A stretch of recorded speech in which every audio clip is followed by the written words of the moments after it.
ದೇವರ ನಾಮಕ್ಕೆ ಮಹಿಮೆ ಉಂಟಾಗಲಿ. ಸತ್ಯವೇದದ 2ನೇ ಅರಸುಗಳು ಪುಸ್ತಕದ ಎಲ್ಲಾ ದೇವರ ವಚನಗಳನ್ನು ಕೇಳೋಣ. 2ನೇ ಅರಸುಗಳು 1ನೇ ಅಧ್ಯಾಯ. ಅಹಾಬನು ಮರಣ ಹೊಂದಿದ ನಂತರ ಮೋವಾಬ್ಯರು ಇಸ್ರಾಯೇಲರಿಗೆ ವಿರೋಧವಾಗಿ ತಿರುಗಿ ಬಿದ್ದರು. ಅಹಜ್ಯನು ಸಮಾರ್ಯದಲ್ಲಿ ತನ್ನ ಮೇಲುಪ್ಪರಿಗೆಯ ಜಾಳಾಂತರ ಕಿಟಕಿಯಿಂದ ಬಿದ್ದು ಅಸ್ವಸ್ಥನಾದಾಗ ತನ್ನ ಸೇವಕರನ್ನು ಕರೆದು ಅವರಿಗೆ, ನೀವು ಎಕ್ರೋನಿನ ದೇವರಾದ ಬಾಳ್ಜೆಬೂಬನ ಸನ್ನಿಧಿಗೆ ಹೋಗಿ ನಾನು ಈ ಅಸ್ವಸ್ಥತೆಯಿಂದ ವಾಸಿಯಾಗುವೆನೋ ಇಲ್ಲವೋ ಎಂಬುದನ್ನು ವಿಚಾರಿಸಿರಿ ಎಂದು ಹೇಳಿ ಕಳುಹಿಸಿದನು. ಆಗ ಯೆಹೋವನ ದೂತನು ತಿಷ್ಬಿಯನಾದ ಎಲಿಯನಿಗೆ, ನೀನು ಹೋಗಿ ಸಮಾರ್ಯದ ಅರಸನ ಸೇವಕರನ್ನು ಎದುರುಗೊಂಡು ಅವರಿಗೆ, ನೀವು ಎಕ್ರೋನಿನ ದೇವರಾದ ಬಾಳ್ಜೆಬೂಬನನ್ನು ವಿಚಾರಿಸುವುದಕ್ಕೆ ಹೋಗುವುದೇನು? ಇಸ್ರಾಯೇಲರಲ್ಲಿ ದೇವರಿಲ್ಲವೋ? ಅಹಜ್ಯನು ತಾನು ಹತ್ತಿದ ಮಂಚದಿಂದಿಳಿಯದೆ ಸಾಯಲೇಬೇಕು ಎಂಬುದಾಗಿ ಯೆಹೋವನು ಅನ್ನುತ್ತಾನೆ ಎಂದು ಹೇಳು ಎಂದು ಆಜ್ಞಾಪಿಸಿದನು. ಎಲಿಯನು ಹಾಗೆಯೇ ಮಾಡಿದನು. ದೂತರು ಅರಸನ ಬಳಿಗೆ ಹಿಂದಿರುಗಿ ಬಂದಾಗ ಅರಸನು, ನೀವು ಹಿಂದಿರುಗಿದ್ದೇಕೆ ಎಂದು ಕೇಳಿದನು. ಅದಕ್ಕೆ ಅವರು, ಒಬ್ಬ ಮನುಷ್ಯನು ನಮ್ಮನ್ನು ಎದುರುಗೊಂಡು ನಮಗೆ, ನಿಮ್ಮನ್ನು ಕಳುಹಿಸಿದ ಅರಸನ ಬಳಿಗೆ ಹೋಗಿ ಯೆಹೋವನ ಹೆಸರಿನಲ್ಲಿ ಅವನಿಗೆ, ನೀನು ಎಕ್ರೋನಿನ ದೇವರಾದ ಬಾಳ್ಜೆಬೂಬನನ್ನು ವಿಚಾರಿಸುವುದಕ್ಕೆ ಕಳುಹಿಸುವುದೇನು? ಇಸ್ರಾಯೇಲರಲ್ಲಿ ದೇವರಿಲ್ಲವೋ? ನೀನು ಹೀಗೆ ಮಾಡಿದ್ದರಿಂದ ಹತ್ತಿದ ಮಂಚದಿಂದಿಳಿಯದೆ ಸಾಯಲೇಬೇಕು ಎಂಬುದಾಗಿ ಹೇಳಿರಿ ಎಂದು ಆಜ್ಞಾಪಿಸಿದನು ಎಂದು ಉತ್ತರ ಕೊಟ್ಟರು. ಅರಸನು ತಿರುಗಿ ಅವರನ್ನು, ನಿಮಗೆ ಎದುರಾಗಿ ಹೀಗೆ ಹೇಳಿದ ಮನುಷ್ಯನು ಹೇಗಿದ್ದನು ಎಂದು ಕೇಳಲು ಅವರು, ಅವನು ಕಂಬಳಿಯನ್ನು ಹೊದ್ದುಕೊಂಡಿದ್ದನು, ಅವನ ಸೊಂಟಕ್ಕೆ ತೊಗಲಿನ ನಡುಕಟ್ಟು ಇತ್ತು ಎಂದು ಉತ್ತರ ಕೊಟ್ಟರು. ಅದಕ್ಕೆ ಅರಸನು, ಆ ಮನುಷ್ಯನು ತಿಷ್ಬಿಯನಾದ ಎಲಿಯನೇ ಆಗಿರಬೇಕು ಅಂದನು. ಆಗ ಅರಸನು ಎಲಿಯನನ್ನು ಕರೆತರುವುದಕ್ಕಾಗಿ ಪಂಚದಶಾಧಿಪತಿಯನ್ನು ಅವನ 50 ಮಂದಿ ಸಿಪಾಯಿಗಳೊಡನೆ ಕಳುಹಿಸಿದನು. ಇವನು ಹೋಗಿ ಎಲಿಯನು ಬೆಟ್ಟದ ತುದಿಯಲ್ಲಿ ಕೂತಿರುವುದನ್ನು ಕಂಡು ಅವನಿಗೆ, ದೇವರ ಮನುಷ್ಯನೇ, ಇಳಿದು ಬಾ, ಅರಸನು ನಿನ್ನನ್ನು ಕರೆಯುತ್ತಾನೆ ಎಂದು ಹೇಳಿದನು.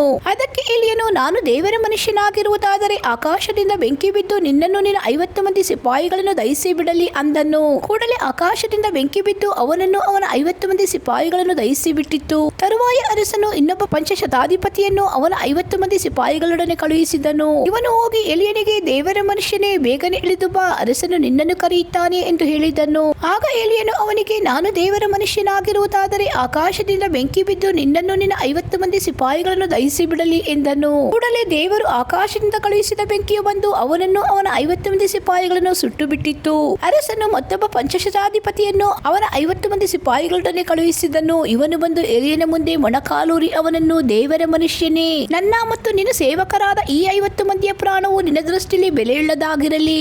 ಆಕಾಶದಿಂದ ಬೆಂಕಿ ಬಿದ್ದು ಮುಂಚೆ ಬಂದ 2 ಪಂಚಶತಾಧಿಪತಿಗಳನ್ನು ಅವರ ಸಿಪಾಯಿಗಳನ್ನು ದಹಿಸಿ ಬಿಟ್ಟಿತಲ್ಲ, ನನ್ನ ಪ್ರಾಣವಾದರೂ ನಿನ್ನ ದೃಷ್ಟಿಯಲ್ಲಿ ಬೆಲೆಯುಳ್ಳದೆಂದು ಎಣಿಸಲ್ಪಡಲಿ ಎಂದು ಬೇಡಿಕೊಂಡನು. ಆಗ ಯೆಹೋವನ ದೂತನು ಎಲಿಯನಿಗೆ, ನೀನು ಇವನ ಸಂಗಡ ಹೋಗು, ಇವನಿಗೆ ಹೆದರಬೇಡ ಎಂದು ಹೇಳಿದ್ದರಿಂದ ಅವನು ಎದ್ದು ಇವನ ಜೊತೆಯಲ್ಲಿ ಅರಸನ ಬಳಿಗೆ ಹೋಗಿ ಅವನಿಗೆ, ನೀನು ಎಕ್ರೋನಿನ ದೇವರಾದ ಬಾಳ್ಜೆಬೂಬನನ್ನು ವಿಚಾರಿಸುವುದಕ್ಕೆ ದೂತರನ್ನು ಕಳುಹಿಸಿದ್ದೇನು? ಅಂತ ವಿಚಾರ ಮಾಡುವುದಕ್ಕೆ ಇಸ್ರಾಯೇಲರಲ್ಲಿ ದೇವರಿಲ್ಲವೋ? ನೀನು ಹೀಗೆ ಮಾಡಿದ್ದರಿಂದ ಹತ್ತಿದ ಮಂಚದಿಂದಿಳಿಯದೆ ಸಾಯಲೇಬೇಕು ಎಂಬುದಾಗಿ ಯೆಹೋವನು ಅನ್ನುತ್ತಾನೆ ಎಂದು ಹೇಳಿದನು. ಯೆಹೋವನು ಎಲಿಯನ ಮುಖಾಂತರವಾಗಿ ಮುಂಚಳಿಸಿದಂತೆ ಅರಸನು ಸತ್ತನು. ಅವನಿಗೆ ಮಗನಿಲ್ಲದ್ದರಿಂದ ಅವನಿಗೆ ಬದಲಾಗಿ ಅವನ ತಮ್ಮನಾದ ಯೋರಾಮನೆಂಬುವನು ಯೆಹೂದ್ಯರ ಅರಸನಾದ ಯೆಹೋಷಾಫಾಟನ ಮಗ ಯೆಹೋರಾಮನ ಆಳ್ವಿಕೆಯ 2ನೇ ವರ್ಷದಲ್ಲಿ ಅರಸನಾದನು. ಅಹಜ್ಯನ ಉಳಿದ ಚರಿತ್ರೆಯು ಅವನ ಕೃತ್ಯಗಳು ಇಸ್ರಾಯೇಲರ ರಾಜಕಾಲ ವೃತ್ತಾಂತ ಎಂಬ ಗ್ರಂಥದಲ್ಲಿ ಬರೆದಿರುತ್ತವೆ. 2ನೇ ಅರಸುಗಳು 2ನೇ ಅಧ್ಯಾಯ. ಯೆಹೋವನು ಎಲಿಯನನ್ನು ಸುಡಿಗಾಳಿಯ ಮುಖಾಂತರವಾಗಿ ಪರಲೋಕಕ್ಕೆ ಸೇರಿಸುವ ಸಮಯ ಬಂದಾಗ ಎಲಿಯನು ಎಲಿಷನೊಡನೆ ಗಿಲ್ಗಾಲನ್ನು ಬಿಟ್ಟು ಹೊರಟನು. ಆಗ ಎಲಿಯನು ಎಲಿಷನಿಗೆ, ದಯವಿಟ್ಟು ನೀನು ಇಲ್ಲೇ ಇರು, ಯೆಹೋವನು ನನಗೆ ಬೆತೇಲಿಗೆ ಹೋಗಬೇಕೆಂದು ಆಜ್ಞಾಪಿಸಿದ್ದಾನೆ ಅನ್ನಲು ಎಲಿಷನು, ಯೆಹೋವನಾಣೆ, ನಿನ್ನ ಜೀವದಾಣೆ, ನಾನು ನಿನ್ನನ್ನು ಬಿಟ್ಟು ಹೋಗುವುದಿಲ್ಲ ಎಂದು ಉತ್ತರ ಕೊಟ್ಟನು. ತರುವಾಯ ಅವರಿಬ್ಬರು ಬೆತೇಲಿಗೆ ಹೋದರು. ಬೆತೇಲಿನ ಪ್ರವಾದಿ ಮಂಡಳಿಯವರು ಎಲಿಷನನ್ನು ಎದುರುಗೊಂಡು ಅವನನ್ನು, ಯೆಹೋವನು ಇವತ್ತು ನಿನ್ನ ಯಜಮಾನನನ್ನು ನಿನ್ನ ಬಳಿಯಿಂದ ಮೇಲಕ್ಕೆ ತೆಗೆದುಕೊಳ್ಳುವನೆಂದು ನಿನಗೆ ಗೊತ್ತುಂಟೋ ಎಂದು ಕೇಳಿದರು. ಅದಕ್ಕೆ ಅವನು, ಗೊತ್ತುಂಟು, ಸುಮ್ಮನಿರ್ರಿ ಅಂದನು. ಎಲಿಯನು ಎಲಿಷನಿಗೆ, ದಯವಿಟ್ಟು ಇಲ್ಲೇ ಇರು, ಯೆಹೋವನು ನನಗೆ ಯೆರಿಕೋವಿಗೆ ಹೋಗಬೇಕೆಂದು ಆಜ್ಞಾಪಿಸಿದ್ದಾನೆ ಎಂದು ಹೇಳಿದ್ದನು. ಆದರೆ ಎಲಿಷನು, ಯೆಹೋವನಾಣೆ, ನಿನ್ನ ಜೀವದಾಣೆ, ನಾನು ನಿನ್ನನ್ನು ಬಿಟ್ಟು ಹೋಗುವುದಿಲ್ಲ ಎಂದು ಉತ್ತರ ಕೊಟ್ಟು ಅವನ ಜೊತೆಯಲ್ಲಿ ಯೆರಿಕೋವಿಗೆ ಹೋದನು. ಅಲ್ಲಿನ ಪ್ರವಾದಿ ಮಂಡಳಿಯವರು ಅವನನ್ನು ಎದುರುಗೊಂಡು, ಯೆಹೋವನು ಇವತ್ತು ನಿನ್ನ ಯಜಮಾನನನ್ನು ನಿನ್ನ ಬಳಿಯಿಂದ ಮೇಲಕ್ಕೆ ಕರೆದುಕೊಳ್ಳುವನೆಂದು ನಿನಗೆ ಗೊತ್ತುಂಟೋ ಎಂದು ಕೇಳಿದರು. ಅದಕ್ಕೆ ಅವನು, ಗೊತ್ತುಂಟು, ಸುಮ್ಮನಿರ್ರಿ ಎಂದು ಉತ್ತರ ಕೊಟ್ಟನು. ಎಲಿಯನು ತಿರುಗಿ ಅವನಿಗೆ, ದಯವಿಟ್ಟು ನೀನು ಇಲ್ಲೇ ಇರು, ಯೆಹೋವನು ನನಗೆ ಯೋರ್ದಾನಿಗೆ ಹೋಗಬೇಕೆಂದು ಆಜ್ಞಾಪಿಸಿದ್ದಾನೆ ಎಂದು ಹೇಳಿದ್ದನು. ಆಗ ಅವನು, ಯೆಹೋವನಾಣೆ, ನಿನ್ನ ಜೀವದಾಣೆ, ನಾನು ನಿನ್ನನ್ನು ಬಿಟ್ಟು ಹೋಗುವುದಿಲ್ಲ ಎಂದು ಉತ್ತರ ಕೊಟ್ಟನು. ಆದುದರಿಂದ ಇಬ್ಬರು ಹೊರಟು ಯೋರ್ದಾನೊಳಿಯ ದಡಕ್ಕೆ ಬಂದರು. ಪ್ರವಾದಿ ಮಂಡಳಿಯವರಲ್ಲಿ 50 ಜನರು ಇವರ ಹಿಂದಿನಿಂದಲೇ ಬಂದು ಸ್ವಲ್ಪ ದೂರದಲ್ಲಿ ನಿಂತುಕೊಂಡರು. ಆನಂತರ ಎಲಿಯನು ತನ್ನ ಕಂಬಳಿಯನ್ನು ಮಡಚಿ ಅದರಿಂದ ನೀರನ್ನು ಹೊಡೆಯಲು ನೀರು 2 ಭಾಗವಾಯಿತು. ಇಬ್ಬರು ಒಣನೆಲದ ಮೇಲೆ ದಾಟಿ ಹೋದರು. ಅವರು ಆಚೆ ದಡಕ್ಕೆ ಸೇರಿದ ಮೇಲೆ ಎಲಿಯನು ಎಲಿಷನನ್ನು, ನಿನ್ನನ್ನು ಬಿಟ್ಟು ಹೋಗುವ ಮೊದಲು ನಾನು ನಿನಗೋಸ್ಕರ ಏನು ಮಾಡಬೇಕೆಂದು ಬೆಂಕಿಯನ್ನೆತ್ತಿ ಏಳು ಎಂದು ಕೇಳಿದನು.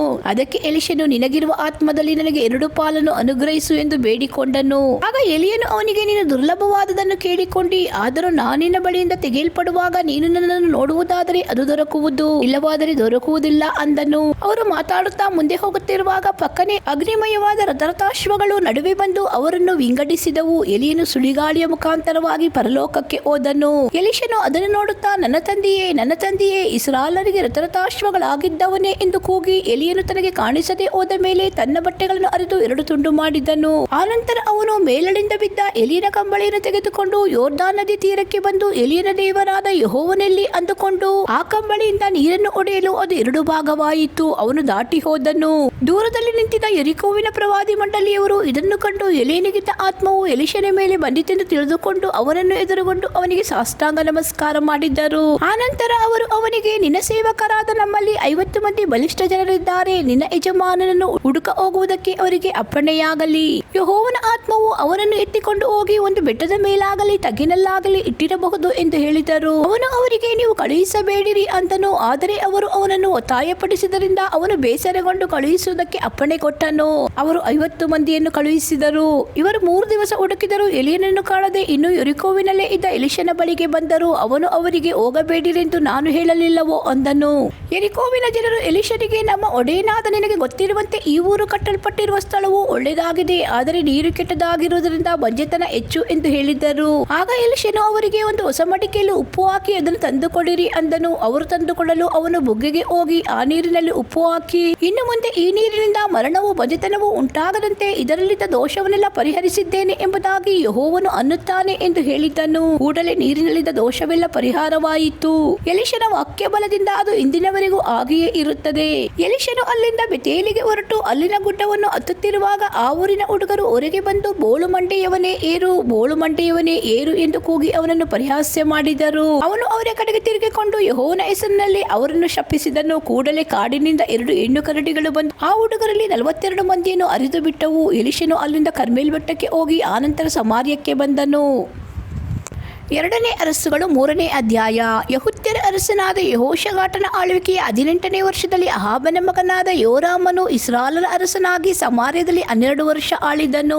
ಇವನು ತನ್ನ ತಂದೆತಾಯಿಗಳಷ್ಟು ದುಷ್ಟನಾಗಿರಲಿಲ್ಲವಾದರೂ ಯೆಹೋವನ ದೃಷ್ಟಿಯಲ್ಲಿ ದ್ರೋಹಿಯಾಗಿದ್ದನು. ತನ್ನ ತಂದೆಯು ಬಾಳನಿಗೋಸ್ಕರ ನಿಲ್ಲಿಸಿದ ಕಲ್ಲಿನ ಕಂಬವನ್ನು ತೆಗೆದುಹಾಕಿದನು. ಆದರೂ ಇಸ್ರಾಯೇಲರನ್ನು ಪಾಪಕ್ಕೆ ಪ್ರೇರಿಸಿದ ನೆಬಾಟನ ಮಗನಾದ ಯೆರೊಬ್ಬಾಮನ ಮಾರ್ಗವನ್ನು ಬಿಡಲೇ ಇಲ್ಲ.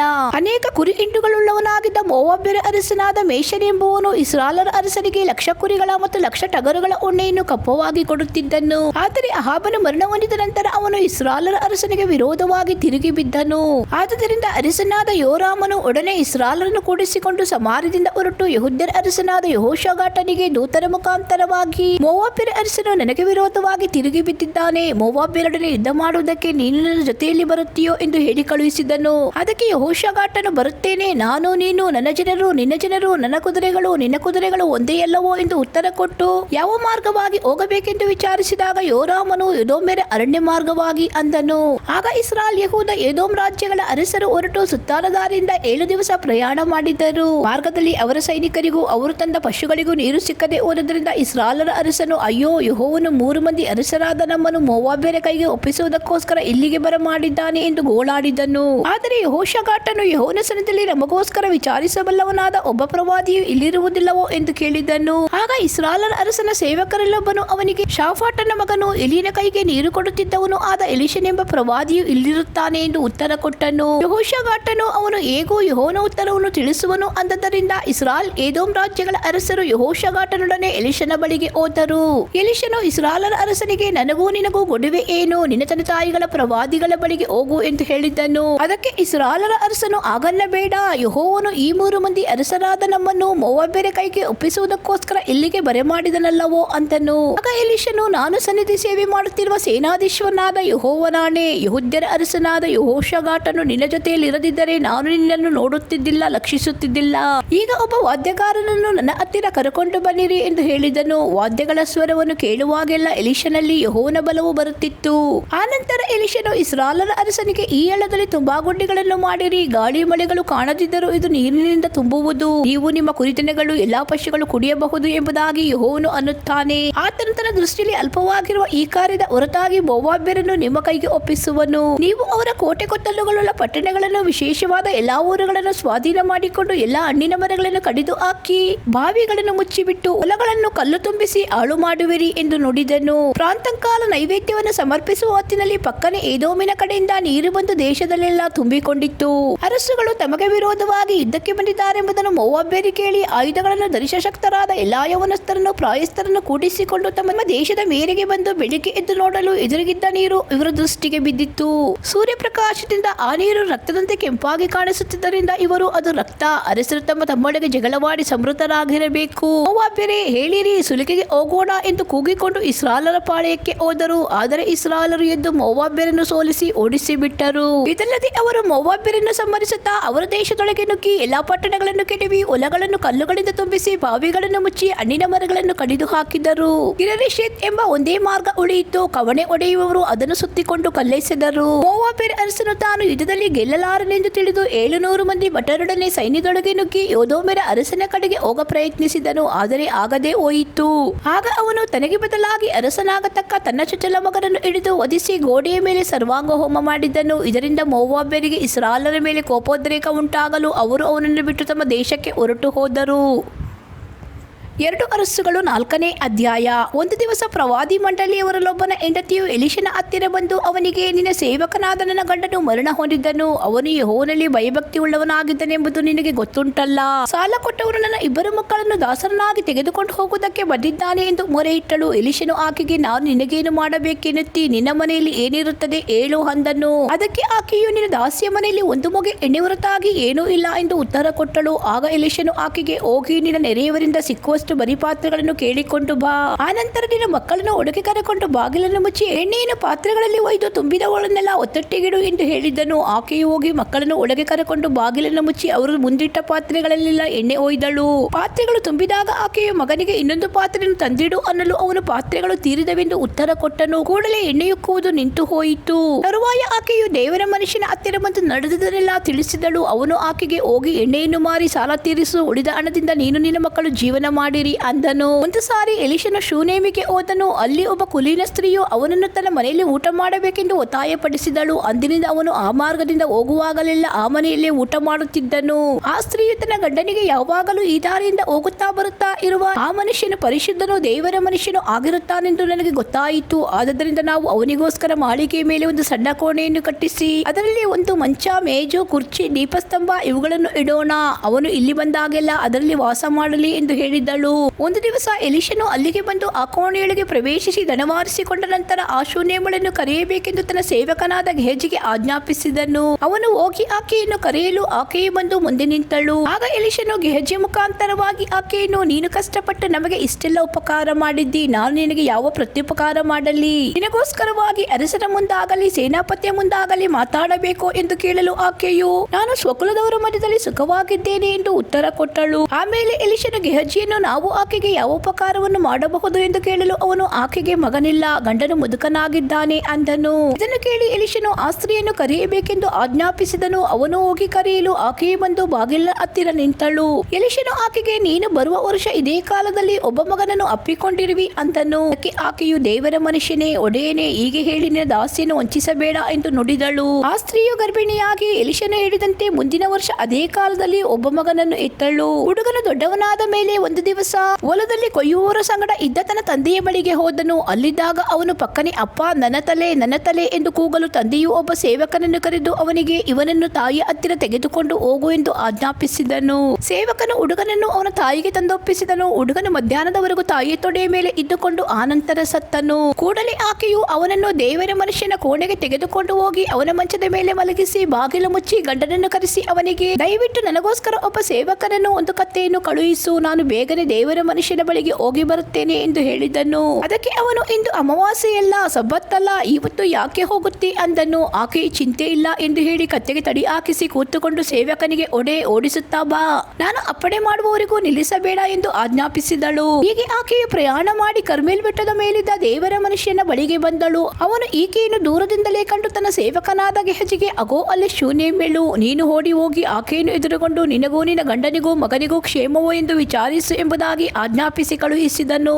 ಆಕೆಯು ಆ ಸೇವಕನಿಗೆ ಕ್ಷೇಮ ಎಂದು ಉತ್ತರ ಕೊಟ್ಟು ಬೆಟ್ಟದ ಮೇಲಿದ್ದ ದೇವರ ಮನುಷ್ಯನ ಬಳಿಗೆ ಬಂದು ಅವನ ಪಾದಗಳನ್ನು ಹಿಡಿದಳು. ಗೆಹಜಿಯು ಆಕೆಯನ್ನು ದೂಡುವುದಕ್ಕಾಗಿ ಹತ್ತಿರ ಬರಲು ದೇವರ ಮನುಷ್ಯನು ಅವನಿಗೆ, ಬಿಡು, ಆಕೆಯ ಮನಸ್ಸಿನಲ್ಲಿ ಬಹುದುಃಖವಿರುವ ಹಾಗೆ ತೋರುತ್ತದೆ. ಯೆಹೋವನು ಆಕೆಯ ದುಃಖವನ್ನು ನನಗೆ ಪ್ರಕಟಿಸಲಿಲ್ಲ, ಮರೆಮಾಡಿದ್ದಾನೆ ಎಂದು ಹೇಳಿದನು. ಆಕೆಯು ದೇವರ ಮನುಷ್ಯನಿಗೆ, ನನಗೆ ಮಗನು ಬೇಕೆಂದು ಸ್ವಾಮಿಯಾದ ನಿನ್ನನ್ನು ಬೇಡಿಕೊಂಡೆನೋ, ನನ್ನನ್ನು ವಂಚಿಸಬಾರದೆಂದು ಮೊರೆ ಇಟ್ಟನಲ್ಲ ಅಂದಳು. ಆಗ ಎಲಿಷನು ಗೆಹಜಿಗೆ, ನೀನು ನಡು ಕಟ್ಟಿಕೊಂಡು ನನ್ನ ಕೋಲನ್ನು ತೆಗೆದುಕೊಂಡು ಹೋಗಿ ಹುಡುಗನ ಮೋರೆಯ ಮೇಲಿಡು. ಹೋಗುವಾಗ ದಾರಿಯಲ್ಲಿ ಯಾರನ್ನು ವಂದಿಸಬೇಡ, ಅವರ ವಂದನೆಯನ್ನು ಸ್ವೀಕರಿಸಬೇಡ ಎಂದು ಹೇಳಿ ಕಳುಹಿಸಿದನು. ಆದರೂ ಹುಡುಗನ ತಾಯಿ, ಯೆಹೋವನಾಣೆ, ನಿನ್ನ ಜೀವದಾಣೆ, ನಾನು ನಿನ್ನನ್ನು ಬಿಟ್ಟು ಹೋಗುವುದಿಲ್ಲ ಎಂದು ಹೇಳಿದ್ದರಿಂದ ಎಲಿಷನು ಆಕೆಯ ಜೊತೆಯಲ್ಲಿ ಹೊರಟನು. ಅವರ ಮುಂದಾಗಿ ಹೋದ ಗೆಹಜಿಯು ಕೋಲನ್ನು ಹುಡುಗನ ಮುಖದ ಮೇಲಿಟ್ಟರು. ಶಬ್ದವಿಲ್ಲ, ಜೀವದ ಲಕ್ಷಣವಿಲ್ಲ. ಆದದ್ದರಿಂದ ಅವನು ಹಿಂದಿರುಗಿ ಹೋಗಿ ಎಲಿಷನನ್ನು ಎದುರುಗೊಂಡು ಅವನಿಗೆ, ಹುಡುಗನು ಎಚ್ಚರವಾಗಲಿಲ್ಲ ಅಂದನು. ಎಲಿಷನು ಆ ಮನೆಯನ್ನು ಮುಟ್ಟಿದಾಗ ಸತ್ತ ಹುಡುಗನು ತನ್ನ ಮಂಚದ ಮೇಲೆ ಇಡಲ್ಪಟ್ಟಿರುವುದನ್ನು ಕಂಡು ಯಾರು ಒಳಗೆ ಬಾರದಂತೆ ಆ ಕೋಣೆಯ ಬಾಗಿಲನ್ನು ಮುಚ್ಚಿಕೊಂಡು ಯೆಹೋವನನ್ನು ಪ್ರಾರ್ಥಿಸಿದನು. ಆನಂತರ ಹುಡುಗನ ಮೇಲೆ ಬೋರ್ಲು ಬಿದ್ದು ತನ್ನ ಬಾಯಿ, ಕಣ್ಣು, ಕೈಗಳನ್ನು ಅವನ ಬಾಯಿ, ಕಣ್ಣು, ಕೈಗಳಿಗೆ ಮುಟ್ಟಿಸಿದ್ರಿಂದ ಹುಡುಗನ ದೇಹವು ಬೆಚ್ಚಗಾಯಿತು. ಆಮೇಲೆ ಹುಡುಗನನ್ನು ಬಿಟ್ಟು ಎದ್ದು ಮನೆಯಲ್ಲಿ ತುಸು ಹೊತ್ತು ಅತ್ತಿತ್ತ ಅಡ್ಡಾಡಿ ತಿರುಗಿ ಅವನ ಮೇಲೆ ಬೋರ್ಲು ಬೀಳಲು ಹುಡುಗನು 7 ಸಾರಿ ಸೀತು ಕಣ್ತೆರೆದನು. ಆಗ ಎಲಿಷನು ಗೆಹಜಿಗೆ, ಶೂನೇಮಳನ್ನು ಕರೆ ಎಂದು ಆಜ್ಞಾಪಿಸಲು ಅವನು ಆಕೆಯನ್ನು ಕರೆದನು. ಆಕೆಯು ಬಂದಾಗ ಎಲಿಷನು ಆಕೆಗೆ, ನಿನ್ನ ಮಗನನ್ನು ತೆಗೆದುಕೋ ಎಂದು ಹೇಳಿದನು. ಆಕೆಯು ಹತ್ತಿರ ಬಂದು ಅವನ ಪಾದಗಳಿಗೆ ಬಿದ್ದು ಸಾಷ್ಟಾಂಗ ನಮಸ್ಕಾರ ಮಾಡಿ ಮಗನನ್ನು ತೆಗೆದುಕೊಂಡು ಹೋದಳು. ಎಲಿಷನು ತಿರುಗಿ ಗಿಲ್ಗಾಲಿಗೆ ಹೋದನು. ಆಗ ದೇಶದಲ್ಲಿ ಬರವಿದ್ದಿತ್ತು. ಪ್ರವಾದಿ ಮಂಡಳಿಯವರು ತನ್ನ ಮುಂದೆ ಕೂಡಿ ಬರಲು ಅವನು ತನ್ನ ಸೇವಕನಿಗೆ, ದೊಡ್ಡ ಅಂಡೆಯನ್ನು ತೆಗೆದುಕೊಂಡು ಇವರಿಗೋಸ್ಕರ ಅಡಿಗೆ ಮಾಡು ಎಂದು ಆಜ್ಞಾಪಿಸಿದನು. ಒಬ್ಬನು ಯಾವುದಾದರೊಂದು ಪಲ್ಯ ಸಿಕ್ಕಿತೆಂದು ಕಾಡಿಗೆ ಹೋಗಿ ಅಲ್ಲಿ ಒಂದು ಕಾಡು ಬಳ್ಳಿಯನ್ನು ಕಂಡು ಉಡಿ ತುಂಬಾ ಅದರ ಕಾಯಿಗಳನ್ನು ಕಿತ್ತುಕೊಂಡು ಬಂದು ತುಂಡು ತುಂಡು ಮಾಡಿ ಆ ಪಾತ್ರೆಯೊಳಗೆ ಹಾಕಿದನು. ಅದು ಎಂಥ ಕಾಯಿ ಎಂಬುದು ಯಾರಿಗೂ ಗೊತ್ತಿರಲಿಲ್ಲ. ಜನರಿಗೆ ಅದನ್ನೇ ಊಟಕ್ಕೆ ಬಡಿಸಿದರು. ಅವರು ಅದನ್ನು ಬಾಯೊಳಗೆ ಹಾಕಿದ ಕೂಡಲೇ ತಿನ್ನಲಾರದೆ, ದೇವರ ಮನುಷ್ಯನೇ, ಪಾತ್ರೆಯಲ್ಲಿ ವಿಷ ಎಂದು ಕೂಗಿದರು. ಆಗ ಅವನು, ಹಿಟ್ಟನ್ನು ತಂದು ಕೊಡಿರಿ ಎಂದು ಹೇಳಿದನು. ಅವರು ತರಲು ಅದನ್ನು ಆ ಪಾತ್ರೆಯೊಳಗೆ ಹಾಕಿ, ಈಗ ಇದನ್ನು ಬಡಿಸಬಹುದು ಅಂದನು. ಕೂಡಲೇ ಪಾತ್ರೆಯಲ್ಲಿದ್ದ ವಿಷವೆಲ್ಲ ಹೋಯಿತು. ಒಂದು ದಿವಸ ಬಾಲ್ಶಾಲಿಷ ಊರಿನ ಒಬ್ಬ ಮನುಷ್ಯನು 20 ಜವೆಗೋದಿಯ ರೊಟ್ಟಿಗಳನ್ನು, 1 ಚೀಲ ತುಂಬಾ ಹಸಿ ತೆನೆಗಳನ್ನು ಪ್ರಥಮ ಫಲದ ಕಾಣಿಕೆಯಾಗಿ ತೆಗೆದುಕೊಂಡು ಬಂದು ದೇವರ ಮನುಷ್ಯನಿಗೆ ಸಮರ್ಪಿಸಿದನು. ಎಲಿಷನು ತನ್ನ ಸೇವಕನಿಗೆ, ಇದನ್ನು ಜನರಿಗೆ ಕೊಡು, ಅವರು ಊಟ ಮಾಡಲಿ ಎಂದು ಹೇಳಿದನು. ಅದಕ್ಕೆ ಅವನು, ಇಷ್ಟನ್ನು 100 ಮಂದಿಗೆ ಹೇಗೆ ಬಡಿಸಲಿ ಅಂದನು. ಎಲಿಷನು ಅವನಿಗೆ, ಇರಲಿ, ಕೊಡು, ಅವರು ಊಟ ಮಾಡಲಿ, ಅವರು ಅದನ್ನು ಊಟ ಮಾಡಿ ತೃಪ್ತರಾಗಿ ಇನ್ನೂ ಉಳಿಸಿಕೊಳ್ಳುವರೆಂದು ಯೆಹೋವನು ಅನ್ನುತ್ತಾನೆ ಎಂದು ಹೇಳಿದನು. ಸೇವಕನು ಬಡಿಸಲು ಯೆಹೋವನು ಹೇಳಿದಂತೆ ಜನರು ಊಟ ಮಾಡಿ ತೃಪ್ತರಾಗಿ ಇನ್ನೂ ಉಳಿಸಿಕೊಂಡರು. 2ನೇ ಅರಸುಗಳು 5ನೇ ಅಧ್ಯಾಯ. ಆರಾಮ್ಯರ ಅರಸನಿಗೆ ನಾಮಾನನೆಂಬೊಬ್ಬ ಸೇನಾಪತಿ ಇದ್ದನು. ಯೆಹೋವನು ಇವನ ಮುಖಾಂತರವಾಗಿ ಆರಾಮ್ಯರಿಗೆ ಜಯವನ್ನು ಅನುಗ್ರಹಿಸಿದ್ದರಿಂದ ಅರಸನು ಇವನನ್ನು ಮಹಾಪುರುಷನೆಂದು ಸನ್ಮಾನ ಯೋಗ್ಯನೆಂದು ಎಣಿಸುತ್ತಿದ್ದನು. ಆದರೆ ಪರಾಕ್ರಮಶಾಲಿಯಾದ ಇವನು ಕುಷ್ಠರೋಗಿಯಾಗಿದ್ದನು.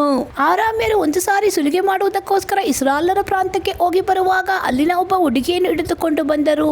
ಆಕೆಯು ನಾಮಾನನ ಹೆಂಡತಿಗೆ ದಾಸಿಯಾದಳು. ಆಕೆಯು ಒಂದು ದಿವಸ ತನ್ನ ಯಜಮಾನಿಗೆ, ನಮ್ಮ ದಣಿಯು ಸಮಾರ್ಯದಲ್ಲಿರುವ ಪ್ರವಾದಿಯ ಹತ್ತಿರ ಇರುತ್ತಿದ್ದರೆ ಎಷ್ಟೋ ಒಳ್ಳೆಯದಾಗುತ್ತಿತ್ತು, ಅವನು ಇವನನ್ನು ಕುಷ್ಠರೋಗದಿಂದ ವಾಸಿ ಮಾಡುತ್ತಿದ್ದನು ಎಂದು ಹೇಳಿದಳು. ನಾಮಾನನು ಅರಸನ ಸನ್ನಿಧಿಗೆ ಹೋಗಿ ಇಸ್ರಾಯೇಲ್ ದೇಶದ ಹುಡುಗಿಯು ಹೇಳಿದ್ದನ್ನು ತಿಳಿಸಲು ಅವನು, ನೀನು ಅಲ್ಲಿಗೆ ಹೋಗಿ ಬಾ, ನಾನಿನ ಕೈಯಲ್ಲಿ ಇಸ್ರಾಯೇಲರ ಅರಸನಿಗೆ ಒಂದು ಪತ್ರವನ್ನು ಕೊಡುತ್ತೇನೆ ಅಂದನು. ನಾಮಾನನು 10 ತಲಾಂತು ಬೆಳ್ಳಿ, 6,000 ತೊಲೆ ಬಂಗಾರ, 10 ದುಸ್ತು ಬಟ್ಟೆಗಳು ಇವುಗಳನ್ನು ತೆಗೆದುಕೊಂಡು ಸಮಾರ್ಯಕ್ಕೆ ಹೊರಟು ಹೋಗಿ ಪತ್ರವನ್ನು ಇಸ್ರಾಯೇಲರ ಅರಸನಿಗೆ ಕೊಟ್ಟನು. ಅದರಲ್ಲಿ, ನನ್ನ ಸೇವಕನಾದ ನಾಮಾನನನ್ನು ನಿನ್ನ ಬಳಿಗೆ ಕಳುಹಿಸಿದ್ದೇನೆ, ನೀನು ಅವನ ಕುಷ್ಠರೋಗವನ್ನು ವಾಸಿ ಮಾಡತಕ್ಕದೆಂದು ಈ ಪತ್ರದಿಂದ ತಿಳಿದುಕೋ ಎಂಬುದಾಗಿ ಬರೆದಿತ್ತು. ಇಸ್ರಾಯೇಲರ ಅರಸನು ಪತ್ರವನ್ನು ಓದಿದ ಕೂಡಲೇ ಬಟ್ಟೆಗಳನ್ನು ಅರಿದುಕೊಂಡು ತನ್ನ ಪರಿವಾರದವರಿಗೆ ತಾನು ಕಳಿಸಿದ ಮನುಷ್ಯನನ್ನು ಕುಷ್ಠರೋಗದಿಂದ ವಾಸಿ ಮಾಡಬೇಕಂತೆ. ಇದು ಎಂಥ ಅಪ್ಪಣೆ! ನಾನೇನು ದೇವರೋ? ಜೀವದಾನ ಮಾಡುವುದಕ್ಕಾಗಲಿ ಸಾಯಿಸುವುದಕ್ಕಾಗಲಿ ನನಗೆ ಸಾಮರ್ಥ್ಯ ಉಂಟೋ? ಇವನು ನನ್ನೊಡನೆ ಜಗಳವಾಡುವುದಕ್ಕೆ ಕಾರಣ ಹುಡುಕುತ್ತಾನಲ್ಲದೆ ಮತ್ತೇನು? ನೀವೇ ಆಲೋಚಿಸಿ ನೋಡಿರಿ ಎಂದು ಹೇಳಿದನು. ಇಸ್ರಾಯೇಲರ ಅರಸನು ತನ್ನ ಬಟ್ಟೆಗಳನ್ನು ಅರಿದುಕೊಂಡನೆಂಬುದನ್ನು ದೇವರ ಮನುಷ್ಯನಾದ ಎಲಿಯನು ಕೇಳಿ ದೂತರ ಮುಖಾಂತರವಾಗಿ ಅವನಿಗೆ, ನೀನು ನಿನ್ನ ಬಟ್ಟೆಗಳನ್ನು ಅರಿದುಕೊಂಡದ್ದೇಕೆ? ಅವನನ್ನು ನನ್ನ ಬಳಿಗೆ ಕಳುಹಿಸು, ಇಸ್ರಾಯೇಲಲ್ಲಿ ಒಬ್ಬ ಪ್ರವಾದಿ ಇದ್ದಾನೆಂಬುದು ಅವನಿಗೆ ಗೊತ್ತಾಗಲಿ ಎಂದು ಹೇಳಿ ಕಳುಹಿಸಿದನು. ನಾಮಾನನು ರಥರಥಾಶ್ವಗಳೊಡನೆ ಎಲಿಷನ ಮನೆಗೆ ಹೋಗಿ ಬಾಗಿಲಿನ ಮುಂದೆ ನಿಂತನು. ಎಲಿಷನು ಅವನಿಗೆ, ಹೋಗಿ ಯೋರ್ದಾನೊಳೆಯಲ್ಲಿ 7 ಸಾರಿ ಸ್ನಾನ ಮಾಡು, ಆಗ ನಿನ್ನ ದೇಹವು ಮುಂಚಿನಂತಾಗುವುದು, ನೀನು ಶುದ್ಧನಾಗುವಿ ಎಂದು ಹೇಳಿ ಕಳುಹಿಸಿದನು. ನಾಮಾನನು ಇದನ್ನು ಕೇಳಿ ಕೋಪಗೊಂಡು, ಇದೇನು? ಅವನು ಹೇಗೂ ಹೊರಗೆ ಬಂದು ನಿಂತು ತನ್ನ ದೇವರಾದ ಯೆಹೋವನ ಹೆಸರು ಹೇಳಿ ಕುಷ್ಠದ ಮೇಲೆ ಕೈಯಾಡಿಸಿ ವಾಸಿ ಮಾಡುವನೆಂದು ನೆನೆಸಿದೆನು. ದಮಸ್ಕದ ಅಬಾನ, ಪರ್ಫರ್ ಎಂಬ ಹೊಳೆಗಳು ಇಸ್ರಾಯೇಲರ ಎಲ್ಲಾ ಹೊಳೆಹಳ್ಳಗಳಿಗಿಂತ ಉತ್ತಮವಾಗಿವೆಯಲ್ಲವೋ, ಸ್ನಾನದಿಂದ ವಾಸಿಯಾಗುವ ಆಗಿದ್ದರೆ ನಾನು ಅವುಗಳಲ್ಲಿಯೇ ಸ್ನಾನ ಮಾಡಬಹುದಲ್ಲವೇ ಎಂದು ಹೇಳಿ ಬಲು ಸಿಟ್ಟಿನಿಂದ ಹೊರಟು ಹೋದನು. ಆಗ ಅವನ ಸೇವಕರು ಹತ್ತಿರ ಬಂದು ಅವನಿಗೆ, ಅಪ್ಪನವರೇ, ಪ್ರವಾದಿಯು ಒಂದು ಕಠಿಣವಾದ ಕೆಲಸವನ್ನು ಹೇಳಿದರೆ ಅದನ್ನು ಮಾಡುತ್ತಿದ್ದೀರಲ್ಲ, ಹಾಗಾದರೆ ಸ್ನಾನ ಮಾಡಿ ಶುದ್ಧನಾಗು ಎಂದು ಹೇಳಿದರೆ ಯಾಕೆ ಅದರಂತೆ ಮಾಡಬಾರದು ಅಂದರು. ಅವನು ಯೋರ್ದಾನಿಗೆ ಹೋಗಿ 7 ಸಾರಿ ಅದರಲ್ಲಿ ಮುಳುಗಿ ಎದ್ದನು. ಕೂಡಲೇ ದೇವರ ಮನುಷ್ಯನ ಮಾತಿಗನುಸಾರವಾಗಿ ಅವನ ದೇಹವು ಕೂಸಿನ ದೇಹದಂತೆ ಶುದ್ಧವಾಯಿತು. ಆನಂತರ ಅವನು ತನ್ನ ಪರಿವಾರದವರೊಡನೆ ಹಿಂದಿರುಗಿ ದೇವರ ಮನುಷ್ಯನ ಹತ್ತಿರ ಹೋಗಿ ಅವನ ಮುಂದೆ ನಿಂತು, ಇಸ್ರಾಯೇಲ್ ದೇಶದಲ್ಲಿರುವ ದೇವರ ಹೊರತಾಗಿ ಲೋಕದಲ್ಲಿ ಬೇರೆ ದೇವರು ಇರುವುದೇ ಇಲ್ಲವೆಂಬುದು ಈಗ ನನಗೆ ಗೊತ್ತಾಯಿತು. ನೀನು ದಯವಿಟ್ಟು ಕಾಣಿಕೆಯನ್ನು ಅಂಗೀಕರಿಸಬೇಕು ಎಂದು ಹೇಳಿದ್ದನು. ಅದಕ್ಕೆ ಎಲೀಷನು, ನಾನು ಸನ್ನಿಧಿ ಸೇವೆ ಮಾಡುತ್ತಿರುವ ಯೆಹೋವನಾಣೆ, ನಿನ್ನಿಂದ ಏನು ತೆಗೆದುಕೊಳ್ಳುವುದಿಲ್ಲ ಅಂದನು. ನಾಮಾನನು ಎಷ್ಟು ಒತ್ತಾಯಪಡಿಸಿದರೂ ಅವನು ತೆಗೆದುಕೊಳ್ಳಲೇ ಇಲ್ಲ. ಆಗ ಅವನು ಎಲೀಷನಿಗೆ, ನೀನು ನನ್ನದನ್ನು ಸ್ವೀಕರಿಸದಿದ್ದರೆ ನಿನ್ನ ಸೇವಕನಾದ ನನಗೆ 2 ಏಸರಗತ್ತೆಗಳು ಹೊರುವಷ್ಟು ಮಣ್ಣನ್ನು ಕೊಡಿಸಬೇಕೆಂದು ಬೇಡಿಕೊಳ್ಳುತ್ತೇನೆ. ನಾನು ಇನ್ನು ಮುಂದೆ ಎಲ್ಲಾ ದೇವತೆಗಳನ್ನು ಬಿಟ್ಟು ಯೆಹೋವನೊಬ್ಬನಿಗೆ ಸರ್ವಾಂಗ ಹೋಮ ಯಜ್ಞಗಳನ್ನು ಸಮರ್ಪಿಸಬೇಕೆಂದಿರುತ್ತೇನೆ. ಆದರೆ ಈ ವಿಷಯದಲ್ಲಿ ಯೆಹೋವನು ನನ್ನನ್ನು ಕ್ಷಮಿಸಲಿ. ನನ್ನ ಒಡೆಯನು ಆರಾಧನೆಗೋಸ್ಕರ ರಿಮ್ಮೋನನ ದೇವಸ್ಥಾನಕ್ಕೆ ಹೋಗಿ ನನ್ನ ಕೈ ಹಿಡಿದು ಆ ದೇವತೆಗೆ ನಮಸ್ಕಾರ ಮಾಡುವಾಗ ನಾನು ನಮಸ್ಕಾರ ಮಾಡಬೇಕಾಗುವುದು. ಈ ಒಂದು ವಿಷಯದಲ್ಲಿ ಮಾತ್ರ ಯೆಹೋವನು ನನಗೆ ಕ್ಷಮೆಯನ್ನು ಅನುಗ್ರಹಿಸಬೇಕು ಅನ್ನಲು ಎಲೀಷನು ಅವನಿಗೆ ಸಮಾಧಾನದಿಂದ ಹೋಗು ಎಂದು ಉತ್ತರ ಕೊಟ್ಟನು. ಅವನು ಹೊರಟು ಹೋದನು. ನಾಮಾನನು ಸ್ವಲ್ಪ ದೂರಕ್ಕೆ ಹೋದ ನಂತರ ದೇವರ ಮನುಷ್ಯನಾದ ಎಲೀಷನ ಸೇವಕ ಗೆಹಜಿಯು ಮನಸ್ಸಿನಲ್ಲಿ, ನನ್ನ ಯಜಮಾನನು ಆ ಅರಾಮ್ಯನಾದ ನಾಮಾನನಿಂದ ಏನು ತೆಗೆದುಕೊಳ್ಳದೆ ಅವನನ್ನು ಹಾಗೆಯೇ ಕಳುಹಿಸಿಬಿಟ್ಟನಲ್ಲ, ಯೆಹೋವನಾಣೆ, ನಾನು ಅವನ ಹಿಂದೆ ಓಡುತ್ತಾ ಹೋಗಿ ಅವನಿಂದ ಸ್ವಲ್ಪವಾದರೂ ಬಾಚಿಕೊಂಡು ಬರುವೆನು ಅಂದುಕೊಂಡು ಹೊರಟನು.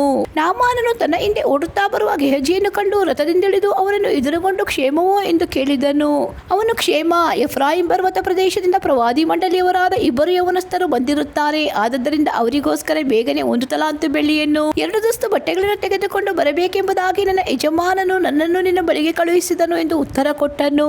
ನಾಮಾನನು 2 ತಲಾಂತನಾದರೂ ತೆಗೆದುಕೊಳ್ಳಬಾರದೆ ಎಂದು ಅವನನ್ನು ಒತ್ತಾಯಪಡಿಸಿ ಅದನ್ನು 2 ಚೀಲಗಳಲ್ಲಿ ಹಾಕಿಸಿ ಆ ಚೀಲಗಳನ್ನು 2 ದಸ್ತು ಬಟ್ಟೆಗಳನ್ನು 2 ಸೇವಕರ ಮೇಲೆ ಹೊರಿಸಿ ಅವರನ್ನು ಗೆಹಜಿಯ ಸಂಗಡ ಕಳುಹಿಸಿದನು. ಅವರು ಹೊತ್ತುಕೊಂಡು ಇವನ ಮುಂದೆ ನಡೆದರು. ಗುಡ್ಡವನ್ನು ಮುಟ್ಟಿದಾಗ ಗೆಹಜಿಯು ಅವುಗಳನ್ನು ತೆಗೆದುಕೊಂಡು ಮನೆಯಲ್ಲಿ ಅಡಗಿಸಿಟ್ಟು ಆಳುಗಳನ್ನು ಕಳುಹಿಸಿಬಿಟ್ಟನು. ಅವರು ಹೋದ ನಂತರ ಇವನು ತನ್ನ ಯಜಮಾನನ ಬಳಿಗೆ ಬಂದನು. ಎಲೀಷನು ಅವನನ್ನು, ಗೆಹಜಿಯೇ, ಎಲ್ಲಿಗೆ ಹೋಗಿ ಬಂದಿ ಎಂದು ಕೇಳಿದನು. ಅದಕ್ಕೆ ಅವನು, ನಿನ್ನ ಸೇವಕನಾದ ನಾನು ಎಲ್ಲಿಯೂ ಹೋಗಲಿಲ್ಲ ಎಂದು ಉತ್ತರ ಕೊಟ್ಟನು. ಆಗ ಎಲೀಷನು ಅವನಿಗೆ, ಒಬ್ಬನು ರಥದಿಂದಿಳಿದು ಬಂದು ನಿನ್ನನ್ನು ಎದುರುಗೊಂಡದ್ದು ನನ್ನ ಜ್ಞಾನ ದೃಷ್ಟಿಗೆ ಕಾಣಿಸಲಿಲ್ಲವೆಂದು ನೆನೆಸುತ್ತೀಯೋ? ದ್ರವ್ಯ, ಬಟ್ಟೆಗಳು, ಎಣ್ಣೆ ಮರದ ತೋಪುಗಳು, ದ್ರಾಕ್ಷಿ ತೋಟಗಳು, ಕುರಿದನಗಳು, ದಾಸದಾಸಿ ಜನವು ಇವುಗಳನ್ನು ಸಂಪಾದಿಸುವುದಕ್ಕೆ ಇದು ಸಮಯವೋ? ನಾಮಾನನ ಕುಷ್ಠವು ನಿನ್ನನ್ನು ನಿನ್ನ ಸಂತಾನದವರನ್ನು ಸದಾಕಾಲ ಹಿಡಿದಿರುವುದು ಅಂದನು. ಕೂಡಲೇ ಅವನಿಗೆ ಕುಷ್ಠ ಹತ್ತಿತು. ಅವನು ಹಿಮದಂತೆ ಬಿಳುಪಾಗಿ ಅವನ ಸನ್ನಿಧಿಯಿಂದ ಹೊರಟು ಹೋದನು. 2ನೇ ಅರಸುಗಳು 6ನೇ ಅಧ್ಯಾಯ. ಒಂದು ಸಾರಿ ಪ್ರವಾದಿ ಮಂಡಳಿಯವರು ಎಲೀಷನಿಗೆ, ನಾವು ನಿನ್ನ ಜೊತೆಯಲ್ಲಿ ವಾಸಿಸುತ್ತಿರುವ ಈ ಸ್ಥಳವು ಬಲು ಇಕ್ಕಟ್ಟಾಗಿದೆ. ಆದುದರಿಂದ ನಾವು ಯೋರ್ದಾನಿಗೆ ಹೋಗಿ ಅಲ್ಲಿ ಪ್ರತಿಯೊಬ್ಬನು 1 ತೊಲೆಯನ್ನು ಕಡಿದುಕೊಂಡು ಬಂದು ನಮಗೋಸ್ಕರ ಒಂದು ಮನೆಯನ್ನು ಮಾಡಿಕೊಳ್ಳೋಣ ಅಂದರು. ಅವನು ಅವರಿಗೆ ಹೋಗಬಹುದು ಎಂದು ಹೇಳಲು ಅವರಲ್ಲೊಬ್ಬನು, ದಯವಿಟ್ಟು ನೀನು ನಿನ್ನ ಸೇವಕರಾದ ನಮ್ಮ ಜೊತೆಯಲ್ಲಿ ಬರಬೇಕು ಎಂದು ಬೇಡಿಕೊಂಡನು. ಎಲೀಷನು ಬರುತ್ತೇನೆ ಎಂದು ಹೇಳಿ ಅವರೊಡನೆ ಹೊರಟನು. ಅವರು ಯೋರ್ದಾನನ್ನು ಮುಟ್ಟಿ ಮರಗಳನ್ನು ಕಡಿಯುತ್ತಿರುವಾಗ ಒಬ್ಬನ ಕೊಡಲಿಯು ಕಾವು ತಪ್ಪಿ ನೀರೊಳಗೆ ಬಿದ್ದಿತ್ತು.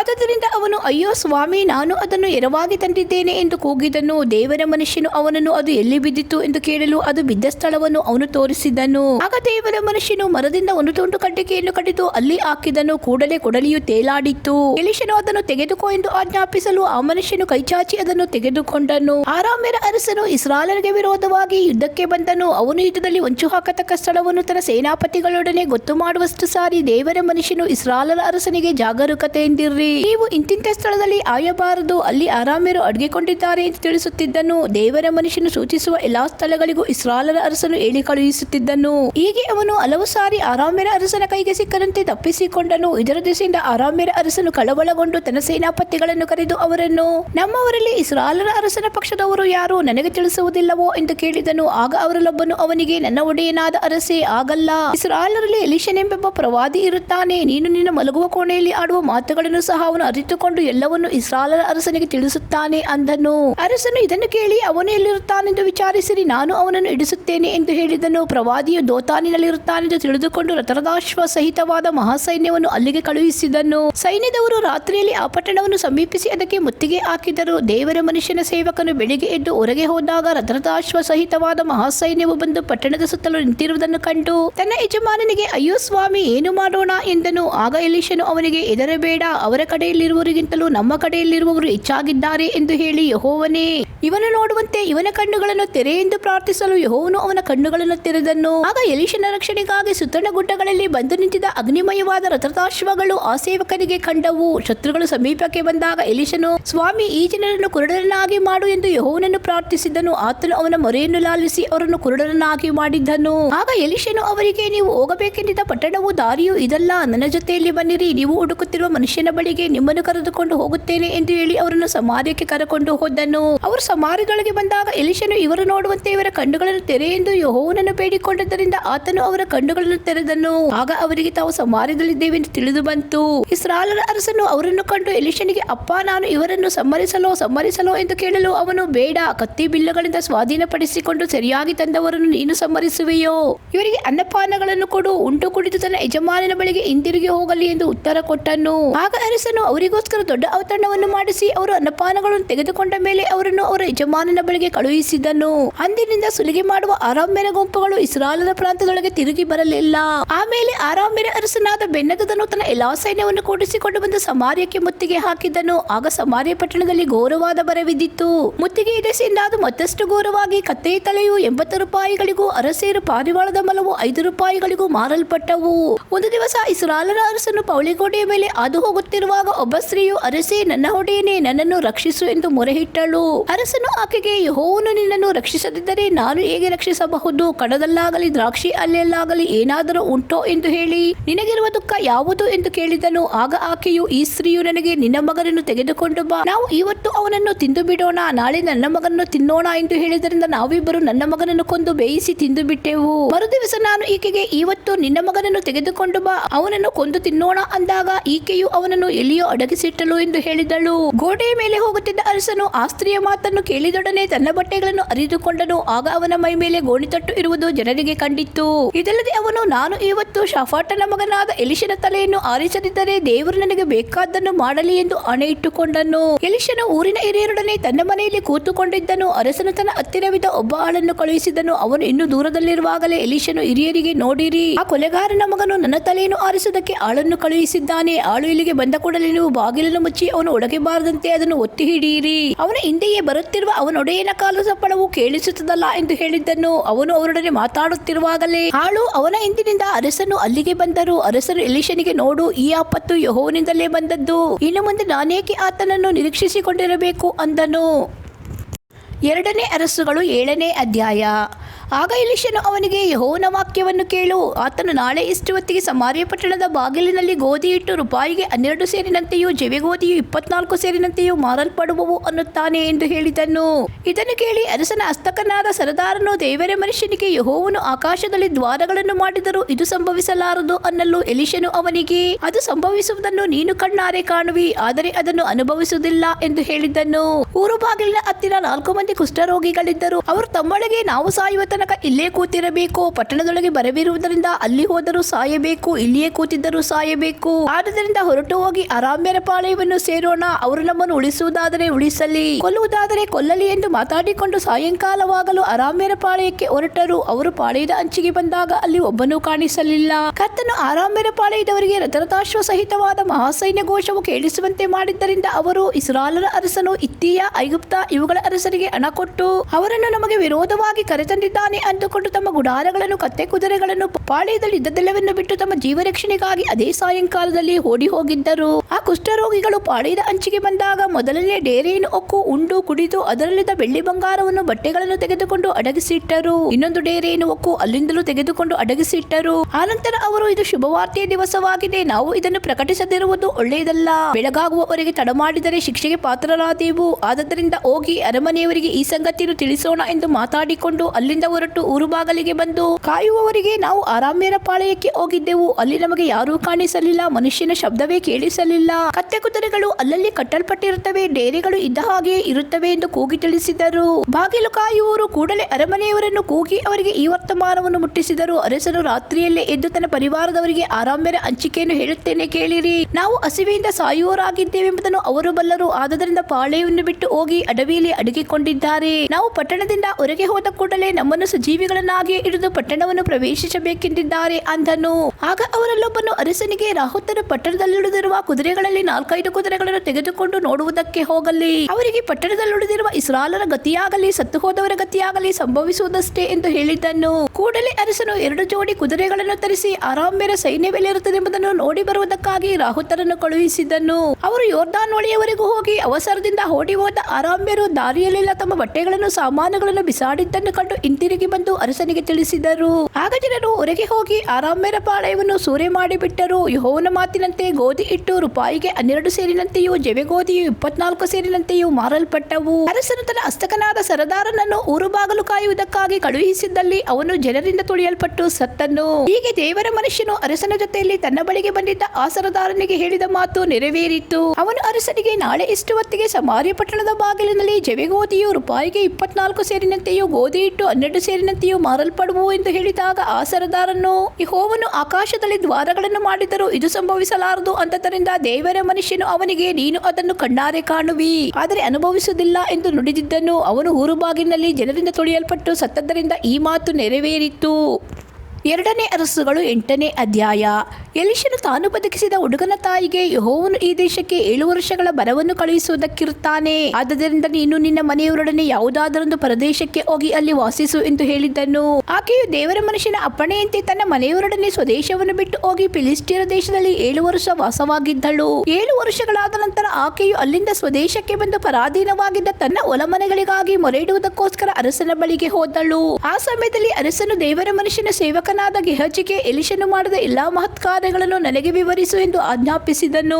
ಎಲಿಷನು ಸತ್ತ ಹುಡುಗನಿಗೆ ಜೀವದಾನ ಮಾಡಿದ ಸಂಗತಿಯನ್ನು ಗೆಹಜಿಯು ವಿವರಿಸುತ್ತಿರುವಾಗಲೇ ಜೀವದಾನ ಹೊಂದಿದ ಹುಡುಗನ ತಾಯಿಯು ತನ್ನ ಹೊಲಮನೆಗಳಿಗಾಗಿ ಮೊರೆಯಿಡುವುದಕ್ಕೋಸ್ಕರ ಅರಸನ ಬಳಿಗೆ ಬಂದಳು. ಕೂಡಲೇ ಗೆಹಜಿಯು, ಅರಸನೇ, ನನ್ನ ಒಡೆಯನೇ, ಎಲಿಷನು ಬದುಕಿಸಿದ ಹುಡುಗನು ಇವನೇ, ಈಕೆಯು ಇವನ ತಾಯಿ ಎಂದು ಹೇಳಿದನು. ಅರಸನು ಈ ಸಂಗತಿಯ ವಿಷಯವಾಗಿ ಆ ಸ್ತ್ರೀಯನ್ನು ವಿಚಾರಿಸಲು ಆಕೆಯು ಅದರಂತೆ ಹೇಳಿದಳು. ಆಗ ಅರಸನು ಒಬ್ಬ ಕಂಚುಕಿಯನ್ನು ಕರೆದು ಅವನಿಗೆ, ಹೋಗಿ ಈಕೆಯ ಹೊಲಮನೆಗಳನ್ನು, ಈಕೆಯು ದೇಶವನ್ನು ಬಿಟ್ಟಂದಿನಿಂದ ಎಂದಿನವರೆಗೂ ಈಕೆಗೆ ಸಲ್ಲತಕ್ಕ ಹೊಲದ ಆದಾಯವನ್ನು ಕೊಡಿಸು ಎಂದು ಆಜ್ಞಾಪಿಸಿ ಅವನನ್ನು ಆಕೆಯ ಜೊತೆಯಲ್ಲಿ ಕಳುಹಿಸಿದನು. ಒಂದಾನೊಂದು ಸಮಯದಲ್ಲಿ ಎಲಿಷನು ದಮಸ್ಕಕ್ಕೆ ಹೋದನು. ಆಗ ಅರಾಮ್ಯರ ಅರಸನಾದ ಬೆನ್ಹದದನು ಅಸ್ವಸ್ಥನಾಗಿದ್ದನು. ದೇವರ ಮನುಷ್ಯನು ಬಂದಿದ್ದಾನೆಂಬ ವರ್ತಮಾನವನ್ನು ಕೇಳಿ ಅವನು ಅಜಾಯೇಲನನ್ನು ಕರೆದು ಅವನಿಗೆ, ನೀನು ಕಾಣಿಕೆಯನ್ನು ತೆಗೆದುಕೊಂಡು ದೇವರ ಮನುಷ್ಯನ ಬಳಿಗೆ ಹೋಗಿ ನನಗೆ ವಾಸಿಯಾಗುವುದೋ ಇಲ್ಲವೋ ಎಂಬುದನ್ನು ಅವನ ಮುಖಾಂತರವಾಗಿ ಯೆಹೋವನ ಸನ್ನಿಧಿಯಲ್ಲಿ ವಿಚಾರಿಸು ಎಂದು ಆಜ್ಞಾಪಿಸಿದನು.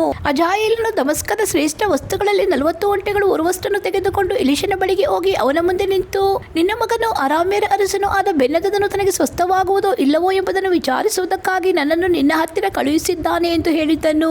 ಆಗ ದೇವರ ಮನುಷ್ಯನಾದ ಎಲಿಷನು ಅವನಿಗೆ, ಹೇಗೂ ನಿನಗೆ ವಾಸಿಯಾಗುವುದು ಎಂಬುದಾಗಿ ಬೆನ್ಹದದನಿಗೆ ಹೇಳು, ಆದರೂ ಅವನು ಸತ್ತೇ ಹೋಗುವನೆಂದು ಯೆಹೋವನು ನನಗೆ ತಿಳಿಸಿದ್ದಾನೆ ಎಂದು ಹೇಳಿ ಅವನು ನಾಚಿಕೊಳ್ಳುವ ತನಕ ಸ್ಥಿರ ದೃಷ್ಟಿಯಿಂದ ಅವನನ್ನು ನೋಡಿ ಅಳತೊಡಗಿದ್ದನು. ಅಜಾಯೇಲನು ಅವನನ್ನು, ನನ್ನ ಒಡೆಯ, ಯಾಕೆ ಅಳುತ್ತಿ ಎಂದು ಕೇಳಿದನು. ಅದಕ್ಕೆ ಅವನು, ನೀನು ಇಸ್ರಾಯೇಲರಿಗೆ ಎಷ್ಟು ಕೇಡು ಮಾಡುವಿ ಎಂದು ನನಗೆ ಪ್ರಕಟವಾಯಿತು. ನೀನು ಅವರ ಕೋಟೆಗಳಿಗೆ ಬೆಂಕಿ ಹೊತ್ತಿಸುವಿ, ಯೌವನಸ್ಥರನ್ನು ಕತ್ತಿಯಿಂದ ಸಂಹರಿಸುವಿ, ಮಕ್ಕಳನ್ನು ಬಂಡೆಗೆ ಅಪ್ಪಳಿಸುವಿ, ಗರ್ಭಿಣಿಯರ ಹೊಟ್ಟೆಯನ್ನು ಸೀಳುವಿ ಎಂದು ಉತ್ತರ ಕೊಟ್ಟನು. ಅಜಾಯೇಲನು ಎಲಿಷನನ್ನು, ನಿನ್ನ ಸೇವಕನಾದ ನಾನು ನಾಯಿಯಂತಿರುತ್ತೇನಷ್ಟೇ, ನನ್ನಿಂದ ಇಂಥ ಮಹತ್ಕಾರ್ಯವಾಗುವುದು ಹೇಗೆ ಎಂದು ಕೇಳಲು ಅವನು, ನೀನು ಅರಾಮ್ಯರ ಅರಸನಾಗುವಿ ಎಂದು ಯೆಹೋವನು ನನಗೆ ತಿಳಿಸಿದ್ದಾನೆ ಅಂದನು. ಅಜಾಯೇಲನು ಎಲಿಷನನ್ನು ಬಿಟ್ಟು ತನ್ನ ಯಜಮಾನನ ಬಳಿಗೆ ಹೋದಾಗ ಅವನು ಇವನನ್ನು, ಎಲಿಷನು ಏನು ಹೇಳಿದನು ಎಂದು ಕೇಳಿದನು. ಅದಕ್ಕೆ ಇವನು, ನಿನಗೆ ಹೇಗೂ ಸ್ವಸ್ಥವಾಗುವುದೆಂದು ಹೇಳಿದನು ಎಂಬುದಾಗಿ ಉತ್ತರ ಕೊಟ್ಟನು. ಮರುದಿನ ಬೆಳಿಗ್ಗೆ ಇವನು ಕೌದಿಯನ್ನು ತೆಗೆದುಕೊಂಡು ನೀರಿನಲ್ಲಿ ತೋಯಿಸಿ ಅರಸನ ಮುಖದ ಮೇಲೆ ಹಾಕಿದ್ದರಿಂದ ಅವನು ಸತ್ತನು. ಅಜಾಯೇಲನು ಅವನಿಗೆ ಬದಲಾಗಿ ಅರಸನಾದನು. ಅಹಾಬನ ಮಗನು ಇಸ್ರಾಯೇಲರ ಅರಸನು ಆದ ಯೋರಾಮನ ಆಳ್ವಿಕೆಯ 5ನೇ ವರ್ಷದಲ್ಲಿ ಯೆಹೂದ ರಾಜನಾದ ಯೆಹೋಷಾಫಾಟನ ಮಗ ಯೋರಾಮನು ಆಳತೊಡಗಿದನು. ಇವನು ಪಟ್ಟಕ್ಕೆ ಬಂದಾಗ 32 ವರ್ಷದವನಾಗಿದ್ದು ಯೆರೂಸಲೇಮಿನಲ್ಲಿ 8 ವರ್ಷ ಆಳಿದನು. ಇವನು ಅಹಾಬನ ಮಗಳನ್ನು ಮದುವೆ ಮಾಡಿಕೊಂಡಿದ್ದರಿಂದ ಅಹಾಬನ ಕುಟುಂಬದವರಾದ ಇಸ್ರಾಯೇಲ್ ರಾಜರ ಮಾರ್ಗವನ್ನು ಅನುಸರಿಸಿ ಯೆಹೋವನ ದೃಷ್ಟಿಯಲ್ಲಿ ದ್ರೋಹಿಯಾದನು. ಆದರೂ ಯೆಹೋವನು ಯೆಹೂದ ರಾಜ್ಯವನ್ನು ನಾಶ ಮಾಡಲಿಲ್ಲ. ನಿನ್ನ ಮತ್ತು ನಿನ್ನ ಸಂತಾನದವರ ದೀಪವನ್ನು ಎಂದೂ ನಂದಿಸುವುದಿಲ್ಲ ಎಂಬುದಾಗಿ ತನ್ನ ಸೇವಕನಾದ ದಾವೀದನಿಗೆ ಮಾಡಿದ ಪ್ರಮಾಣವನ್ನು ನೆನೆಸಿ ಅದನ್ನು ಉಳಿಸಿದನು. ಇವನ ಕಾಲದಲ್ಲಿ ಎದೋಮ್ಯರು ಯೆಹೂದ್ಯರಿಗೆ ವಿರೋಧವಾಗಿ ತಿರುಗಿ ಬಿದ್ದು ಸ್ವತಂತ್ರರಾಗಿ ತಮಗೆ ಒಬ್ಬ ಅರಸನನ್ನು ನೇಮಿಸಿಕೊಂಡರು. ಆಗ ಯೆಹೋರಾಮನು ತನ್ನ ಎಲ್ಲ ರಥಬಲ ಸಹಿತವಾಗಿ ಯೊರ್ದಾನ್ ಹೊಳೆಯನ್ನು ದಾಟಿ ಜಾಯೀರಿಗೆ ಹೋದನು. ಎದೋಮ್ಯರು ಬಂದು ಅವನನ್ನು ಸುತ್ತಿಕೊಳ್ಳಲು ಅವನು ರಾತ್ರಿಯಲ್ಲೆದ್ದು ಅವರನ್ನು ಅವರ ರಥಬಲದ ಅಧಿಪತಿಗಳನ್ನು ಸೋಲಿಸಿ ಪಾರಾದನು. ಅವನ ಸೈನ್ಯದವರು ತಮ್ಮ ತಮ್ಮ ನಿವಾಸಗಳಿಗೆ ಓಡಿ ಹೋದರು. ಹೀಗೆ ಎದೋಮ್ಯರು ಯೆಹೂದ್ಯರಿಗೆ ವಿರೋಧವಾಗಿ ತಿರುಗಿ ಬಿದ್ದರು. ಅವರು ಅಂದಿನಿಂದ ಇಂದಿನವರೆಗೂ ಸ್ವತಂತ್ರರಾಗಿರುತ್ತಾರೆ. ಹೇಳುತ್ತಾರೆ, ಅದೇ ಕಾಲದಲ್ಲಿ ಲಿಬ್ನದವರು ಸ್ವತಂತ್ರರಾದರು. ಯೆಹೋರಾಮನ ಉಳಿದ ಚರಿತ್ರೆಯು ಅವನ ಕೃತ್ಯಗಳು ಯೆಹೂದ ರಾಜಕಾಲ ವೃತ್ತಾಂತ ಎಂಬ ಗ್ರಂಥದಲ್ಲಿ ಬರೆದಿರುತ್ತವೆ. ಅವನು ಪಿತೃಗಳ ಬಳಿಗೆ ಸೇರಲು ಅವನ ಶವವನ್ನು ದಾವೀದ ನಗರದೊಳಗೆ ಕುಟುಂಬ ಸ್ಮಶಾನ ಭೂಮಿಯಲ್ಲಿ ಸಮಾಧಿ ಮಾಡಿದ್ದರು. ಅವನಿಗೆ ಬದಲಾಗಿ ಅವನ ಮಗನಾದ ಅಹಜ್ಯನು ಅರಸನಾದನು. ಅಹಾಬನ ಮಗನು ಇಸ್ರಾಯೇಲರ ಅರಸನು ಆದ ಯೋರಾಮನ ಆಳ್ವಿಕೆಯ 12ನೇ ವರ್ಷದಲ್ಲಿ ಯೆಹೂದದ ಅರಸನಾದ ಯೆಹೋರಾಮನ ಮಗ ಅಹಜ್ಯನು ಅರಸನಾದನು. ಇವನು ಪಟ್ಟಕ್ಕೆ ಬಂದಾಗ 22 ವರ್ಷದವನಾಗಿದ್ದು ಯೆರೂಸಲೇಮಿನಲ್ಲಿ 1 ವರ್ಷ ಆಳಿದನು. ಇಸ್ರಾಯೇಲರ ಅರಸನಾದ ಒಮ್ರಿಯ ಮೊಮ್ಮಗಳಾದ ಅತಲ್ಯ ಎಂಬಾಕೆಯು ಇವನ ತಾಯಿ. ಇವನಿಗೂ ಅಹಾಬನ ಕುಟುಂಬದವರಿಗೂ ಬೇಗತನವಿದ್ದರಿಂದ ಇವನು ಅವರ ಮಾರ್ಗದಲ್ಲೇ ನಡೆದು ಯೆಹೋವನ ದೃಷ್ಟಿಯಲ್ಲಿ ದ್ರೋಹಿಯಾದನು. ಇದಲ್ಲದೆ ಅವನು ಅರಾಮ್ಯರ ಅರಸನಾದ ಅಜಾಯೇಲನೊಡನೆ ಯುದ್ಧ ಮಾಡುವುದಕ್ಕಾಗಿ ಅಹಾಬನ ಮಗನಾದ ಯೋರಾಮನ ಜೊತೆಯಲ್ಲಿ ರಾಮೋತ್ ಗಿಲ್ಯಾದಿಗೆ ಹೋದನು. ಆರಾಮ್ಯರು ಯೋರಾಮನನ್ನು ಗಾಯಪಡಿಸಲು ಅವನು ಯುದ್ಧದಲ್ಲಾದ ಗಾಯಗಳನ್ನು ಮಾಯಿಸಿಕೊಳ್ಳುವುದಕ್ಕಾಗಿ ಇಸ್ರೇಲಿಗೆ ಬಂದನು. ಅವನು ಅಸ್ವಸ್ಥನಾಗಿದ್ದರಿಂದ ಯೆಹೂದ್ಯರ ಅರಸನಾದ ಯೆಹೋರಾಮನ ಮಗ ಅಹಜ್ಯನು ಅವನನ್ನು ನೋಡುವುದಕ್ಕೋಸ್ಕರ ಅಲ್ಲಿಗೆ ಹೋದನು. 2 ಅರಸುಗಳು 9ನೇ ಅಧ್ಯಾಯ. ಪ್ರವಾದಿಯಾದ ಎಲಿಷನು ಪ್ರವಾದಿ ಮಂಡಳಿಯವರಲ್ಲಿ ಒಬ್ಬನನ್ನು ಕರೆದು ಅವನಿಗೆ, ನಡುಕಟ್ಟಿ ಈ ಎಣ್ಣೆಯ ಕುಪ್ಪಿಯನ್ನು ತೆಗೆದುಕೊಂಡು ರಾಮೋತ್ ಗಿಲ್ಯಾದಿಗೆ ಹೋಗು. ಊರನ್ನು ಮುಟ್ಟಿದ ನಂತರ ನಿಮ್ಷಿಯ ಮೊಮ್ಮಗನು ಯೆಹೋಷಾಫಾಟನ ಮಗನು ಆದ ಯೇಹು ಎಲ್ಲಿರುತ್ತಾನೆಂದು ವಿಚಾರಿಸಿ ಅವನು ಸಿಕ್ಕಿದಾಗ ಅವನನ್ನು ಅವನ ಜೊತೆಗಾರರ ಗುಂಪಿನಿಂದ ಒಳಗಿನ ಕೋಣೆಗೆ ಕರಕೊಂಡು ಹೋಗು. ತರುವಾಯ ಕುಪ್ಪಿಯಲ್ಲಿರುವ ಎಣ್ಣೆಯನ್ನು ಅವನ ತಲೆಯ ಮೇಲೆ ಒಯ್ದು, ನಾನು ನಿನ್ನನ್ನು ಇಸ್ರಾಯೇಲರ ಅರಸನಾಗುವುದಕ್ಕೆ ಅಭಿಷೇಕಿಸಿದ್ದೇನೆಂದು ಯೆಹೋವನು ಅನ್ನುತ್ತಾನೆ ಎಂಬುದಾಗಿ ಹೇಳಿ ಕೂಡಲೇ ಕರತೆರೆದು ಓಡಿ ಹೋಗು ಎಂದು ಆಜ್ಞಾಪಿಸಿದನು. ಆಗ ಪ್ರವಾದಿಯ ಸೇವಕನಾದ ಆಯವನಸ್ಥನು ರಾಮೋತ್ ಗಿಲ್ಯಾದಿಗೆ ಹೋಗಿ ಸೈನ್ಯಾಧಿಪತಿಗಳೆಲ್ಲ ಒಂದು ಕಡೆಯಲ್ಲಿ ಕೂಡಿರುವುದನ್ನು ಕಂಡು ಅವರನ್ನು ಸಮೀಪಿಸಿ, ಸೇನಾಪತಿಯೇ, ನಿನಗೊಂದು ಮಾತು ಹೇಳುವುದೇ ಅಂದನು.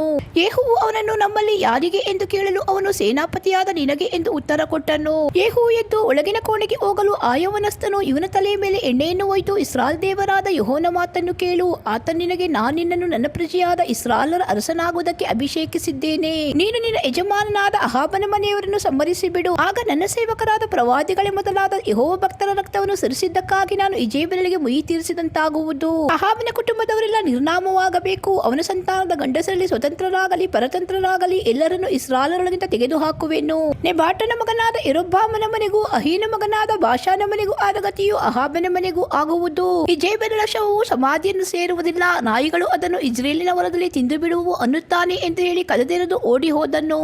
ಯೇಹು ತಿರುಗಿ ತನ್ನ ಒಡೆಯನ ಸೇವಕರ ಹತ್ತಿರ ಬರಲು ಅವರು ಅವನನ್ನು, ಶುಭವಾರ್ತೆಯೋ, ಆ ಹುಚ್ಚನು ನಿನ್ನ ಬಳಿಗೆ ಬಂದದ್ದೇಕೆ ಎಂದು ಕೇಳಿದರು. ಅದಕ್ಕೆ ಅವನು, ಆ ಮನುಷ್ಯನು ಎಂತವನು, ಅವನ ಮಾತು ಎಂತದ್ದು ಎಂಬುದು ನಿಮಗೆ ಗೊತ್ತುಂಟಲ್ಲ ಎಂದು ಉತ್ತರ ಕೊಟ್ಟನು. ಆದರೆ ಅವರು, ಅದು ಸುಳ್ಳು, ಅವನು ಹೇಳಿದ್ದನ್ನು ತಿಳಿಸು ಎಂದು ಅವನನ್ನು ಒತ್ತಾಯಪಡಿಸಿದ್ದರಿಂದ ಅವನು, ನಿನ್ನನ್ನು ಇಸ್ರಾಯೇಲರ ಅರಸನಾಗುವುದಕ್ಕೆ ಅಭಿಷೇಕಿಸಿದನೆಂಬುದಾಗಿ ಯೆಹೋವನು ಅನ್ನುತ್ತಾನೆ ಎಂಬಿ ಮೊದಲಾದ ಮಾತುಗಳನ್ನು ಹೇಳಿದನು ಎಂದು ಉತ್ತರ ಕೊಟ್ಟನು. ಕೂಡಲೇ ಅವರು ಅವನಿಗೋಸ್ಕರ ಮೆಟ್ಟಿಲುಗಳ ಮೇಲೆ ತಮ್ಮ ಬಟ್ಟೆಗಳನ್ನು ಹಾಸಿ ತುತ್ತೂರಿಯನ್ನು ಊದಿಸಿ ಯೇಹು ಅರಸನಾಗಿದ್ದಾನೆಂದು ಆರ್ಭಟಿಸಿದರು. ಹೀಗೆ ನಿಮ್ಷಿಯ ಮೊಮ್ಮಗನು ಯೆಹೋಷಾಫಾಟನ ಮಗನು ಆದ ಯೇಹು ಯೋರಾಮನಿಗೆ ವಿರೋಧವಾಗಿ ಒಳಸಂಚು ಮಾಡಿದ್ದನು. ಅರಾಮ್ಯರ ಅರಸನಾದ ಅಜಾಯೇಲನು ರಾಮೋತ್ ಗಿಲ್ಯಾದಿಗೆ ವಿರೋಧವಾಗಿ ಬರಲು ಯೋರಾಮನು ಅದನ್ನು ಕಾಪಾಡುವುದಕ್ಕೋಸ್ಕರ ಎಲ್ಲಾ ಇಸ್ರಾಯೇಲರ ಸಹಿತವಾಗಿ ಹೋಗಿ ಅಜಾಯೇಲನೊಡನೆ ಯುದ್ಧ ಮಾಡುತ್ತಿರುವಾಗ ಗಾಯವೊಂದಿದ್ದರಿಂದ ಅದನ್ನು ಮಾಯಿಸಿಕೊಳ್ಳುವುದಕ್ಕಾಗಿ ಹಿಂದಿರುಗಿ ಇಸ್ರೇಲಿಗೆ ಬಂದಿದ್ದನು. ಯೇಹುವು ತನ್ನ ಜೊತೆಗಾರರಿಗೆ, ನೀವು ನನ್ನವರಾಗಿದ್ದರೆ ಈ ಸುದ್ದಿಯು ಇಸ್ರೇಲನ್ನು ಮುಟ್ಟದಂತೆ ಒಬ್ಬನನ್ನು ಈ ಪಟ್ಟಣದಿಂದ ಹೊರಗೆ ಬಿಡಬೇಡಿರಿ ಎಂದು ಹೇಳಿದನು. ಆನಂತರ ಅವನು ರಥದಲ್ಲಿ ಕೂತು ಇಸ್ರೇಲಿಗೆ ಹೋಗುವುದಕ್ಕಾಗಿ ಹೊರಟನು. ಅಲ್ಲಿ ಅಸ್ವಸ್ಥನಾದ ಯೋರಾಮನು ಅವನನ್ನು ನೋಡುವುದಕ್ಕೆ ಬಂದಿದ್ದ ಯೆಹೂದ್ಯರ ಅರಸನಾದ ಅಹಜ್ಯನು ಇದ್ದರು. ಇಜ್ರೇಲಿನ ಬುರುಜಿನಲ್ಲಿದ್ದ ಕಾವಲುಗಾರನು ಯೇಹುವಿನ ಗುಂಪಿನವರನ್ನು ಕಂಡು, ಜನರ ಒಂದು ಗುಂಪು ಕಾಣಿಸುತ್ತೆ ಎಂದು ಯೋರಾಮನಿಗೆ ತಿಳಿಸಿದನು. ಯೋರಾಮನು ಅವನಿಗೆ, ನೀನು ಒಬ್ಬ ರಾಹುತನನ್ನು ಕರೆದು ಬರುತ್ತಿರುವವರು ಶುಭವಾರ್ತೆಯನ್ನು ತರುತ್ತಾರೋ ಎಂದು ಕೇಳುವುದಕ್ಕಾಗಿ ಕಳುಹಿಸು ಎಂಬುದಾಗಿ ಆಜ್ಞಾಪಿಸಿದನು. ರಾಹುತನು ಯೇಹುವನ್ನು ಎದುರುಗೊಂಡು, ಅರಸನು ಶುಭವಾರ್ತೆಯುಂಟು ಎಂದು ಕೇಳುತ್ತಾನೆ ಅನ್ನಲು ಅವನು, ಶುಭವಾರ್ತೆ ನಿನಗೇನು, ನನ್ನ ಹಿಂದೆ ಬಾ ಎಂದು ಹೇಳಿದನು. ಕಾವಲುಗಾರನು ಅರಸನಿಗೆ, ರಾಹುತನು ಆ ಗುಂಪನ್ನು ಮುಟ್ಟಿದನು, ಆದರೆ ತಿರುಗಿ ಬರುವುದು ಕಾಣಿಸುವುದಿಲ್ಲ ಎಂದು ತಿಳಿಸಿದಾಗ ಅರಸನು ಇನ್ನೊಬ್ಬ ರಾಹುತನನ್ನು ಕಳುಹಿಸಿದನು. ಇವನು ಹೋಗಿ ಯೇಹುವನ್ನು ಎದುರುಗೊಂಡು, ಅರಸನು ಶುಭವಾರ್ತೆಯುಂಟು ಎಂದು ಕೇಳುತ್ತಾನೆ ಅನ್ನಲು ಅವನು, ಶುಭವಾರ್ತೆ ನಿನಗೇನು, ನನ್ನ ಹಿಂದೆ ಬಾ ಎಂದನು. ಕಾವಲುಗಾರನು ತಿರುಗಿ ಅರಸನಿಗೆ, ಎರಡನೆಯವನು ಆ ಗುಂಪನ್ನು ಮುಟ್ಟಿದನು, ಆದರೆ ಹಿಂತಿರುಗಿ ಬರುವುದು ಕಾಣಿಸುವುದೇ ಇಲ್ಲ.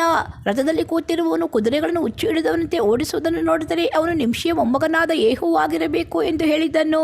ಯೋರಾಮನು ರಥ ಹೂಡಬೇಕೆಂದು ತನ್ನ ಸೇವಕರಿಗೆ ಆಜ್ಞಾಪಿಸಿದನು. ಅವರು ಓಡಿದ್ದರು. ಆಗ ಇಸ್ರಾಯೇಲರ ಅರಸನಾದ ಇವನು ಯೆಹೂದ್ಯರ ಅರಸನಾದ ಅಹಜ್ಯನು ತಮ್ಮ ತಮ್ಮ ರಥಗಳಲ್ಲಿ ಕೂತುಕೊಂಡು ಯೇಹುವನ್ನು ಎದುರುಗೊಳ್ಳುವುದಕ್ಕಾಗಿ ಹೊರಟರು. ಹೊರಟು ಇಜ್ರೇಲಿನವನಾದ ನಾಬೋತನ ಹೊಲದಲ್ಲಿ ಅವನನ್ನು ಸಂಧಿಸಿದನು. ಯೋರಾಮನು ಅವನನ್ನು ಕಂಡ ಕೂಡಲೇ, ಯೇಹುವೇ ಶುಭವೋ ಎಂದು ಅವನನ್ನು ಕೇಳಿದನು. ಅದಕ್ಕೆ ಅವನು, ನಿನ್ನ ತಾಯಿಯ ದೇವದ್ರೋಹವು ಮಂತ್ರತಂತ್ರವು ಪ್ರಬಲವಾಗಿರುವಲ್ಲಿ ಶುಭವೆಲ್ಲಿಂದ ಬರುವುದು ಎಂದು ಉತ್ತರ ಕೊಟ್ಟನು.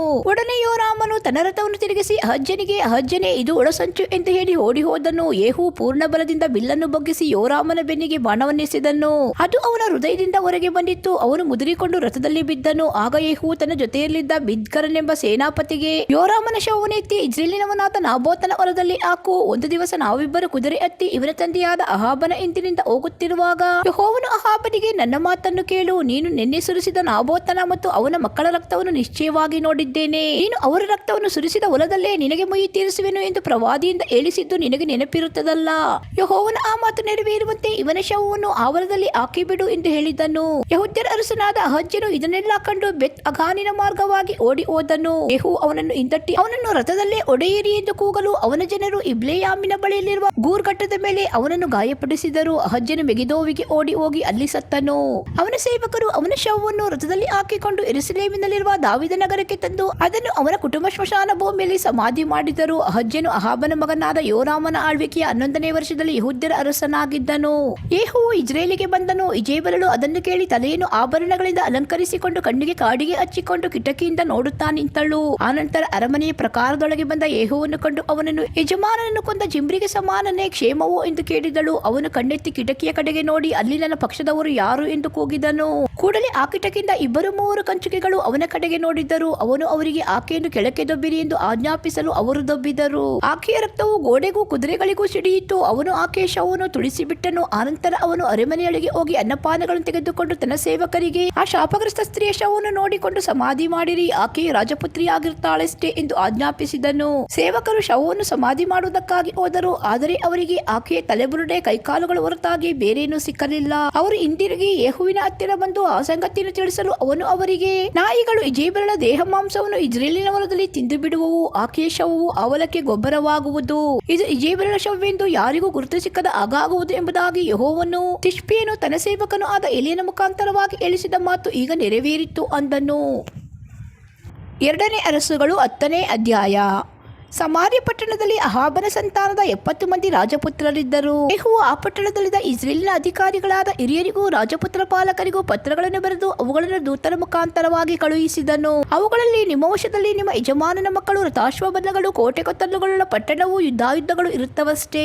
ಈ ಪತ್ರವು ನಿಮಗೆ ಮುಟ್ಟಿದೊಡನೆ ಆ ರಾಜಪುತ್ರರಲ್ಲಿ ಉತ್ತಮನೂ ಸಮರ್ಥನೂ ಆದ ಒಬ್ಬರನ್ನು ಆರಿಸಿಕೊಂಡು ಅವನನ್ನು ಅವನ ತಂದೆಯ ಸಿಂಹಾಸನದ ಮೇಲೆ ಕುಳ್ಳರಿಸಿ ನಿಮ್ಮ ಯಜಮಾನನ ಕುಟುಂಬದವರಿಗೋಸ್ಕರ ಯುದ್ಧ ಮಾಡಿರಿ ಎಂಬುದಾಗಿ ಬರೆದಿತ್ತು. ಅವರು ಬಹಳವಾಗಿ ಭಯಪಟ್ಟು ಇಬ್ಬರು ರಾಜರು ಅವನ ಮುಂದೆ ನಿಲ್ಲಲಾರದೆ ಹೋದರು. ನಾವು ನಿಲ್ಲುವುದು ಹೇಗೆ ಅಂದುಕೊಂಡರು.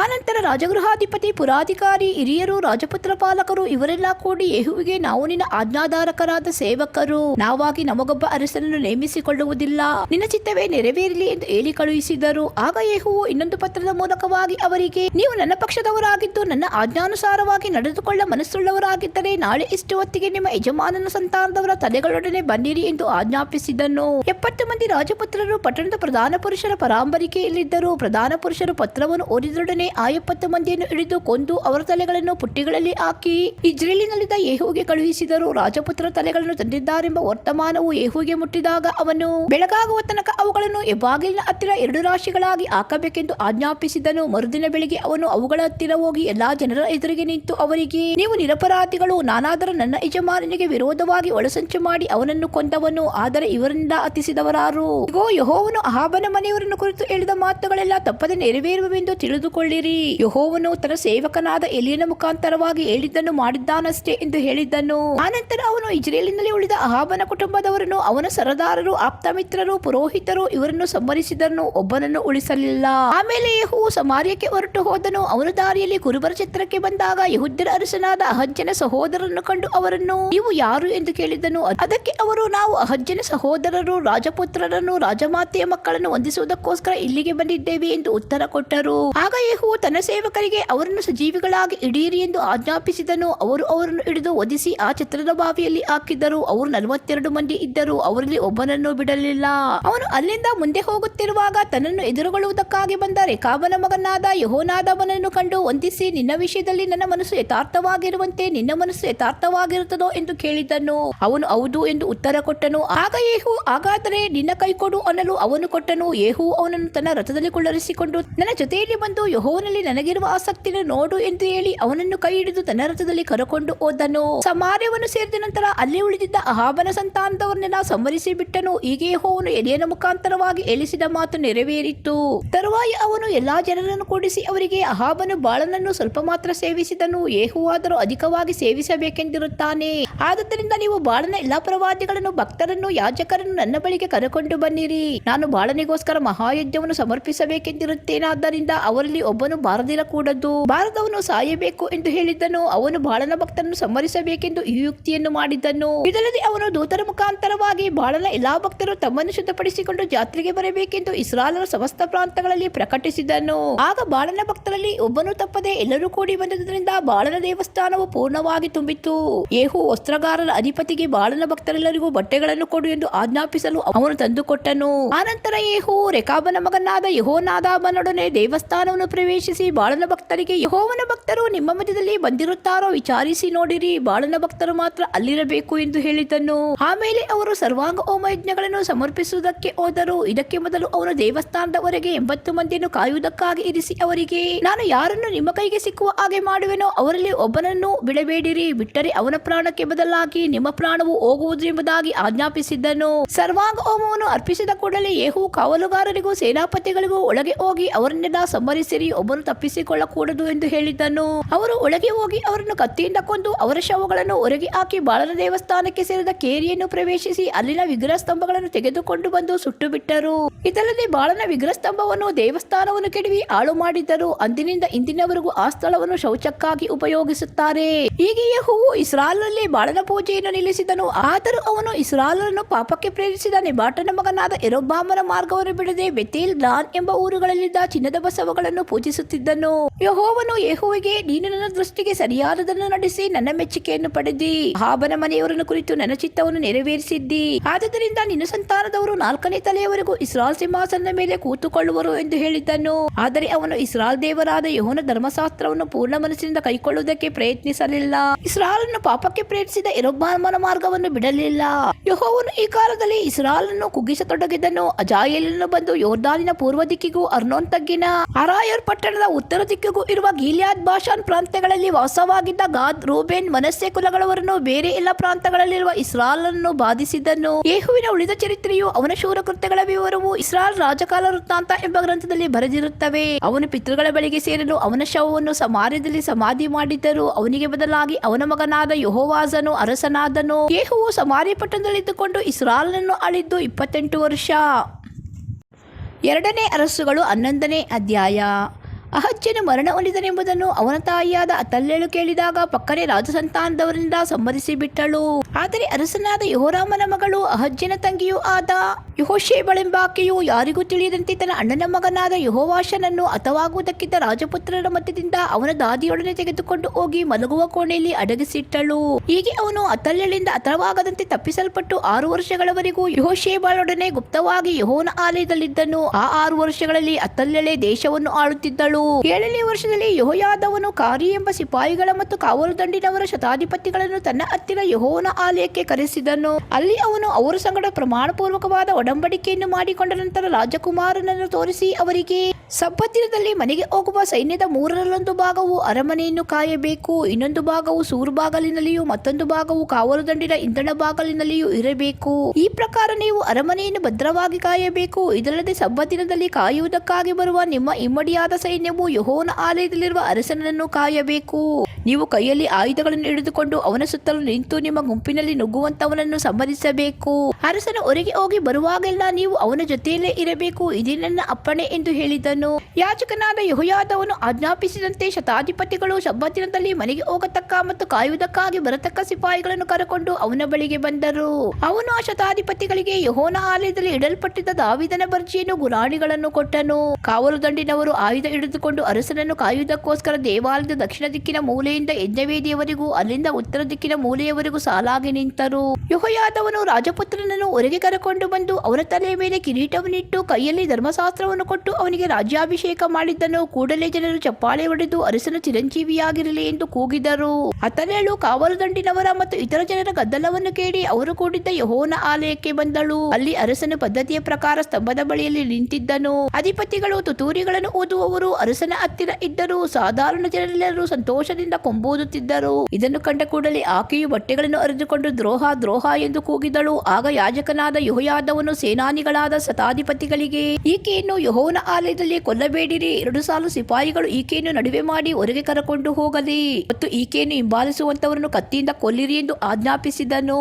ಅವರು ಆಕೆಯನ್ನು ಹಿಡಿದು ಕುದುರೆಗಳ ಬಾಗಿಲಿಂದ ಅರಮನೆಗೆ ಒಯ್ದು ಅಲ್ಲಿ ಹತ್ತಿಸಿದರು.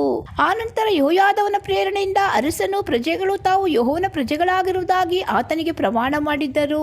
ಇದಲ್ಲದೆ ರಾಜಪ್ರಜೆಗಳಿಗೂ ಒಡಂಬಡಿಕೆಯಾಯಿತು. ಯೆಹೂದ್ಯರೆಲ್ಲರೂ ಬಾಳನ ದೇವಸ್ಥಾನಕ್ಕೆ ಹೋಗಿ ಬಾಳನ ಪೂಜಾರಿಯಾದ ಮತ್ತಾನನನ್ನು ವೇದಿಗಳ ಮುಂದೆಯೇ ಕೊಂದು ದೇವಸ್ಥಾನವನ್ನು ಅದರಲ್ಲಿದ್ದ ವೇದಿ ವಿಗ್ರಹಗಳನ್ನು ಸಂಪೂರ್ಣವಾಗಿ ಹಾಳು ಮಾಡಿದ್ದರು. ಯೆಹೋಯಾದವನು ದೇವಾಲಯಕ್ಕೆ ಕಾವಲಿಟ್ಟು ಶತಾಧಿಪತಿಗಳು, ಕಾರ್ಯೆನಿಸಿಕೊಳ್ಳುವ ಸೈನ್ಯ, ಕಾವಲು ದಂಡು, ಸಾಧಾರಣ ಜನರು ಇವರೊಡನೆ ಅರಸನನ್ನು ಯೆಹೋವನ ಆಲಯದಿಂದ ಕಾವಲು ದಂಡಿನವರ ಬಾಗಿಲಿನ ಮಾರ್ಗವಾಗಿ ಅರಮನೆಗೆ ಕರೆಕೊಂಡು ಹೋಗಿ ರಾಜಸಿಂಹಾಸನದ ಮೇಲೆ ಕುಳ್ಳರಿಸಿದರು. ದೇಶದವರೆಲ್ಲರೂ ಬಹಳವಾಗಿ ಸಂತೋಷಪಟ್ಟರು. ಪಟ್ಟಣದಲ್ಲಿ ಶಾಂತಿ ಇತ್ತು. ಅತಲ್ಯಳನ್ನು ಅರಮನೆಯಲ್ಲಿ ಕತ್ತಿಯಿಂದ ಸಂಹರಿಸಿದರು. ಯೆಹೋವಾಷನು ಅರಸನಾದಾಗ 7 ವರ್ಷದವನಾಗಿದ್ದನು. 2ನೇ ಅರಸುಗಳು 12ನೇ ಅಧ್ಯಾಯ. ಯೆಹೋವಾಷನು ಯೇಹುವಿನ ಆಳ್ವಿಕೆಯ 7ನೇ ವರ್ಷದಲ್ಲಿ ಅರಸನಾಗಿ ಯೆರೂಸಲೇಮಿನಲ್ಲಿ 40 ವರ್ಷ ಆಳಿದ್ದನು. ಬೆರ್ಷೆಬದವಳಾದ ಚೀಪ್ಯಳು ಅವನ ತಾಯಿ. ಯಾಜಕನಾದ ಯೆಹೋಯಾದವನು ಅವನಿಗೆ ಬೋಧಕನಾಗಿದ್ದ ಕಾಲದಲ್ಲಿ ಅವನು ಯೆಹೋವನ ದೃಷ್ಟಿಯಲ್ಲಿ ಒಳ್ಳೆಯವನಾಗಿ ನಡೆದುಕೊಳ್ಳುತ್ತಿದ್ದನು. ಆದರೆ ಅವನು ಪೂಜಾ ಸ್ಥಳಗಳನ್ನು ತೆಗೆದು ಹಾಕಲಿಲ್ಲವಾದ್ದರಿಂದ ಜನರು ಅವುಗಳ ಮೇಲೆಯೇ ಯಜ್ಞಧೂಪಗಳನ್ನು ಅರ್ಪಿಸುತ್ತಿದ್ದರು. ಯೆಹೋವಾಷನು ಯಾಜಕರಿಗೆ, ನೀವು ಯೆಹೋವನ ಆಲಯಕ್ಕೆ ಸೇರುವ ಎಲ್ಲಾ ಪರಿಶುದ್ಧ ದ್ರವ್ಯವನ್ನು, ಅಂದರೆ ಕಾನೇಶುಮಾರಿಯಲ್ಲಿ ಲೆಕ್ಕಿಸಲ್ಪಟ್ಟ ಪ್ರತಿಯೊಬ್ಬರು ತಂದು ಕೊಡುವ ಹಣ, ದೇವರಿಗೆ ಪ್ರತಿಷ್ಠಿತನಾದ ಮನುಷ್ಯನು ತನ್ನ ಪ್ರಾಣವನ್ನು ಬಿಡಿಸಿಕೊಳ್ಳುವುದಕ್ಕಾಗಿ ತರುವ ಹಣ, ಜನರು ಯೆಹೋವನ ಆಲಯಕ್ಕೆ ಸ್ವೇಚ್ಛೆಯಿಂದ ತಂದೊಪ್ಪಿಸುವ ಹಣ, ಇವುಗಳನ್ನು ತೆಗೆದುಕೊಂಡು ದೇವಾಲಯವು ಎಲ್ಲೆಲ್ಲಿ ಶಿಥಿಲವಾಗಿರುತ್ತದೆಂದು ನೋಡಿ ಅದನ್ನು ಸರಿ ಮಾಡುವುದಕ್ಕೋಸ್ಕರ ವಿನಿಯೋಗಿಸಿರಿ. ಪ್ರತಿಯೊಬ್ಬನು ತನ್ನ ಪರಿಚಿತರಿಂದಲೇ ಹಣ ತೆಗೆದುಕೊಳ್ಳಬೇಕು ಎಂದು ಆಜ್ಞಾಪಿಸಿದನು. ಯಾಜಕರು ಅರಸನಾದ ಯೋವಾಷನ ಆಳ್ವಿಕೆಯ 23ನೇ ವರ್ಷದವರೆಗೂ ದೇವಾಲಯವನ್ನು ಜೀರ್ಣೋದ್ಧಾರ ಮಾಡಿರಲಿಲ್ಲ. ಆದುದರಿಂದ ಅವನು ಯೆಹೋಯಾದವ ಮೊದಲಾದ ಯಾಜಕರನ್ನು ಕರೆದು ಅವರಿಗೆ, ನೀವು ಈವರೆಗೆ ದೇವಾಲಯವನ್ನೇಕೆ ಜೀರ್ಣೋದ್ಧಾರ ಮಾಡಲಿಲ್ಲ? ಇನ್ನು ಮುಂದೆ ನಿಮ್ಮ ಪರಿಚಿತರು ತಂದುಕೊಡುವ ಹಣವನ್ನು ನಿಮ್ಮ ಕೈಯಲ್ಲಿಟ್ಟುಕೊಳ್ಳದೆ ಕೂಡಲೇ ಅದನ್ನು ದೇವಾಲಯದ ಜೀರ್ಣೋದ್ಧಾರಕ್ಕಾಗಿ ಕೊಡಿರಿ ಎಂದು ಹೇಳಿದನು. ಆಗ ಯಾಜಕರು ಅವನಿಗೆ, ನಾವು ಇನ್ನು ಮುಂದೆ ಜನರಿಂದ ಹಣ ತೆಗೆದುಕೊಳ್ಳುವುದಿಲ್ಲ, ದೇವಾಲಯದ ಜೀರ್ಣೋದ್ಧಾರಕ್ಕೆ ಕೈ ಹಾಕುವುದಿಲ್ಲ ಎಂಬುದಾಗಿ ಮಾತು ಕೊಟ್ಟರು. ಯಾಜಕನಾದ ಯೆಹೋಯಾದವನು ಒಂದು ಪೆಟ್ಟಿಗೆಯನ್ನು ತೆಗೆದುಕೊಂಡು ಬಂದು ಅದರ ಮುಚ್ಚಳದಲ್ಲಿ ತೂತು ಮಾಡಿ ಅದನ್ನು ಯೆಹೋವನ ಆಲಯದ ಬಾಗಿಲಿನ ಬಲಗಡೆಯಲ್ಲಿ ಯಜ್ಞವೇದಿಯ ಹತ್ತಿರ ಇಟ್ಟನು. ದ್ವಾರಪಾಲಕರಾದ ಯಾಜಕರು ಯೆಹೋವನ ಆಲಯಕ್ಕೆ ತರಲ್ಪಟ್ಟ ಹಣವನ್ನೆಲ್ಲ ಅದರಲ್ಲಿಯೇ ಹಾಕಿಸುತ್ತಿದ್ದರು. ಪೆಟ್ಟಿಗೆಯಲ್ಲಿ ತಕ್ಕಷ್ಟು ಹಣ ಕೂಡಿದೆ ಎಂದು ಕಂಡು ಬಂದಾಗೆಲ್ಲ ರಾಜಲೇಖಕನು ಮಹಾಯಾಜಕನು ಬಂದು ಅದನ್ನು ಚೀಲಗಳಲ್ಲಿ ಹಾಕಿ ತೂಕ ಮಾಡಿ ಯೆಹೋವನ ಆಲಯದ ಹಣವು ಇಷ್ಟಿಷ್ಟು ಆಯಿತೆಂದು ಬರೆದುಕೊಂಡು ಅದನ್ನು ಆಲಯದ ಕೆಲಸವನ್ನು ನಡೆಸುವ ಮೊಕ್ತೇಸರರಿಗೆ ಒಪ್ಪಿಸುವರು. ಇವರು ಅದನ್ನು ಅಲ್ಲಿ ಕೆಲಸ ಮಾಡುವ ಬಡಗಿ, ಶಿಲ್ಪಿ, ಉಪ್ಪಾರ, ಕಲ್ಲುಕುಟಿಕ ಇವರ ಸಂಬಳಕ್ಕಾಗಿಯೂ, ಮರ, ಕೆತ್ತಿದ ಕಲ್ಲು ಇವುಗಳನ್ನು ಕೊಂಡುಕೊಳ್ಳುವುದಕ್ಕಾಗಿಯೂ, ಆಲಯದ ಜೀರ್ಣೋದ್ಧಾರದ ಬೇರೆ ಎಲ್ಲ ವೆಚ್ಚಕ್ಕಾಗಿಯೂ ಉಪಯೋಗಿಸುವರು. ಯೆಹೋವನ ಆಲಯಕ್ಕೆ ತರಲ್ಪಟ್ಟ ಹಣವನ್ನು ಜೀರ್ಣೋದ್ಧಾರ ಕಾರ್ಯದವರ ಸಂಬಳಕ್ಕಾಗಿ ಉಪಯೋಗಿಸಿದರೆ ಹೊರತು ಯೆಹೋವನ ಆಲಯದ ಬೆಳ್ಳಿಯ ಬಟ್ಟಲು, ಕತ್ತರಿ, ಬೋಗುಣಿ, ತುತ್ತೂರಿ, ಬೆಳ್ಳಿ, ಬಂಗಾರದ ಪಾತ್ರೆ ಇವುಗಳನ್ನು ಮಾಡುವುದಕ್ಕಾಗಿ ಉಪಯೋಗಿಸಲಿಲ್ಲ. ಕೆಲಸಗಾರರಿಗೆ ಸಂಬಳ ಕೊಡುವ ಮೊಕ್ತೇಸರರು ನಂಬಿಕಸ್ಥರಾಗಿದ್ದರಿಂದ ಅವರ ವಶಕ್ಕೆ ಕೊಡಲ್ಪಟ್ಟ ಹಣದ ಲೆಕ್ಕವನ್ನು ಯಾರೂ ಕೇಳಲಿಲ್ಲ. ಅಪರಾಧ ಪ್ರಾಯಶ್ಚಿತಕ್ಕಾಗಿಯೂ ದೋಷ ಪರಿಹಾರಕ್ಕಾಗಿಯೂ ತರಲ್ಪಟ್ಟ ಹಣವು ಯಾಜಕರ ಭಾಗವಾಗಿತ್ತು. ಅದು ಯೆಹೋವನ ಆಲಯಕ್ಕೆ ಸೇರಲಿಲ್ಲ. ಇದೇ ಕಾಲದಲ್ಲಿ ಆರಾಮ್ಯರ ಅರಸನಾದ ಅಜಾಯೇಲನು ಬಂದು ಗತ್ ಊರಿಗೆ ಮುತ್ತಿಗೆ ಹಾಕಿ ಅದನ್ನು ಸ್ವಾಧೀನಪಡಿಸಿಕೊಂಡು ಅಲ್ಲಿಂದ ಯೆರೂಸಲೇಮಿಗೆ ವಿರೋಧವಾಗಿ ಹೊರಟನು. ಯಹೂದದ ಅರಸನಾದ ಯೆಹೋವಾಷನು ಇದನ್ನು ಕೇಳಿ ತಾನು ತನ್ನ ಪೂರ್ವಿಕರಾದ ಯೆಹೋಷಾಫಾಟ್, ಯೆಹೋರಾಮ್, ಅಹಜ್ಯ ಎಂಬ ಯೆಹೂದ ಯಹೂದ ರಾಜರು ದೇವಸ್ಥಾನಕ್ಕೆ ಕಾಣಿಕೆಯಾಗಿ ಕೊಟ್ಟ ಒಡವೆಗಳು, ಯೆಹೋವನ ಆಲಯದ ಮತ್ತು ಅರಮನೆಯ ಭಂಡಾರಗಳಲ್ಲಿದ್ದ ಬಂಗಾರ ಇವುಗಳನ್ನು ತೆಗೆದುಕೊಂಡು ಅರಾಮ್ಯರ ಅರಸನಾದ ಅಜಾಯೇಲನಿಗೆ ಕಳುಹಿಸಿದನು. ಆಗ ಅವನು ಯೆರೂಸಲೇಮನ್ನು ಬಿಟ್ಟು ಹೋದನು. ಯೆಹೋವಾಷನ ಉಳಿದ ಚರಿತ್ರೆಯು ಅವನ ಎಲ್ಲಾ ಕೃತ್ಯಗಳು ಯಹೂದ ರಾಜಕಾಲ ವೃತ್ತಾಂತ ಎಂಬ ಗ್ರಂಥದಲ್ಲಿ ಬರೆದಿರುತ್ತವೆ. ಯೆಹೋವಾಷನ ಉದ್ಯೋಗಸ್ಥರು ಅವರಿಗೆ ವಿರೋಧವಾಗಿ ಒಳಸಂಚು ಮಾಡಿದರು. ಅವರಲ್ಲಿ ಶಿಮೆಯಾತನ ಮಗನಾದ ಯೋಸಾಕಾರ್, ಶೋಮೇರನ ಮಗನಾದ ಯೆಹೋಜಾಬಾದ್ ಎಂಬುವರು ಶಿಲ್ಲಾ ಊರಿಗೆ ಹೋಗುವ ಘಟ್ಟದ ದಾರಿಯಲ್ಲಿರುವ ಮಿಲ್ಲೋ ಕೋಟೆಯಲ್ಲಿ ಅವನನ್ನು ಕೊಂದರು. ಅವನ ಜನರು ಅವನ ಶವವನ್ನು ದಾವೀದನ ನಗರದೊಳಗೆ ಅವನ ಕುಟುಂಬ ಸ್ಮಶಾನ ಭೂಮಿಯಲ್ಲಿ ಸಮಾಧಿ ಮಾಡಿದರು. ಅವನಿಗೆ ಬದಲಾಗಿ ಅವನ ಮಗನಾದ ಅಮಚ್ಯನು ಅರಸನಾದನು. 2ನೇ ಅರಸುಗಳು 13ನೇ ಅಧ್ಯಾಯ. ಯಹೂದದ ಅರಸನು ಅಹಜ್ಯನ ಮಗನೂ ಆದ ಯೆಹೋವಾಷನ ಆಳ್ವಿಕೆಯ 23ನೇ ವರ್ಷದಲ್ಲಿ ಯೇಹುವಿನ ಮಗನಾದ ಯೆಹೋಹಾಜನು ಇಸ್ರಾಯೇಲರ ಅರಸನಾಗಿ ಸಮಾರ್ಯದಲ್ಲಿ 17 ವರ್ಷ ಆಳಿದ್ದನು. ಅವನು ಇಸ್ರಾಯೇಲನ್ನು ಪಾಪಕ್ಕೆ ಪ್ರೇರಿಸಿದ ನೆಬಾಟನ ಮಗನಾದ ಯೆರೊಬ್ಬಾಮನ ಮಾರ್ಗವನ್ನು ಬಿಡದೆ ಯೆಹೋವನ ದೃಷ್ಟಿಯಲ್ಲಿ ದ್ರೋಹಿಯಾದನು. ಆದದರಿಂದ ಯೆಹೋವನು ಇಸ್ರಾಯೇಲರ ಮೇಲೆ ಕೋಪಗೊಂಡು ಅವರನ್ನು ಅರಾಮ್ಯರ ಅರಸನಾದ ಅಜಾಯೇಲನ ಕೈಗೂ ಅವನ ಮಗನಾದ ಬೆನದದನ ಕೈಗೂ ಒಪ್ಪಿಸಿದನು. ಅವರು ಯೆಹೋವಾಷನ ಜೀವಮಾನದಲ್ಲೆಲ್ಲ ಇವರ ಕೈಯಲ್ಲಿದ್ದರು. ಯೆಹೋವಾಷನು ಯೆಹೋವನಿಗೆ ಮೊರೆ ಇಟ್ಟನು. ಆತನು ಅವನ ಮೊರೆಯನ್ನು ಲಾಲಿಸಿ ಅರಾಮ್ಯರ ಅರಸನಿಂದ ಬಹಳವಾಗಿ ಬಾಧಿಸಲ್ಪಟ್ಟ ಇಸ್ರಾಯೇಲರ ಮೇಲೆ ಕಟಾಕ್ಷವಿಟ್ಟು ಅವರಿಗೆ ಒಬ್ಬ ರಕ್ಷಕನನ್ನು ಅನುಗ್ರಹಿಸಿದನು. ಇವನ ಮುಖಾಂತರವಾಗಿ ಅವರು ಅರಾಮ್ಯರ ಕೈಯಿಂದ ಬಿಡುಗಡೆಯಾಗಿ ಮುಂಚಿನಂತೆ ತಮ್ಮ ತಮ್ಮ ಮನೆಗಳಲ್ಲಿ ಸುರಕ್ಷಿತರಾಗಿ ವಾಸಿಸುವರಾದರು. ಆದರೂ ಅವರು ತಮ್ಮನ್ನು ಪಾಪಕ್ಕೆ ಪ್ರೇರಿಸಿದರೆ ಯೆರೊಬ್ಬಾಮನ ಮನೆಯವರ ಮಾರ್ಗದಲ್ಲಿ ನಡೆದರು, ಅದನ್ನು ಬಿಡಲೇ ಇಲ್ಲ. ಸಮಾರ್ಯದಲ್ಲಿ ಅಶೇರ ವಿಗ್ರಹ ಸ್ತಂಭವು ಇದ್ದೇ ಇತ್ತು. ಯೆಹೋವಾಷನಿಗೆ 50 ಮಂದಿ ರಾಹುತರು, 10 ರಥಗಳು, 10,000 ಮಂದಿ ಕಾಲಾಳುಗಳು ಮಾತ್ರ ಉಳಿದರು. ಅರಾಮ್ಯರ ಅರಸನು ಬೇರೆ ಎಲ್ಲರನ್ನೂ ಸಂಹರಿಸಿ ಕಣದ ಧೂಳಿನಂತೆ ಮಾಡಿದ್ದನು. ಯೆಹೋವಾಷನ ಉಳಿದ ಚರಿತ್ರೆಯು ಅವನ ಶೂರ ಕೃತ್ಯಗಳ ವಿವರವು ಇಸ್ರಾಯೇಲ್ ರಾಜಕಾಲ ವೃತ್ತಾಂತ ಎಂಬ ಗ್ರಂಥದಲ್ಲಿ ಬರೆದಿರುತ್ತವೆ. ಅವನ ಪಿತೃಗಳ ಬಳಿಗೆ ಸೇರಲು ಅವನ ಶವವನ್ನು ಸಮಾರ್ಯದಲ್ಲಿ ಸಮಾಧಿ ಮಾಡಿದ್ದರು. ಅವನಿಗೆ ಬದಲಾಗಿ ಅವನ ಮಗನಾದ ಯೋವಾಷನು ಅರಸನಾದನು. ಯಹೂದದ ಅರಸನಾದ ಯೆಹೋವಾಷನ ಆಳ್ವಿಕೆಯ 37ನೇ ವರ್ಷದಲ್ಲಿ ಯೆಹೋವಾಷನ ಮಗನಾದ ಯೋವಾಷನು ಇಸ್ರಾಯೇಲರ ಅರಸನಾಗಿ ಸಮಾರ್ಯದಲ್ಲಿ 16 ವರ್ಷ ಆಳಿದನು. ಇವನು ಇಸ್ರಾಯೇಲನ್ನು ಪಾಪಕ್ಕೆ ಪ್ರೇರಿಸಿದ ನೆಬಾಟನ ಮಗನಾದ ಯೆರೊಬ್ಬಾಮನ ಮಾರ್ಗವನ್ನು ಬಿಡದೆ ಯೆಹೋವನ ದೃಷ್ಟಿಯಲ್ಲಿ ದ್ರೋಹಿಯಾದನು.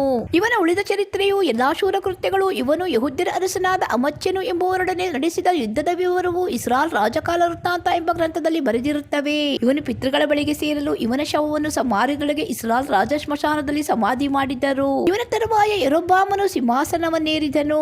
ಎಲೀಷನು ಮರಣಕರ ರೋಗದಲ್ಲಿ ಬಿದ್ದನು. ಇಸ್ರಾಯೇಲ್ ಅರಸನಾದ ಯೋವಾಷನು ಇದನ್ನು ಕೇಳಿ ಅವನ ಬಳಿಗೆ ಹೋಗಿ, ನನ್ನ ತಂದೆಯೇ, ನನ್ನ ತಂದೆಯೇ, ಇಸ್ರಾಯೇಲರಿಗೆ ರಥರಥಾಶ್ವ ಬಲಗಳಾಗಿದ್ದವನೇ ಎಂದು ಕೂಗುತ್ತಾ ಅವನ ಮುಖದ ಮೇಲೆ ಬಿದ್ದು ಬಹಳವಾಗಿ ಅತ್ತನು. ಆಗ ಎಲೀಷನು ಇಸ್ರಾಯೇಲರ ಅರಸನಿಗೆ ಬಿಲ್ಲನ್ನು ಬಾಣಗಳನ್ನು ತರಿಸು ಎಂದು ಹೇಳಿದನು. ಅವನು ತರಿಸಿದನು. ಆಗ ಅವನಿಗೆ ಬಿಲ್ಲನ್ನು ಹಿಡಿದುಕೋ ಎಂದು ಆಜ್ಞಾಪಿಸಿದನು. ಅವನು ಹಿಡಿದುಕೊಳ್ಳಲು ತನ್ನ ಕೈಯನ್ನು ಅವನ ಕೈಯ ಮೇಲೆ ಇಟ್ಟು ಮೂಡಣ ದಿಕ್ಕಿಗಿರುವ ಕಿಟಕಿಯನ್ನು ತೆರೆ ಎಂದನು. ಅವನು ತೆರೆದನು. ಆನಂತರ ಬಾಣವನ್ನೆಸೆ ಎಂದು ಆಜ್ಞಾಪಿಸಿದನು. ಅವನು ಎಸೆಯಲು, ಇದು ಜಯಪ್ರದವಾದ ಯೆಹೋವನ ಬಾಣ, ಆರಾಮ್ಯರನ್ನು ಜಯಿಸುವ ಬಾಣ. ನೀನು ಆರಾಮ್ಯರನ್ನು ಅಫೇಕದಲ್ಲಿ ಸೋಲಿಸಿ ಸಂಹರಿಸಿ ಬಿಡುವಿ ಎಂದು ಹೇಳಿದನು. ಇದಲ್ಲದೆ ಎಲೀಷನು ಇಸ್ರಾಯೇಲರ ಅರಸನಿಗೆ ಬಾಣಗಳನ್ನು ತೆಗೆದುಕೋ ಎಂದು ಆಜ್ಞಾಪಿಸಿದಾಗ ಅವನು ತೆಗೆದುಕೊಳ್ಳಲು, ಇವುಗಳಿಂದ ನೆಲವನ್ನು ಒಡಿ ಅಂದನು. ಅವನು 3 ಸಾರಿ ಒಡೆದು ಸುಮ್ಮನೆ ನಿಂತನು. ಆಗ ದೇವರ ಮನುಷ್ಯನು ಅವನ ಮೇಲೆ ಕೋಪಗೊಂಡು, ನೀನು 5-6 ಸಾರಿ ಒಡೆಯಬೇಕಾಗಿತ್ತು. ಹಾಗೆ ಮಾಡಿದ್ದರೆ ಅರಾಮ್ಯರು ನಿರ್ನಾಮವಾಗಿ ಹೋಗುವವರೆಗೂ ಅವರ ಮೇಲೆ ನಿನಗೆ ಜಯ ದೊರಕುತ್ತಿತ್ತು. ನೀನು 3 ಸಾರಿ ಒಡೆದದ್ದರಿಂದ ಅವರನ್ನು 3 ಸಾರಿ ಮಾತ್ರ ಸೋಲಿಸುವಿ ಎಂದು ಹೇಳಿದನು. ಎಲೀಷನು ಮೃತ್ಯು ಹೊಂದಲು ಅವನ ಶವವನ್ನು ಸಮಾಧಿ ಮಾಡಿದ್ದರು. ಮೋವಾಬ್ಯರು ಪ್ರತಿ ವರ್ಷ ಪ್ರಾರಂಭದಲ್ಲಿ ಸುಲಿಗೆ ಮಾಡುವುದಕ್ಕೋಸ್ಕರ ಗುಂಪು ಗುಂಪಾಗಿ ಬರುತ್ತಿದ್ದರು. ಒಂದು ದಿವಸ ಜನರು ಒಬ್ಬ ಸತ್ತವನನ್ನು ಸಮಾಧಿ ಮಾಡುವುದಕ್ಕೆ ಹೋದಾಗ ಮೋವಾಬ್ಯರ ಗುಂಪು ಬರುತ್ತಿರುವುದನ್ನು ಕಂಡು ಶವವನ್ನು ಎಲೀಷನ ಸಮಾಧಿಯಲ್ಲಿ ಬಿಸಾಡಿ ಓಡಿ ಹೋದರು. ಸತ್ತ ಮನುಷ್ಯನು ಎಲೀಷನ ಎಲುಬುಗಳಿಗೆ ತಗುಲಿದ ಕೂಡಲೇ ಉಜ್ಜೀವಿಸಿ ಎದ್ದು ನಿಂತನು. ಆರಾಮ್ಯರ ಅರಸನಾದ ಅಜಾಯೇಲನು ಯೆಹೋವಾಷನ ಆಳ್ವಿಕೆಯಲ್ಲಿ ಇಸ್ರಾಯೇಲರನ್ನು ಪೀಡಿಸುತ್ತಿದ್ದನು. ಆದರೂ ಯೆಹೋವನು ಅವರನ್ನು ಸಂಪೂರ್ಣವಾಗಿ ಹಾಳು ಮಾಡಗೊಡಲಿಲ್ಲ.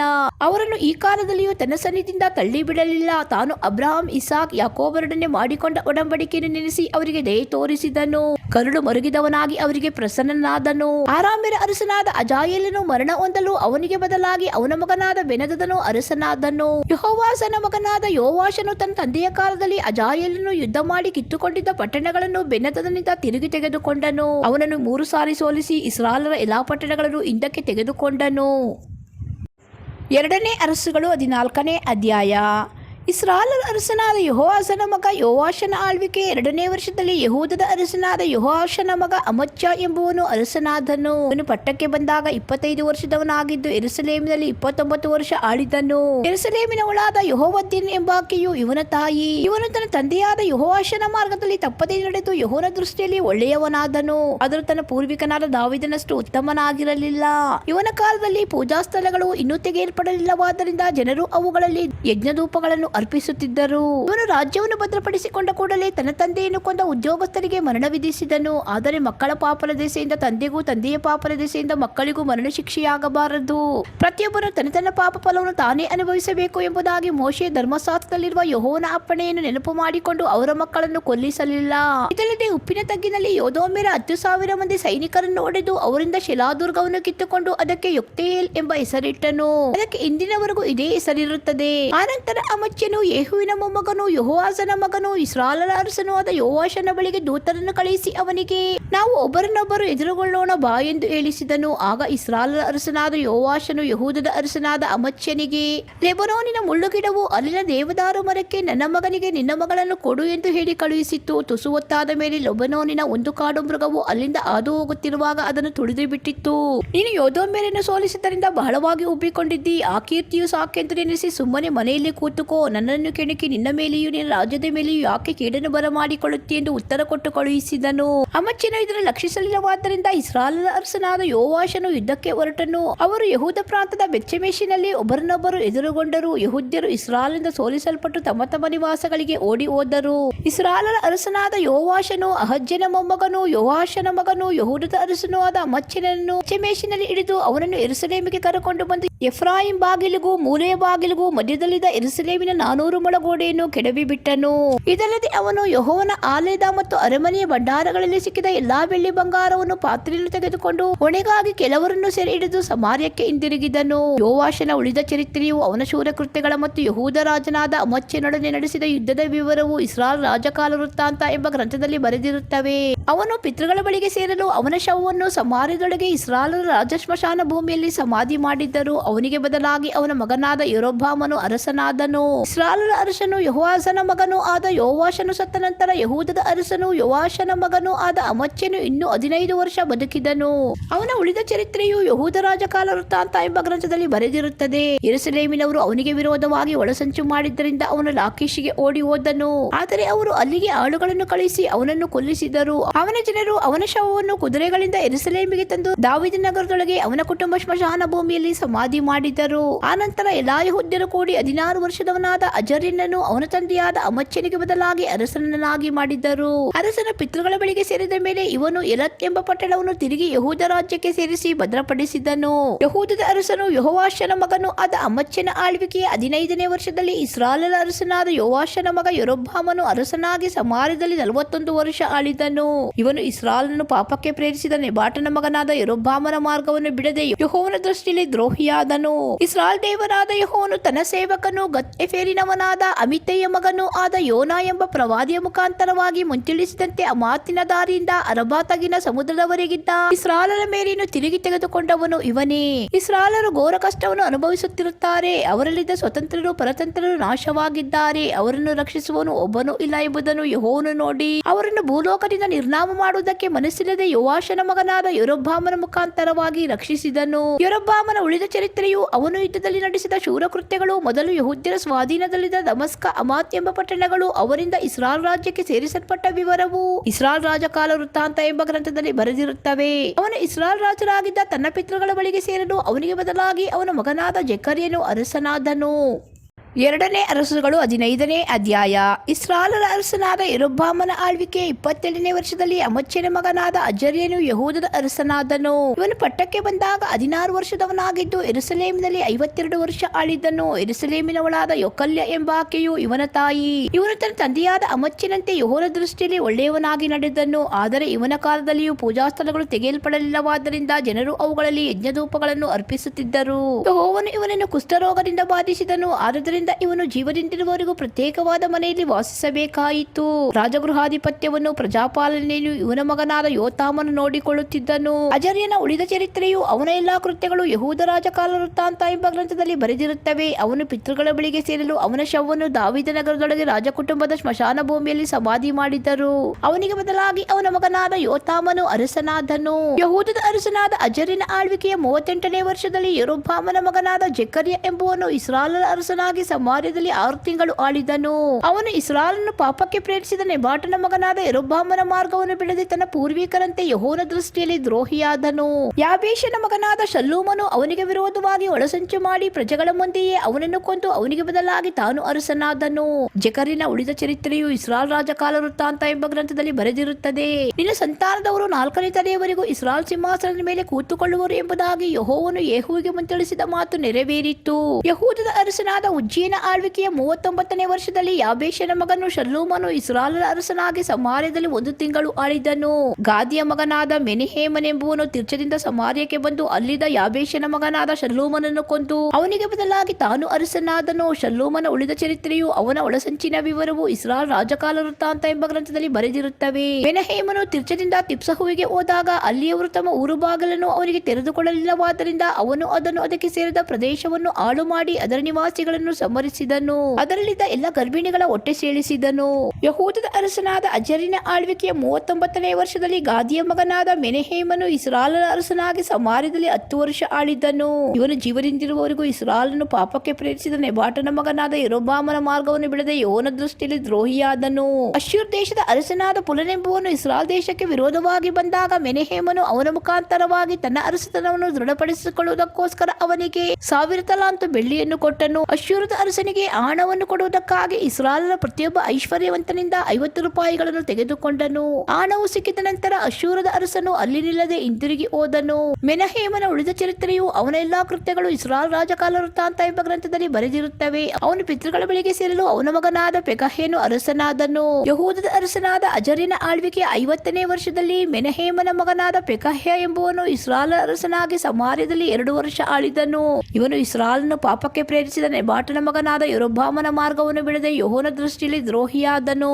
ಇವನ ಸರದಾರನು ರೆಮಲ್ಯನ ಮಗನೂ ಆಗಿದ್ದ ಪೆಕಹನು ಗಿಲ್ಯಾದಿನ 50 ಮಂದಿ ಜನರನ್ನು ಕೂಡಿಸಿಕೊಂಡು ಇವನಿಗೆ ವಿರೋಧವಾಗಿ ಒಳಸಂಚು ಮಾಡಿ ಸಮಾರ್ಯದಲ್ಲಿರುವ ಅರಮನೆಯ ಗರ್ಭಗೃಹದಲ್ಲಿ ಇವನನ್ನು ಅರ್ಗೋಬ್ ಆರ್ಯೆ ಎಂಬುವರನ್ನು ಕೊಂದು ಇವನಿಗೆ ಬದಲಾಗಿ ತಾನು ಅರಸನಾದನು. ಪೆಕಹ್ಯನ ಉಳಿದ ಚರಿತ್ರೆಯು ಅವನ ಎಲ್ಲಾ ಕೃತ್ಯಗಳು ಇಸ್ರಾಯೇಲ್ ರಾಜಕಾಲ ವೃತ್ತಾಂತ ಎಂಬ ಗ್ರಂಥದಲ್ಲಿ ಬರೆದಿರುತ್ತವೆ. ಯಹೂದದ ಅರಸನಾದ ಅಜರ್ಯನ ಆಳ್ವಿಕೆಯ 52ನೇ ವರ್ಷದಲ್ಲಿ ರೆಮಲ್ಯನ ಮಗನಾದ ಪೆಕಹನು ಇಸ್ರಾಯೇಲರ ಅರಸನಾಗಿ ಸಮಾರ್ಯದಲ್ಲಿ 20 ವರ್ಷ ಆಳಿದನು. ಇವನು ಇಸ್ರಾಯೇಲನ್ನು ಪಾಪಕ್ಕೆ ಪ್ರೇರಿಸಿದ ನೆಬಾಟನ ಮಗನಾದ ಯೆರೊಬ್ಬಾಮನ ಮಾರ್ಗವನ್ನು ಬಿಡದೆ ಯೆಹೋವನ ದೃಷ್ಟಿಯಲ್ಲಿ ದ್ರೋಹಿಯಾದನು. ಇಸ್ರಾಯೇಲರ ಅರಸನಾದ ಪೆಕಹನ ಕಾಲದಲ್ಲಿ ಅಶ್ಶೂರ್ ದೇಶದ ಅರಸನಾದ ತಿಗ್ಲತ್ ಪಿಲೆಸರನೆಂಬುವನು ಬಂದು ಈಯೋನ್, ಅಬೆಲ್ಮೇತ್ಮಾಕ, ಯಾನೋಹ, ಕೇದೇಶ್, ಆಚೋರ್ ಮೊದಲಾದ ನಫ್ತಾಲಿಯ ಊರುಗಳನ್ನು, ಗಿಲ್ಯಾದ್, ಗಲಿಲಾಯ ಪ್ರಾಂತ್ಯಗಳನ್ನು ಸ್ವಾಧೀನಪಡಿಸಿಕೊಂಡು ಅವುಗಳ ನಿವಾಸಿಗಳನ್ನು ಅಶ್ಶೂರ್ ದೇಶಕ್ಕೆ ಸರಿಯಾಗಿ ತೆಗೆದುಕೊಂಡು ಹೋದನು. ಆಗ ಏಲನ ಮಗನಾದ ಓಶೇನು ರೆಮಲ್ಯನ ಮಗನಾದ ಪೆಕಹನಿಗೆ ವಿರೋಧವಾಗಿ ಒಳಸಂಚು ಮಾಡಿ ಇವನನ್ನು ಉಜ್ಜೀಯನ ಮಗನಾದ ಯೋತಾಮನ ಆಳ್ವಿಕೆ 20ನೇ ವರ್ಷದಲ್ಲಿ ಕೊಂದು ಇವನಿಗೆ ಬದಲಾಗಿ ತಾನು ಅರಸನಾದನು.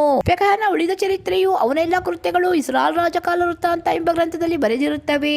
ಇಸ್ರಾಯೇಲ್ ಅರಸನು ರೆಮಲ್ಯನ ಮಗನೂ ಆದ ಪೆಕಹನ ಆಳ್ವಿಕೆಯ 2ನೇ ವರ್ಷದಲ್ಲಿ ಯಹೂದ ರಾಜನಾದ ಉಜ್ಜಿಯ ಮಗ ಯೋತಾಮನು ಆಳತೊಡಗಿದನು. ಇವನು ಪಟ್ಟಕ್ಕೆ ಬಂದಾಗ 25 ವರ್ಷದವನಾಗಿದ್ದನು. ಇವನು ಯೆರೂಸಲೇಮಿನಲ್ಲಿ 16 ವರ್ಷ ಆಳಿದನು. ಚಾದೋಕನ ಮಗಳಾದ ಯೆರೂಷ ಇವನ ತಾಯಿ. ಇವನು ತನ್ನ ತಂದೆಯಾದ ಉಜ್ಜಿಯನಂತೆ ಯೆಹೋವನ ದೃಷ್ಟಿಯಲ್ಲಿ ಒಳ್ಳೆಯವನಾಗಿದ್ದನು. ಆದರೆ ಇವನ ಕಾಲದಲ್ಲಿ ಪೂಜಾ ಸ್ಥಳಗಳು ಇನ್ನೂ ತೆಗೆಯಲ್ಪಡಲಿಲ್ಲವಾದ್ದರಿಂದ ಜನರು ಅವುಗಳಲ್ಲಿ ಯಜ್ಞಧೂಪಗಳನ್ನು ಸಮರ್ಪಿಸುತ್ತಿದ್ದರು. ಯೆಹೋವನ ಆಲಯಕ್ಕೆ ಮೇಲಣ ಹೆಬ್ಬಾಗಲನ್ನು ಇಡಿಸಿದವನು ಇವನೇ. ಯೋತಾಮನ ಉಳಿದ ಚರಿತ್ರೆಯು ಅವನ ಎಲ್ಲಾ ಕೃತ್ಯಗಳು ಯಹೂದ ರಾಜಕಾಲ ವೃತ್ತಾಂತ ಎಂಬ ಗ್ರಂಥದಲ್ಲಿ ಬರೆದಿರುತ್ತವೆ. ಯೆಹೋವನು ಆ ಕಾಲದಲ್ಲಿ ಆರಾಮ್ಯರ ಅರಸನಾದ ರೆಚೀನನನ್ನು ರೆಮಲ್ಯನ ಮಗನಾದ ಪೆಕಹನನ್ನು ಯೆಹೂದ್ಯರಿಗೆ ವಿರೋಧವಾಗಿ ಕಳುಹಿಸತೊಡಗಿದನು. ಯೋತಾಮನು ಪಿತೃಗಳ ಬಳಿಗೆ ಸೇರಲು ಅವನ ಶವವನ್ನು ಅವನ ಪೂರ್ವಿಕನಾದ ದಾವೀದನ ಪಟ್ಟಣದೊಳಗೆ ಕುಟುಂಬ ಸ್ಮಶಾನದಲ್ಲಿ ಸಮಾಧಿ ಮಾಡಿದ್ದರು. ಅವನಿಗೆ ಬದಲಾಗಿ ಅವನ ಮಗನಾದ ಅಹಾಜನು ಅರಸನಾದನು. 2ನೇ ಅರಸುಗಳು 16ನೇ ಅಧ್ಯಾಯ.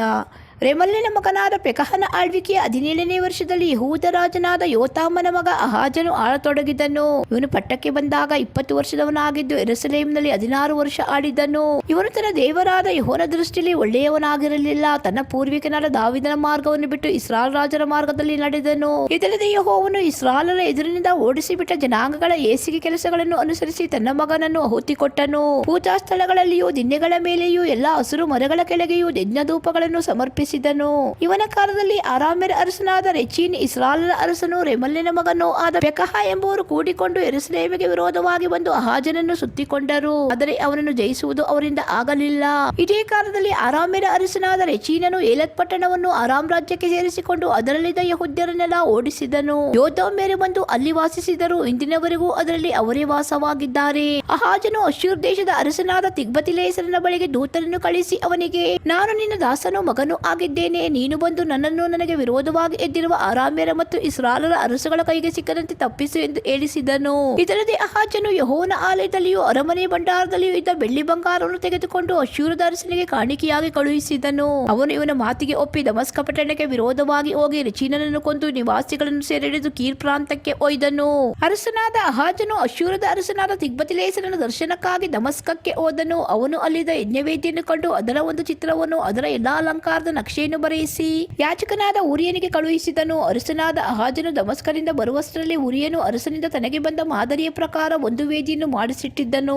ಅರಸನು ಹಿಂತಿರುಗಿ ಬಂದ ಮೇಲೆ ಆ ಯಜ್ಞವೇದಿಯನ್ನು ಕಂಡು ಅದರ ಸಮೀಪಕ್ಕೆ ಹೋಗಿ ತಾನು ತಂದ ಸರ್ವಾಂಗ ಹೋಮ ದ್ರವ್ಯ, ದಾನ ನೈವೇದ್ಯ, ಪಾನದ್ರವ್ಯ ಇವುಗಳನ್ನು ಸಮರ್ಪಿಸಿ ಸಮಾಧಾನ ಯಜ್ಞಕ್ಕಾಗಿ ವಧಿಸಿದ ಪಶುಗಳ ರಕ್ತವನ್ನು ಅದರ ಮೇಲೆ ಚಿಮುಕಿಸಿದನು. ಇದಲ್ಲದೆ ಯೆಹೋವನ ಆಲಯಕ್ಕೂ ತನ್ನ ವೇದಿಗೂ ಮಧ್ಯದಲ್ಲಿದ್ದು ಆವರೆಗೂ ಯೆಹೋವನ ಸೇವೆಗೆ ಉಪಯೋಗಿಸಲ್ಪಡುತ್ತಿದ್ದ ತಾಮ್ರವೇದಿಯನ್ನು ಆಲಯದ ಎದುರಿನಿಂದ ತೆಗೆಯಿಸಿ ತನ್ನ ವೇದಿಯ ಉತ್ತರ ದಿಕ್ಕಿನಲ್ಲಿಡಿಸಿ ಯಾಜಕನಾದ ಉರಿಯನಿಗೆ ಪ್ರಾಂತಕಾಲದ ಸರ್ವಾಂಗ ಹೋಮವನ್ನು, ಸಾಯಂಕಾಲದ ನೈವೇದ್ಯವನ್ನು, ಅರಸನು ತರುವ ಸರ್ವಾಂಗ ಹೋಮ ದ್ರವ್ಯ, ದಾನ ನೈವೇದ್ಯ ಇವುಗಳನ್ನು, ಜನರು ತರುವ ಸರ್ವಾಂಗ ಹೋಮ ದ್ರವ್ಯ, ದಾನ ನೈವೇದ್ಯ, ಪಾನದ್ರವ್ಯಗಳನ್ನು ಈ ಮಹಾವೇದಿಯ ಮೇಲೆ ಸಮರ್ಪಿಸಬೇಕು ಮತ್ತು ಸರ್ವಾಂಗ ಹೋಮ ಯಜ್ಞಗಳಿಗಾಗಿ ಒದಿಸುವ ಪಶುಗಳ ರಕ್ತವನ್ನು ಇದರ ಮೇಲೆ ಚಿಮುಕಿಸಬೇಕು. ದೈವೋತ್ತರಗಳನ್ನು ತಿಳಿದುಕೊಳ್ಳುವುದಕ್ಕಾಗಿ ತಾಮ್ರವೇದಿಯನ್ನು ಉಪಯೋಗಿಸುವೆನು ಎಂದು ಹೇಳಿದನು.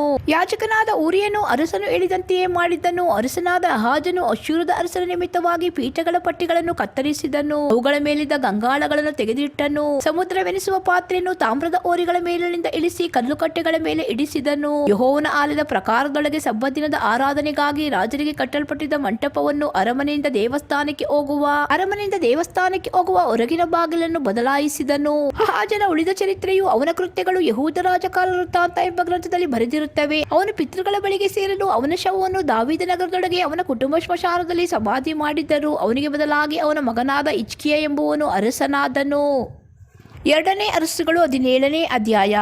ಯಹೂದದ ಅರಸನಾದ ಅಹಾಜನ ಆಳ್ವಿಕೆಯ 12ನೇ ವರ್ಷದಲ್ಲಿ ಏಲನ ಮಗನಾದ ಹೋಶೇಯನು ಇಸ್ರಾಯೇಲರ ಅರಸನಾಗಿ ಸಮಾರ್ಯದಲ್ಲಿ 9 ವರ್ಷ ಆಳಿದನು. ಇವನು ತನ್ನ ಪೂರ್ವಿಕರಾದ ಇಸ್ರಾಯೇಲರ ಅರಸರಷ್ಟು ಕೆಟ್ಟವನಾಗಿರಲಿಲ್ಲವಾದರೂ ಯೆಹೋವನ ದೃಷ್ಟಿಯಲ್ಲಿ ದ್ರೋಹಿಯಾದನು. ಅಶ್ಶೂರದ ಅರಸನಾದ ಸಲ್ಮನೇಸರನು ಇವನಿಗೆ ವಿರೋಧವಾಗಿ ಬಂದಾಗ ಇವನು ಅವನಿಗೆ ಅಧೀನನಾಗಿ ಕಪ್ಪ ಕೊಡುವವನಾದನು. ಕೆಲವು ವರ್ಷಗಳಾದ ನಂತರ ಇವನು ಪ್ರತಿ ವರ್ಷ ಕೊಡಬೇಕಾದ ಕಪ್ಪವನ್ನು ಕೊಡದೇ ಹೋದರಿಂದಲೂ ಐಗುಪ್ತದ ಅರಸನಾದ ಸೋ ಎಂಬುವನ ಬಳಿಗೆ ರಾಯಭಾರಿಗಳನ್ನು ಕಳಿಸಿದ್ದರಿಂದಲೂ ಅಶ್ಶೂರದ ಅರಸನು ಇವನನ್ನು ದ್ರೋಹಿ ಎಂದು ತಿಳಿದು ಬಂಧಿಸಿ ಸೆರೆಯಲ್ಲಿಟ್ಟನು. ಇದಲ್ಲದೆ ಅವನು ದೇಶವನ್ನೆಲ್ಲ ಸ್ವಾಧೀನ ಮಾಡಿಕೊಂಡು ಸಮಾರ್ಯಕ್ಕೆ ಬಂದು 3 ವರ್ಷಗಳವರೆಗೆ ಅದಕ್ಕೆ ಮುತ್ತಿಗೆ ಹಾಕಿದನು. ಅದು ಹೋಶೇಯನ ಆಳ್ವಿಕೆಯ 9ನೇ ವರ್ಷದಲ್ಲಿ ಅವನ ಸ್ವಾಧೀನವಾಗಲು ಅವನು ಎಲ್ಲಾ ಇಸ್ರಾಯೇಲನ್ನು ಅಶ್ಶೂರ್ ದೇಶಕ್ಕೆ ಒಯ್ದು ಅಲ್ಹು ಪ್ರಾಂತದಲ್ಲಿಯೂ, ಆಬೋರ್ ಹೊಳೆ ಇರುವ ಗೋಜಾನ್ ಪ್ರಾಂತದಲ್ಲಿಯೂ, ಮೇದ್ಯರ ಪಟ್ಟಣಗಳಲ್ಲಿಯೂ ಇರಿಸಿದನು. ಇಸ್ರಾಯೇಲರ ಈ ದುರ್ಗತಿಗೆ ಅವರ ದುರ್ನಡತೆಯೇ ಕಾರಣ. ಹೇಗೆಂದರೆ ಅವರು ತಮ್ಮನ್ನು ಐಗುಪ್ತದ ಅರಸನಾದ ಫರೋಹನ ಕೈಯಿಂದ ಬಿಡಿಸಿ ಅವನ ರಾಜ್ಯದಿಂದ ಹೊರತಂದ ದೇವರಾದ ಯೆಹೋವನಿಗೆ ವಿರೋಧವಾಗಿ ಪಾಪ ಮಾಡಿ ಅನ್ಯ ದೇವತೆಗಳನ್ನು ಸೇವಿಸಿದರು. ಯೆಹೋವನು ತಮ್ಮ ಎದುರಿನಿಂದ ಹೊರಡಿಸಿಬಿಟ್ಟ ಜನಾಂಗಗಳ ಮತ್ತು ಇಸ್ರಾಯೇಲ್ ರಾಜರ ದುರಾಚಾರಗಳನ್ನು ಅನುಸರಿಸಿದರು. ಗುಪ್ತವಾಗಿ ತಮ್ಮ ದೇವರಾದ ಯೆಹೋವನಿಗೆ ವಿರೋಧವಾದ ಕೃತ್ಯಗಳನ್ನು ನಡೆಸಿದರು. ಕಾವಲುಗಾರರ ಬುರುಜುಳ್ಳ ಚಿಕ್ಕ ಊರು ಮೊದಲುಗೊಂಡು ಕೋಟೆ ಕೊತ್ತಲುಗಳ ಪಟ್ಟಣದವರೆಗಿರುವ ಎಲ್ಲಾ ಊರುಗಳಲ್ಲಿಯೂ ತಮಗೋಸ್ಕರ ಪೂಜಾಸ್ಥಾನಗಳನ್ನು ಏರ್ಪಡಿಸಿಕೊಂಡರು. ಎಲ್ಲಾ ದಿಣ್ಣೆಗಳ ಮೇಲೆ ಮತ್ತು ಎಲ್ಲಾ ಹಸಿರು ಮರಗಳ ಕೆಳಗೆ ಕಲ್ಲು ಕಂಬ, ಅಶೇರ ವಿಗ್ರಹ ಸ್ತಂಭ ಇವುಗಳನ್ನು ನಿಲ್ಲಿಸಿದರು. ಯೆಹೋವನು ತಮ್ಮ ಎದುರಿನಿಂದ ಹೊರಡಿಸಿಬಿಟ್ಟ ಅನ್ಯ ಜನಾಂಗಗಳಂತೆ ಎಲ್ಲಾ ಪೂಜಾ ಸ್ಥಳಗಳಲ್ಲಿ ಧೂಪ ಸುಟ್ಟು ತಮ್ಮ ದುಷ್ಕೃತ್ಯ ದುಷ್ಕೃತ್ಯಗಳಿಂದ ಆತನನ್ನು ರೇಗಿಸಿದರು. ಯೆಹೋವನ ಆಜ್ಞೆಯನ್ನು ಮೀರಿ ವಿಗ್ರಹಗಳನ್ನು ಆರಾಧಿಸಿದರು. ಯೆಹೋವನು ದರ್ಶಿಗಳೆನಿಸಿಕೊಂಡ ತನ್ನ ಪ್ರವಾದಿಗಳ ಮುಖಾಂತರವಾಗಿ ಇಸ್ರಾಯೇಲ್ ಯೆಹೂದ್ಯರಿಗೆ, ನೀವು ನಿಮ್ಮ ದುರಾಚಾರವನ್ನು ಬಿಟ್ಟು ನಾನು ನಿಮ್ಮ ಪಿತೃಗಳಿಗೂ ನನ್ನ ಸೇವಕರಾದ ಪ್ರವಾದಿಗಳ ಮುಖಾಂತರವಾಗಿ ನಿಮಗೂ ಕೊಟ್ಟಂತ ನನ್ನ ಎಲ್ಲಾ ಆಜ್ಞಾ ನಿಯಮ ವಿಧಿಗಳನ್ನು ಕೈಕೊಂಡು ನಡೆಯಿರಿ ಎಂದು ಖಂಡಿತವಾಗಿ ಹೇಳಿದಾಗ ಅವರು ದೇವರಾದ ಯೆಹೋವನನ್ನು ನಂಬದೆ ಆತನ ಆಜ್ಞೆಗಳಿಗೆ ಮಣಿಯದೇ ಇದ್ದ ತಮ್ಮ ಹಿರಿಯರಂತೆ ಆತನಿಗೆ ಕಿವಿಗೊಡದೆ ಹೋದರು. ಆತನು ತಮ್ಮ ಪಿತೃಗಳಿಗೆ ಕೊಟ್ಟ ವಿಧಿ ನಿಬಂಧನೆಗಳನ್ನು ತಮಗೆ ಹೇಳಿಸಿದ ಬುದ್ಧಿವಾಕ್ಯಗಳನ್ನು ತಿರಸ್ಕರಿಸಿ ವಿದ್ಯಾದೇವತೆಗಳನ್ನು ಸೇವಿಸಿ ನಿಷ್ಪ್ರಯೋಜಕರಾದರು. ಸುತ್ತಣ ಜನಾಂಗಗಳನ್ನು ಅನುಸರಿಸಬಾರದೆಂದು ಯೆಹೋವನು ಆಜ್ಞಾಪಿಸಿದರು. ಅವರು ಕೇಳದೆ ಅವರನ್ನು ಅನುಸರಿಸಿದರು. ತಮ್ಮ ದೇವರಾದ ಯೆಹೋವನ ಆಜ್ಞೆಗಳನ್ನೆಲ್ಲ ಮೀರಿ 2 ಎರಕದ ಬಸವ ಮೂರ್ತಿಗಳು, ಅಶೇರ ವಿಗ್ರಹ ಸ್ತಂಭ ಇವುಗಳನ್ನು ಮಾಡಿಸಿಕೊಂಡರು. ಆಕಾಶ ಸೈನ್ಯ, ಬಾಳ್ ದೇವತೆ ಇವುಗಳನ್ನು ಪೂಜಿಸಿದರು. ತಮ್ಮ ಗಂಡು ಹೆಣ್ಣು ಮಕ್ಕಳನ್ನು ಆಹುತಿ ಕೊಟ್ಟರು. ಯೆಹೋವನ ದೃಷ್ಟಿಯಲ್ಲಿ ಕೆಟ್ಟವುಗಳಾಗಿರುವ ಕಣಿ ಹೇಳುವುದು, ಯಂತ್ರಮಂತ್ರಗಳನ್ನು ಮಾಡುವುದು ಮೊದಲಾದ ದುಷ್ಕೃತ್ಯಗಳಿಗೆ ತಮ್ಮನ್ನು ಮಾರಿಬಿಟ್ಟು ಆತನಿಗೆ ಕೋಪವನ್ನೆಬ್ಬಿಸಿದರು. ಅವರು ಈ ಪ್ರಕಾರ ನಡೆದಿದ್ದರಿಂದ ಯೆಹೋವನು ಅವರ ಮೇಲೆ ಬಹಳವಾಗಿ ಕೋಪಗೊಂಡು ಯೆಹೂದ ಕುಲದವರ ಹೊರತು ಉಳಿದ ಎಲ್ಲಾ ಕುಲಗಳವರನ್ನು ತನ್ನ ಸನ್ನಿಧಿಯಿಂದ ತಳ್ಳಿಬಿಟ್ಟನು. ಯೆಹೂದ್ಯರು ಸಹ ತಮ್ಮ ದೇವರಾದ ಯೆಹೋವನ ಆಜ್ಞೆಯನ್ನು ಕೈಕೊಳ್ಳದೆ ಇಸ್ರಾಯೇಲರ ಪದ್ಧತಿಯನ್ನು ಅನುಸರಿಸಿದ್ದರಿಂದ ಆತನು ಇಸ್ರಾಯೇಲ್ ಕುಲಗಳಲ್ಲಿ ಉಳಿದಿದ್ದ ಇವರನ್ನು ಏಸಿ ತನ್ನ ಸನ್ನಿಧಿಯಿಂದ ತಳ್ಳಿಬಿಟ್ಟು ಸೂರೆ ಮಾಡುವವರಿಗೆ ಒಪ್ಪಿಸಿ ಬಾಧಿಸಿದನು. ಆತನ ಇಸ್ರಾಯೇಲ್ ರಾಜ್ಯವನ್ನು ದಾವೀದ ಸಂತಾನದವರ ಕೈಯಿಂದ ಕಿತ್ತುಕೊಂಡ ನಂತರ ಇಸ್ರಾಯೇಲರು ನೆಬಾಟನ ಮಗನಾದ ಯೆರೊಬ್ಬಾಮನನ್ನು ಅರಸನನ್ನಾಗಿ ಮಾಡಿಕೊಳ್ಳಲು ಅವನು ಅವರನ್ನು ಯೆಹೋವನ ಭಕ್ತಿಯಿಂದ ಬೆಳೆಸಿ ಮಹಾಪಾಪಕ್ಕೆ ಒಳಪಡಿಸಿದನು. ಅವರು ಯೆರೊಬ್ಬಾಮನ ದುರ್ಮಾರ್ಗದಲ್ಲಿ ನಡೆಯುವುದನ್ನು ಬಿಡಲಿಲ್ಲವಾದ್ದರಿಂದ ಯೆಹೋವನು ತನ್ನ ಸೇವಕರ ಎಲ್ಲಾ ಪ್ರವಾದಿಗಳ ಮುಖಾಂತರವಾಗಿ ಮುಂತಿಳಿಸಿದಂತೆ ಅವರನ್ನು ತನ್ನ ಸನ್ನಿಧಿಯಿಂದ ತಳ್ಳಿಬಿಟ್ಟನು. ಅವರು ಸೆರೆಯವರಾಗಿ ತಮ್ಮ ದೇಶದಿಂದ ಅಶ್ಶೂರ್ ದೇಶಕ್ಕೆ ಒಯ್ಯಲ್ಪಟ್ಟು ಇಂದಿನವರೆಗೂ ಅಲ್ಲೇ ಇರುತ್ತಾರೆ. ಅಶ್ಶೂರದ ಅರಸನು ಸಮಾರ್ಯ ಪಟ್ಟಣಗಳಲ್ಲಿ ವಾಸವಾಗಿದ್ದ ಇಸ್ರಾಯೇಲನ್ನು ಸೆರೆಯಾಗಿ ಒಯ್ದ ನಂತರ ಅವರಿಗೆ ಬದಲಾಗಿ ಆ ಪಟ್ಟಣಗಳಿಗೆ ಬಾಬೆಲ್, ಕೂತ, ಅವ್ವ, ಅಮಾತ್, ಸೆಫರ್ವಯಿಮ್ ಎಂಬ ಊರುಗಳವರನ್ನು ಕಳುಹಿಸಿದನು. ಅವರು ಸಮಾರ್ಯ ದೇಶವನ್ನು ಸ್ವತಂತ್ರಿಸಿಕೊಂಡು ಅದರ ಪಟ್ಟಣಗಳಲ್ಲಿ ವಾಸಿಸಿದರು. ಅವರಿಗೆ ಆರಂಭದಲ್ಲಿ ಯೆಹೋವನ ಭಯಭಕ್ತಿ ಇರಲಿಲ್ಲವಾದ್ದರಿಂದ ಆತನು ಸಿಂಹಗಳನ್ನು ಕಳುಹಿಸಿದನು. ಅವು ಅವರಲ್ಲಿ ಅನೇಕರನ್ನು ಕೊಂದವು. ಅಶ್ಶೂರದ ಅರಸನ ಸೇವಕರು ತಮ್ಮ ಅರಸನಿಗೆ, ನೀನು ಸಮಾರ್ಯ ಪಟ್ಟಣಗಳಿಗೆ ಕಳುಹಿಸಿದ ಆಯಾ ಊರುಗಳ ಜನರು ಆ ದೇಶದ ದೇವರಿಗೆ ನಡೆಯತಕ್ಕ ರೀತಿಯನ್ನು ಅರಿಯದವರಾಗಿದ್ದಾರೆ. ಆದ್ದರಿಂದ ಅಲ್ಲಿನ ದೇವರು ಸಿಂಹಗಳನ್ನು ಕಳುಹಿಸಿ ಅವರನ್ನು ಸಂಹರಿಸುತ್ತಿರುತ್ತಾನೆ ಎಂದು ತಿಳಿಸಿದರು. ಆಗ ಅವನು ಅವರಿಗೆ, ಅಲ್ಲಿಂದ ಇಲ್ಲಿಗೆ ಸೆರೆಯವರಾಗಿ ಬಂದಿರುವ ಯಾಜಕರಲ್ಲೊಬ್ಬನನ್ನು ಅಲ್ಲಿಗೆ ಕಳುಹಿಸಿರಿ. ಅವನು ಹೋಗಿ ಅಲ್ಲಿ ವಾಸವಾಗಿದ್ದು ಆ ದೇಶದ ದೇವರಿಗೆ ನಡೆಯತಕ್ಕ ರೀತಿಯನ್ನು ಅವರಿಗೆ ಕಲಿಸಲಿ ಎಂದು ಆಜ್ಞಾಪಿಸಿದನು. ಅವರು ಸಮಾರ್ಯದಿಂದ ಸೆರೆಯವನಾಗಿ ಬಂದಿದ್ದ ಒಬ್ಬ ಯಾಜಕನನ್ನು ಅಲ್ಲಿಗೆ ಕಳುಹಿಸಿದರು. ಇವನು ಬೆತೇಲಿನಲ್ಲಿ ವಾಸವಾಗಿದ್ದು ಜನರಿಗೆ ಯೆಹೋವ ಭಕ್ತಿಯನ್ನು ಬೋಧಿಸಿದನು. ಆದರೂ ಆ ಜನಾಂಗದವರು ತಮ್ಮ ದೇವತೆ ವಿಗ್ರಹಗಳನ್ನು ಮಾಡಿಕೊಂಡು ತಾವು ವಾಸಿಸುವ ಊರುಗಳೊಳಗೆ ಸಮಾರ್ಯದವರು ಏರ್ಪಡಿಸಿದ ಪೂಜಾ ಸ್ಥಳಗಳಲ್ಲಿ ಅವುಗಳನ್ನಿಟ್ಟು ಪೂಜಿಸುತ್ತಿದ್ದರು. ಬಾಬೇಲಿನವರು ಸುಕತ್ಪೆನೋತ್, ಕೂತದವರು ನೆರ್ಗಲ್, ಅಮಾತಿನವರು ಅಶೀಮಾ, ಅವ್ವಿಯರು ನಿಬಜ್ ಮತ್ತು ತರ್ಕತ್ ಎಂಬ ದೇವತೆಗಳನ್ನು ಪೂಜಿಸುತ್ತಿದ್ದರು. ಸೆಫರ್ವಯಿಮಿನವರು ತಮ್ಮ ಕುಲದೇವತೆಗಳಾಗಿರುವ ಅದರಮೆಲೆಕ್, ಅನಮೆಲೆಕ್ ಎಂಬುವುಗಳಿಗೋಸ್ಕರ ತಮ್ಮ ಮಕ್ಕಳನ್ನು ಆಹುತಿ ಕೊಡುತ್ತಿದ್ದರು. ಅವರು ಯೆಹೋವನ ಭಕ್ತರಾಗಿ ಕನಿಷ್ಠ ಜನರಲ್ಲಿ ಕೆಲವರನ್ನು ಪೂಜಾ ಸ್ಥಳಗಳ ಯಾಜಕರನ್ನಾಗಿ ನೇಮಿಸಿಕೊಂಡು ಅವರ ಮುಖಾಂತರವಾಗಿ ಪೂಜಾ ಸ್ಥಳದ ಗುಡಿಗಳಲ್ಲಿ ಆರಾಧನೆ ನಡೆಸುತ್ತಿದ್ದರು. ಯೆಹೋವನ ಭಕ್ತರಾಗಿದ್ದರು. ತಾವು ಬಿಟ್ಟು ಬಂದ ದೇಶಗಳ ಪದ್ಧತಿಯ ಪ್ರಕಾರ ತಮ್ಮ ಕುಲದೇವತೆಗಳ ಆರಾಧನೆಯನ್ನು ಮಾಡುತ್ತಿದ್ದರು. ಅವರು ಆ ಕಾಲದಲ್ಲಿ ರೂಢಿಯಾದ ಪದ್ಧತಿಯಂತೆ ಇಂದಿನವರೆಗೂ ನಡೆಯುತ್ತಾರೆ. ಅವರು ಯೆಹೋವನಲ್ಲಿ ಭಯಭಕ್ತಿಯುಳ್ಳವರಲ್ಲ. ಆತನಿಂದ ಇಸ್ರಾಯೇಲ್ ಹೆಸರು ಹೊಂದಿದ ಯಾಕೋಬನ ಸಂತಾನದವರಿಗೆ ಕೊಡಲ್ಪಟ್ಟ ಆಜ್ಞಾ ನಿಯಮ ವಿಧಿ ಧರ್ಮಗಳನ್ನು ಅನುಸರಿಸುವುದಿಲ್ಲ. ಯೆಹೋವನು ಇಸ್ರಾಯೇಲರಿಗೆ, ನೀವು ಅನ್ಯ ದೇವತೆಗಳನ್ನು ಆರಾಧಿಸಬಾರದು, ಅವುಗಳಿಗೆ ಕೈ ಮುಗಿಯಲೂಬಾರದು, ಸೇವೆ ಮಾಡಲು ಯಜ್ಞವರ್ಪಿಸಲೂಬಾರದು. ನಿಮ್ಮನ್ನು ಮಹಾಶಕ್ತಿ, ಭುಜಪರಾಕ್ರಮ ಇವುಗಳ ಮೂಲಕವಾಗಿ ಐಗುಪ್ತ ದೇಶದಿಂದ ಕರೆಕೊಂಡು ಬಂದ ಯೆಹೋವನಾದ ನನ್ನಲ್ಲಿ ಭಯಭಕ್ತಿಯುಳ್ಳವರಾಗಿ ನನಗೊಬ್ಬನಿಗೆ ಕೈ ಮುಗಿದು ಯಜ್ಞವನ್ನು ಅರ್ಪಿಸಬೇಕು.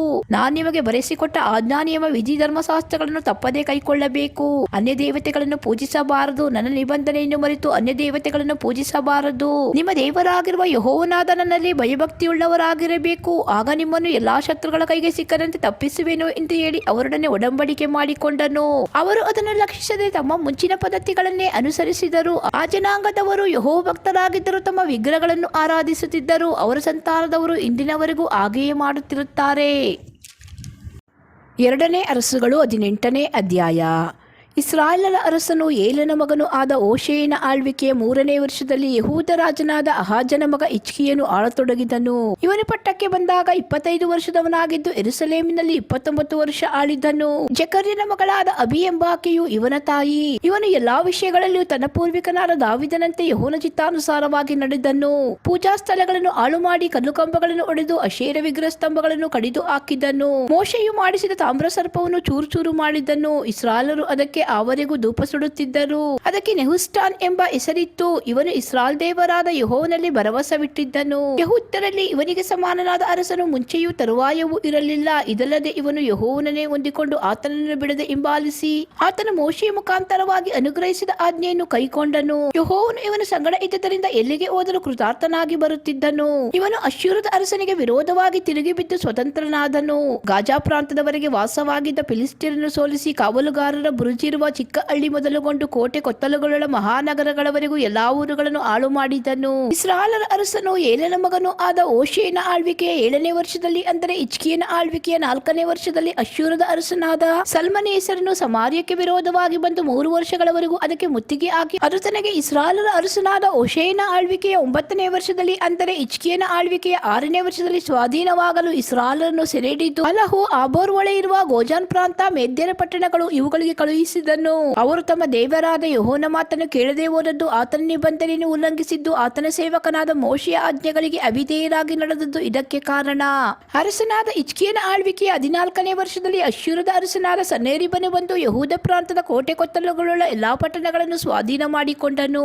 ಆಗ ಯೆಹೂದದ ಅರಸನಾದ ಹಿಜ್ಕೀಯನು ಲಾಕೀಷಿನಲ್ಲಿದ್ದ ಅಶ್ಶೂರದ ಅರಸನ ಬಳಿಗೆ ದೂತರನ್ನು ಕಳುಹಿಸಿ ಅವನಿಗೆ, ನಾನು ಅಪರಾಧಿ, ನೀನು ನನ್ನನ್ನು ಬಿಟ್ಟು ಹೋಗು, ನೀನು ನನಗೆ ವಿಧಿಸುವಷ್ಟು ಕೊಡುತ್ತೇನೆ ಎಂದು ಹೇಳಿ ಕಳುಹಿಸಿದನು. ಅಶ್ಶೂರದ ಅರಸನು 300 ತಲಾಂತು ಬೆಳ್ಳಿಯನ್ನು 30 ತಲಾಂತು ಬಂಗಾರವನ್ನು ಕೊಡಬೇಕೆಂದು ಆಜ್ಞಾಪಿಸಿದನು. ಆಗ ಹಿಜ್ಕೀಯನು ಯೆಹೋವನ ಆಲಯದಲ್ಲಿಯೂ ಅರಮನೆ ಭಂಡಾರದಲ್ಲಿಯೂ ಸಿಕ್ಕಿದ ಬೆಳ್ಳಿಯನ್ನು ತಾನು ಯೆಹೋವನ ಆಲಯದ ಕದಗಳಿಗೂ ಕಂಬಗಳಿಗೂ ಹೊದಿಸಿದ್ದ ಬಂಗಾರದ ತಗಡನ್ನು ತೆಗೆದುಕೊಂಡು ಅಶ್ಶೂರದ ಅರಸನಿಗೆ ಕಳುಹಿಸಿದನು. ಅಶ್ಶೂರದ ಅರಸನು ಲಾಕೀಷಿನಿಂದ ಮಹಾಸೈನ್ಯ ಸಹಿತರಾದ ತರ್ತಾನ್, ರಬಾರೀಸ್, ರಬ್ಷಾಕೆ ಎಂಬವರನ್ನು ಯೆರೂಸಲೇಮಿನಲ್ಲಿದ್ದ ಹಿಜ್ಕೀಯನ ಬಳಿಗೆ ಕಳುಹಿಸಿದನು. ಇವರು ಗಟ್ಟ ಹತ್ತಿ ಯೆರೂಸಲೇಮಿಗೆ ಬಂದು ಮಡಿವಾಳರ ಹೊಲದ ಮೇಲೆ ಹೋಗುವ ರಾಜಮಾರ್ಗದ ಹತ್ತಿರ ಅಲ್ಲಿನ ಕೆರೆಯ ಕಾಲುವಿನ ಬಳಿಯಲ್ಲಿ ಪಾಳೆಯ ಮಾಡಿಕೊಂಡು ಅರಸನನ್ನು ಕೂಗಿ ಕರೆದರು. ಆಗ ಹಿಲ್ಕೀಯ ಮಗನೂ ರಾಜಗೃಹಾಧಿಪತಿಯೂ ಆದ ಎಲ್ಯಾಕೀಮ್, ಲೇಖಕನಾದ ಶೆಬ್ನ, ಅಸಾಫನ ಮಗನೂ ಮಂತ್ರಿಯೂ ಆಗಿದ್ದ ಯೋವ ಎಂಬುವರು ಬಂದರು. ರಬ್ಷಾಕೆಯು ಅವರಿಗೆ, ನೀವು ಹೋಗಿ ಹಿಜ್ಕೀಯನಿಗೆ ಮಹಾರಾಜನಾದ ಅಶ್ಶೂರದ ಅರಸನ ಮಾತುಗಳನ್ನು ತಿಳಿಸಿರಿ. ಅವನು, ನಿನ್ನ ಭರವಸಕ್ಕೆ ಯಾವ ಆಧಾರ ಉಂಟು? ಬರೀ ಒಂದು ಬಾಯಿ ಮಾತಿನ ಮೇಲೆ ಯುದ್ಧಕ್ಕೆ ಬೇಕಾದ ವಿವೇಕವೂ ಬಲವೂ ಉಂಟೆಂದು ಅಂದುಕೊಳ್ಳುತ್ತೀ. ನೀನು ಯಾರನ್ನು ನಂಬಿಕೊಂಡು ನನಗೆ ವಿರೋಧವಾಗಿ ತಿರುಗಿ ಬಿದ್ದಿದ್ದಿ? ಜಜ್ಜಿದ ದಂಟಿಗೆ ಸಮಾನವಾಗಿರುವ ಐಗುಪ್ತದಲ್ಲಿ ಭರವಸವಿಟ್ಟಿರುವೆಯಷ್ಟೇ. ಒಬ್ಬನು ಅಂತ ದಂಟಿನ ಮೇಲೆ ಕೈಯೂರಿಕೊಳ್ಳುವುದಾದರೆ ಅದು ಅವನ ಕೈಯನ್ನು ತಿವಿದು ಒಳಗೆ ಹೋಗುತ್ತದಲ್ಲವೇ? ಐಗುಪ್ತದ ಅರಸನಾದ ಫರೋಹನಲ್ಲಿ ಭರವಸೆ ಇಟ್ಟವರಿಗೆ ಅದೇ ಗತಿಯಾಗುವುದು. ಒಂದು ವೇಳೆ ನೀವು ನಮ್ಮ ದೇವರಾದ ಯೆಹೋವನನ್ನು ನಂಬಿಕೊಂಡಿದ್ದೇವೆಂದು ಹೇಳಬಹುದು. ಹಿಜ್ಕೀಯನು ಯೆರೂಸಲೇಮಿನ ಯಜ್ಞವೇದಿಯ ಮುಂದೆಯೇ ಆರಾಧನೆ ಮಾಡಬೇಕೆಂಬುದಾಗಿ ಯೆಹೂದ್ಯರಿಗೂ ಯೆರೂಸಲೇಮಿನವರಿಗೂ ಆಜ್ಞಾಪಿಸಿ ಆ ಯೆಹೋವನ ಪೂಜಾಸ್ಥಳಗಳನ್ನು ಬೇರೆ ಎಲ್ಲಾ ಯಜ್ಞವೇದಿಗಳನ್ನು ಹಾಳು ಮಾಡಿದನಲ್ಲ. ನನ್ನ ಒಡೆಯನಾದ ಅಶ್ಶೂರನ ಅರಸನೊಂದಿಗೆ ಪಂಥ ಹಾಕುವುದಕ್ಕೆ ನಿನಗೆ ಮನಸ್ಸುಂಟೋ? ಹಾಗಾದರೆ ಅವನು ನಿನಗೆ 2,000 ಕುದುರೆಗಳನ್ನು ಕೊಡುತ್ತಾನೆ. ನೀನು ಎಷ್ಟು ಮಂದಿ ಸವಾರರನ್ನು ಅವುಗಳ ಮೇಲೆ ಕುಳ್ಳರಿಸುವೆಯೋ? ಇದು ನಿನಗೆ ಅಸಾಧ್ಯವಾಗುವುದಾದರೆ ನನ್ನ ಒಡೆಯನ ಸೇನಾಪತಿಗಳಲ್ಲಿ ಅತ್ಯಲ್ಪನನ್ನಾದರೂ ಸೋಲಿಸುವುದು ಹೇಗೆ? ರಥಾಶ್ವಬಲಗಳ ವಿಷಯವಾಗಿ ಐಗುಪ್ತರನ್ನು ನಂಬಿರುತ್ತಿ ಎಂದು ಕಾಣುತ್ತದೆ. ಈ ದೇಶವನ್ನು ಹಾಳು ಮಾಡುವುದಕ್ಕೆ ಯೆಹೋವನ ಚಿತ್ತವಿಲ್ಲದೆ ಬಂದೆನೆಂದು ನೆನೆಸುತ್ತೀಯೋ? ಇಲ್ಲಿಗೆ ಬಂದು ಇದನ್ನು ಹಾಳು ಮಾಡಿಬಿಡು ಎಂದು ಯೆಹೋವನೇ ನನಗೆ ಆಜ್ಞಾಪಿಸಿದನು ಎನ್ನುತ್ತಾನೆ ಎಂದನು. ಆಗ ಹಿಲ್ಕೀಯನ ಮಗನಾದ ಎಲ್ಯಾಕೀಮ್, ಶೆಬ್ನ, ಯೋವ ಎಂಬುವರು ರಬ್ಷಾಕೆಗೆ, ನೀನು ಮಾತಾಡುವುದು ಪೌಳಿಗೋಡೆಯ ಮೇಲಿರುವವರಿಗೆ ಕೇಳಿಸುತ್ತದೆ. ಆದ್ದರಿಂದ ದಯವಿಟ್ಟು ನಿನ್ನ ಸೇವಕರಾದ ನಮ್ಮೊಡನೆ ಅರಾಮ್ಯ ಭಾಷೆಯಲ್ಲಿ ಮಾತಾಡು, ಅದು ನಮಗೆ ತಿಳಿಯುತ್ತದೆ, ಆದರೆ ಯೂದಾಯ ಭಾಷೆಯಲ್ಲಿ ಮಾತಾಡಬೇಡ ಎಂದು ಹೇಳಿದ್ದರು. ಅದಕ್ಕೆ ರಬ್ಷಾಕೆಯು, ನನ್ನ ಯಜಮಾನನು ನಿಮ್ಮ ಸಂಗಡವಾಗಲಿ ನಿಮ್ಮ ಒಡೆಯನ ಸಂಗಡವಾಗಲಿ ಮಾತಾಡಬೇಕೆಂದು ನನ್ನನ್ನು ಕಳುಹಿಸಲಿಲ್ಲ. ಈ ಗೋಡೆಯ ಮೇಲೆ ಕೂತಿರುವ ಜನರ ಸಂಗಡ ಮಾತಾಡುವುದಕ್ಕೋಸ್ಕರ ಕಳುಹಿಸಿದ್ದಾನೆ. ಅವರು ನಿಮ್ಮೊಡನೆ ಇದ್ದರೆ ಸ್ವಂತ ಮಲವನ್ನು ತಿಂದು ಸ್ವಂತ ಮೂತ್ರವನ್ನು ಕುಡಿಯಬೇಕಾಗುವುದು ಎಂದು ಉತ್ತರ ಕೊಟ್ಟು ಎದ್ದು ಗೋಡೆಯ ಮೇಲೆ ನಿಂತವರಿಗೆ ಯೂದಾಯ ಭಾಷೆಯಲ್ಲಿ, ಅಶ್ಶೂರದ ಮಹಾರಾಜನ ಮಾತನ್ನು ಕೇಳಿರಿ. ಅವನು ನಿಮಗೆ, ಹಿಜ್ಕೀಯನಿಂದ ಮೋಸ ಹೋಗಬೇಡಿರಿ, ಅವನು ನಿಮ್ಮನ್ನು ನನ್ನ ಕೈಯಿಂದ ಬಿಡಿಸಲಾರನು. ಹಿಜ್ಕೀಯನು ನಿಮಗೆ, ಯೆಹೋವನನ್ನು ನಂಬಿರಿ, ಆತನು ನಮ್ಮನ್ನು ಹೇಗೂ ರಕ್ಷಿಸುವನು. ಈ ಪಟ್ಟಣವು ಅಶ್ಶೂರದ ಅರಸನ ವಶವಾಗುವುದಿಲ್ಲ ಎಂಬುದಾಗಿ ಹೇಳಿದರೆ ಅವನಿಗೆ ಕಿವಿಗೊಡಬೇಡಿರಿ, ಒಪ್ಪಬೇಡಿರಿ. ಅಶ್ಶೂರದ ಅರಸನಾದ ನನ್ನ ಮಾತನ್ನು ಕೇಳಿರಿ, ನನ್ನೊಡನೆ ಒಡಂಬಡಿಕೆ ಮಾಡಿಕೊಂಡು ನನ್ನ ಆಶ್ರಯದಲ್ಲಿ ಸೇರಿರಿ. ನಿಮ್ಮಲ್ಲಿ ಪ್ರತಿಯೊಬ್ಬನು ತನ್ನ ಅಂಜೂರ ಮರ, ದ್ರಾಕ್ಷಾಲತೆ ಇವುಗಳ ಹಣ್ಣುಗಳನ್ನು ತಿಂದು ತನ್ನ ಬಾವಿಯ ನೀರನ್ನು ಕುಡಿಯುವನು. ಸ್ವಲ್ಪ ಕಾಲವಾದ ನಂತರ ನಾನು ಬಂದು ನಿಮ್ಮನ್ನು ಧಾನ್ಯ, ದ್ರಾಕ್ಷಾರಸ, ಆಹಾರ, ದ್ರಾಕ್ಷೆ ತೋಟ, ಎಣ್ಣೆ ಮರ, ಜೇನುತುಪ್ಪ ಇವು ಸಮೃದ್ಧಿಯಾಗಿರುವ ನಿಮ್ಮ ದೇಶಕ್ಕೆ ಸಮಾನವಾದ ಇನ್ನೊಂದು ದೇಶಕ್ಕೆ ಕರಕೊಂಡು ಹೋಗುವೆನು. ನೀವು ಸಾಯುವುದಿಲ್ಲ, ಬದುಕುವಿರಿ. ಯೆಹೋವನು ನಮ್ಮನ್ನು ರಕ್ಷಿಸುವನು ಎಂದು ನಂಬಿಕೆಯನ್ನು ನಿಮ್ಮಲ್ಲಿ ಹುಟ್ಟಿಸುವುದಕ್ಕೆ ಪ್ರಯತ್ನಿಸುವ ಹಿಜ್ಕೀಯನಿಗೆ ಕಿವಿಗೊಡಬೇಡಿರಿ. ಯಾವ ಜನಾಂಗದ ದೇವತೆಯು ತನ್ನ ದೇಶವನ್ನು ಅಶ್ಶೂರದ ಅರಸನ ಕೈಗೆ ಸಿಕ್ಕದಂತೆ ತಪ್ಪಿಸಿ ಕಾಪಾಡಿತ್ತು, ಅಮಾತ್, ಅರ್ಫಾತ್, ಸೆಫರ್ವಯೀಮ್, ಏನಾ, ಇವ್ವಾ ಎಂಬ ಪಟ್ಟಣಗಳ ದೇವತೆಗಳೇನಾದವು? ಅವು ಸಮಾರ್ಯವನ್ನು ನನ್ನ ಕೈಗೆ ಸಿಕ್ಕದಂತೆ ತಪ್ಪಿಸಿದವೋ? ಯಾವ ಜನಾಂಗದ ದೇವತೆಯಾದರೂ ತನ್ನ ದೇಶವನ್ನು ನನ್ನ ಕೈಯಿಂದ ಬಿಡಿಸಲಾರದೆ ಹೋದ ಮೇಲೆ ಯೆಹೋವನು ಯೆರೂಸಲೇಮನ್ನು ನನ್ನ ಕೈಗೆ ಸಿಕ್ಕದಂತೆ ತಪ್ಪಿಸಿ ಕಾಪಾಡುವನೋ ಅನ್ನುತ್ತಾನೆ ಎಂದು ಹೇಳಿದನು. ಆ ಸೇನಾಪತಿಗಳಿಗೆ ಯಾವ ಉತ್ತರವನ್ನು ಕೊಡಬಾರದೆಂದು ಅರಸನು ತನ್ನ ಪ್ರಜೆಗಳಿಗೆ ಆಜ್ಞಾಪಿಸಿದ್ದರಿಂದ ಅವರು ಸುಮ್ಮನಿದ್ದರು, ಏನೂ ಅನ್ನಲಿಲ್ಲ. ಇಲ್ಕಿಯನ ಮಗನು ರಾಜಗೃಹಾಧಿಪತಿಯೂ ಆಗಿದ್ದ ಎಲ್ಯಾಕೀಮ್, ಲೇಖಕನಾದ ಶೆಬ್ನ, ಅಸಾಫನ ಮಗನು ಮಂತ್ರಿಯೂ ಆಗಿದ್ದ ಯೋವಾ ಎಂಬುವರು ತಮ್ಮ ಬಟ್ಟೆಗಳನ್ನು ಹರಕೊಂಡು ಅರಸನಾದ ಹಿಜ್ಕೀಯನ ಬಳಿಗೆ ಬಂದು ಅವನಿಗೆ ರಬ್ಸಾಕೆಯ ಮಾತುಗಳನ್ನು ತಿಳಿಸಿದರು. 2ನೇ ಅರಸುಗಳು 19ನೇ ಅಧ್ಯಾಯ. ಹಿಜ್ಕೀಯನು ಅದನ್ನು ಕೇಳಿ ಬಟ್ಟೆಗಳನ್ನು ಹರಿದುಕೊಂಡು ಗೋಣಿತಟ್ಟನ್ನು ಕಟ್ಟಿಕೊಂಡು ಯೆಹೋವನ ಆಲಯಕ್ಕೆ ಹೋದನು. ಇದಲ್ಲದೆ ಅವನು ರಾಜಗೃಹಾಧಿಪತಿಯಾದ ಎಲ್ಯಾಕೀಮ್, ಲೇಖಕನಾದ ಶೆಬ್ನ, ವೃದ್ಧ ಯಾಜಕರು ಇವರನ್ನು ಕರೆಸಿ ಅವರಿಗೆ ಆಜ್ಞಾಪಿಸಿದ್ದೇನೆಂದರೆ, ನೀವು ಗೋಣಿತಟ್ಟನ್ನು ಕಟ್ಟಿಕೊಂಡು ಅಮೋಚನ ಮಗನು ಪ್ರವಾದಿಯೂ ಆಗಿರುವ ಯೆಶಾಯನ ಬಳಿಗೆ ಹೋಗಿ ಅವನಿಗೆ, ಈ ದಿವಸದಲ್ಲಿ ನಮಗೆ ಮಹಾ ಕಷ್ಟವು ಸಂಭವಿಸಿರುತ್ತದೆ, ನಾವು ಶಿಕ್ಷೆಯನ್ನು ನಿಂದೆಯನ್ನು ಅನುಭವಿಸಬೇಕಾಯಿತು. ಹೆರಿಗೆಯ ಕಾಲ ಬಂದದೆ, ಆದರೆ ಹೆರುವುದಕ್ಕೆ ಬಲ ಸಾಲದು. ಜೀವಸ್ವರೂಪನಾದ ದೇವರನ್ನು ದೂಷಿಸುವುದಕ್ಕಾಗಿ ತನ್ನ ಯಜಮಾನನಾದ ಅಶ್ಶೂರದ ಅರಸನಿಂದ ಕಳಿಸಲ್ಪಟ್ಟ ರಬ್ಸಾಕೆಯ ನಿಂದಾವಾಕ್ಯಗಳನ್ನು ನಿನ್ನ ದೇವರಾದ ಯೆಹೋವನು ಕೇಳಿರುವನು. ನಿನ್ನ ದೇವರಾದ ಯೆಹೋವನು ತಾನು ಹೇಳಿದ ವಾಕ್ಯಗಳ ನಿಮಿತ್ತ ಮುಯಿ ತೀರಿಸಾನು. ಆದ್ದರಿಂದ ಉಳಿದಿರುವ ಸ್ವಲ್ಪ ಜನರಿಗೋಸ್ಕರ ಆತನನ್ನು ಪ್ರಾರ್ಥಿಸು ಎಂಬುದಾಗಿ ಹಿಜ್ಕೀಯನು ಅನ್ನುತ್ತಾನೆ ಎಂದು ಹೇಳಿರಿ ಎಂಬುದೇ. ಅರಸನಾದ ಹಿಜ್ಕೀಯನ ಸೇವಕರು ಯೆಶಾಯನ ಬಳಿಗೆ ಬಂದಾಗ ಅವನು ಅವರಿಗೆ, ನೀನು ಕೇಳಿದ ಮಾತುಗಳ ದೆಸೆಯಿಂದ ಹೆದರಬೇಡ. ಅಶ್ಶೂರದ ಅರಸನ ಸೇವಕರು ಆ ಮಾತುಗಳಿಂದ ನನ್ನನ್ನೇ ದೂಷಿಸಿದ್ದಾರೆ. ಆದ್ದರಿಂದ ನಾನು ಅವನ ಮೇಲೆ ಭಯದ ಆತ್ಮವನ್ನು ಬರಮಾಡುವೆನು. ಅವನು ಒಂದು ಸುದ್ದಿಯನ್ನು ಕೇಳಿ ತಿರುಗಿಕೊಂಡು ಸ್ವದೇಶಕ್ಕೆ ಹೋಗಿ ಅಲ್ಲಿ ಕತ್ತಿಯಿಂದ ಸಮೃದ್ಧನಾಗುವಂತೆ ಮಾಡುವೆನು ಎಂಬುದಾಗಿ ಯೆಹೋವನು ನಿಮ್ಮ ಯಜಮಾನನಿಗೆ ಹೇಳುತ್ತಾನೆ ಎಂದು ಉತ್ತರ ಕೊಟ್ಟನು. ರಬ್ಸಾಕೆಯು ಹಿಂದಿರುಗಿ ಹೋಗುವಾಗ ದಾರಿಯಲ್ಲಿ ಅಶ್ಶೂರದ ಅರಸನು ಲಾಕೀಷನ್ನು ಬಿಟ್ಟು ಹೋದನೆಂಬ ವರ್ತಮಾನವನ್ನು ಕೇಳಿ ಲಿಬ್ನಕ್ಕೆ ಹೋಗಿ ಅಲ್ಲಿ ಅವನನ್ನು ಕಂಡನು.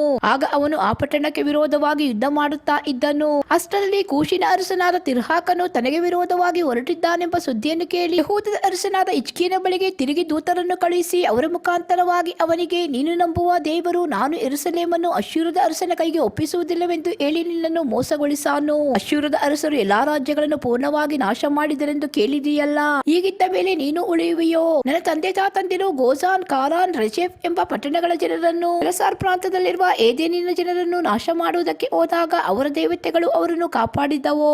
ಅಮಾತ್, ಅರ್ಫಾತ್, ಸೆಫರ್ವಯೀಮ್, ಏನಾ, ಇವ್ವಾ ಎಂಬ ಪಟ್ಟಣಗಳ ಅರಸರು ಏನಾದರು ಎಂದು ಹೇಳಿಸಿದನು. ಹಿಜ್ಕೀಯನು ಆ ದೂತರು ತನ್ನ ಪತ್ರವನ್ನು ತೆಗೆದುಕೊಂಡು ಓದಿದ ನಂತರ ಯೆಹೋವನ ಆಲಯಕ್ಕೆ ಹೋಗಿ ಅದನ್ನು ಯೆಹೋವನ ಮುಂದೆ ತೆರೆದಿಟ್ಟು ಆತನಿಗೆ, ಕೆರೂಬಿಗಳ ಮೇಲೆ ಆಸೀನನಾಗಿರುವ ಆತನೇ, ಇಸ್ರಾಯೇಲ್ ದೇವರೇ, ಯೆಹೋವನೇ, ಎಲ್ಲವೂ ರಾಜ್ಯಗಳನ್ನು ಆಳುವ ದೇವರು ನೀನೊಬ್ಬನೇ, ಪರಲೋಕ ಭೂಲೋಕಗಳನ್ನುಂಟು ಮಾಡಿದವನು ನೀನೇ. ಯೆಹೋವನೇ, ಕಿವಿಗೊಟ್ಟು ಕೇಳು, ಯೆಹೋವನೇ, ಕಣ್ಣಿಟ್ಟು ನೋಡು. ಸನ್ಹೇರೀಬನು ಜೀವಸ್ವರೂಪ ದೇವರಾದ ನಿನ್ನನ್ನು ನಿಂದಿಸುವುದಕ್ಕೋಸ್ಕರ ಹೇಳಿ ಕಳುಹಿಸಿದ ಮಾತುಗಳನ್ನು ಮನಸ್ಸಿಗೆ ತಂದುಕೋ. ಯೆಹೋವನೇ, ಅಶ್ಶೂರದ ಅರಸರು ದೇಶ ಜನಾಂಗಗಳನ್ನು ಹಾಳು ಮಾಡಿ ಅವರ ದೇವತೆಗಳನ್ನು ಬೆಂಕಿಯಲ್ಲಿ ಹಾಕಿದ್ದು ನಿಜ.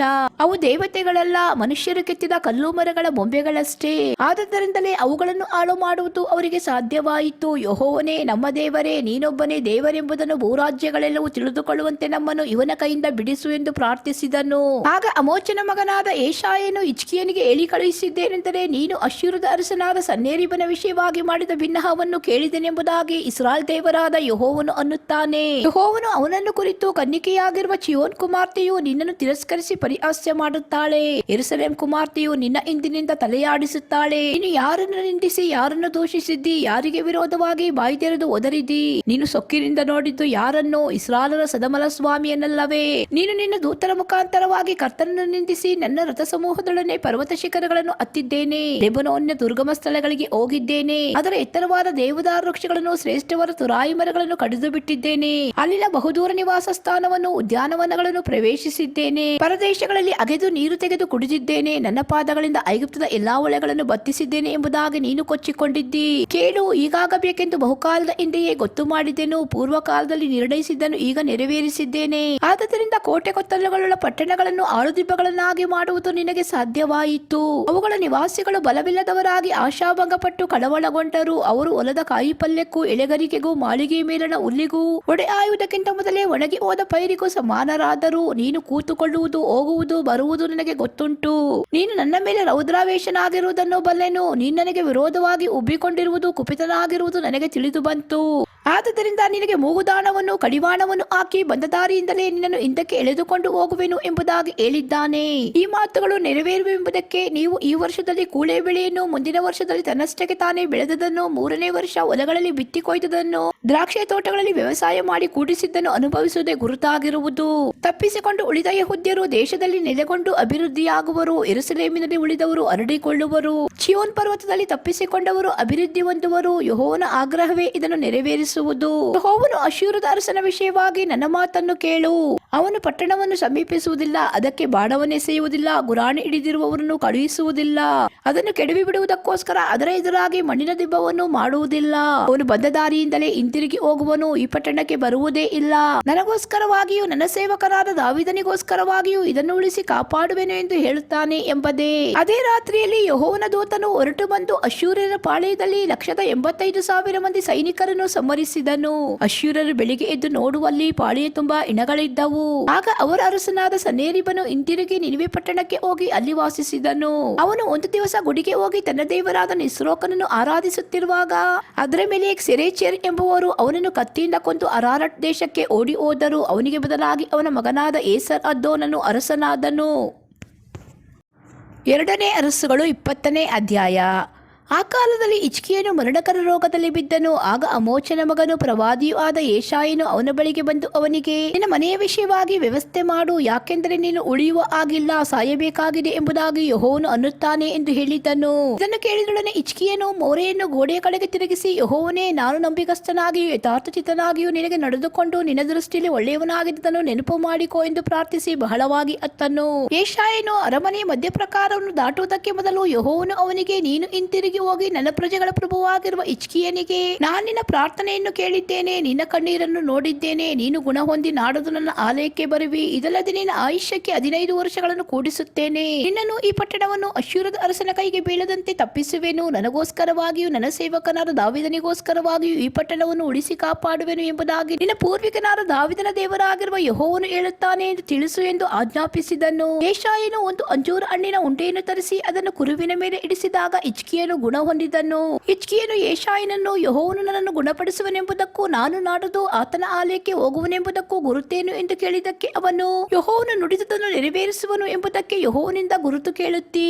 ಹಾಗಾದರೆ ನೆರಳು 10 ಮೆಟ್ಲು ಮುಂದೆ ಹೋಗಬೇಕೋ ಹಿಂದೆ ಬರಬೇಕೋ ಹೇಳು ಅಂದನು. ಹಿಜ್ಕೀಯನು, ನೆರಳು ಮುಂದೆ ಹೋಗುವುದು ಸುಲಭ, ಆದುದರಿಂದ 10 ಮೆಟ್ಲು ಹಿಂದೆ ಬರುವಂತೆ ಮಾಡು ಎಂದು ಹೇಳಿದನು. ಆಗ ಪ್ರವಾದಿಯಾದ ಯೆಶಾಯನು ಯೆಹೋವನಿಗೆ ಮೊರೆಯಿಡಲು ಆತನು ಆಹಾಜನ ಸೋಪಾನ ಪಂಕ್ತಿಯಲ್ಲಿ 10 ಮೆಟ್ಲು ಮುಂದೆ ಹೋಗಿದ್ದ ನೆರಳನ್ನು ಹಿಂದೆ ಬರಮಾಡಿದನು. ಅದೇ ಕಾಲದಲ್ಲಿ ಬಲದಾನನ ಮಗನು ಬಾಬೇಲಿನ ಅರಸನು ಆದ ಬೆರೋದಕ ಬಲದಾನನೆಂಬುವನು ಹಿಜ್ಕೀಯನು ಅಸ್ವಸ್ಥನಾಗಿದ್ದಾನೆಂದು ಕೇಳಿ ದೂತರ ಮುಖಾಂತರವಾಗಿ ಅವನಿಗೆ ಪತ್ರವನ್ನು ಬಹುಮಾನವನ್ನು ಕಳುಹಿಸಿದನು.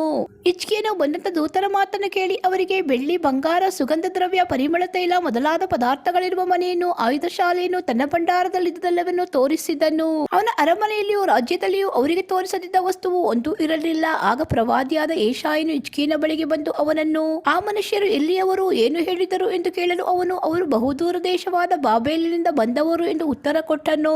ಯೆಶಾಯನು ತಿರುಗಿ ಅವನನ್ನು, ಅವರು ನಿನ್ನ ಅರಮನೆಯಲ್ಲಿ ಏನು ನೋಡಿದರು ಎಂದು ಕೇಳಲು ಅವನು, ಅರಮನೆಯಲ್ಲಿ ಇರುವುದೆಲ್ಲವನ್ನು ನೋಡಿದರು, ನನ್ನ ಭಂಡಾರದಲ್ಲಿ ನಾನು ಅವರಿಗೆ ತೋರಿಸದಿದ್ದ ವಸ್ತುವು ಒಂದೂ ಇರುವುದಿಲ್ಲ ಅಂದನು.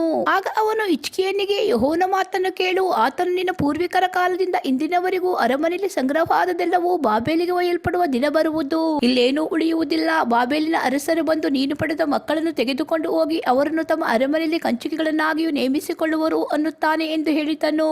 ನನ್ನ ಜೀವಮಾನದಲ್ಲಿ ಹೇಗೂ ತಪ್ಪದೆ ಸೌಭಾಗ್ಯವಿರುವುದು ಅಂದುಕೊಂಡು ಹಿಜ್ಕೀಯನು ಯೆಶಾಯನಿಗೆ, ನೀನು ತಿಳಿಸಿದ ಯೆಹೋವನ ಮಾತು ಒಳ್ಳೆಯದಾಗಿದೆ ಎಂದು ಉತ್ತರ ಕೊಟ್ಟನು.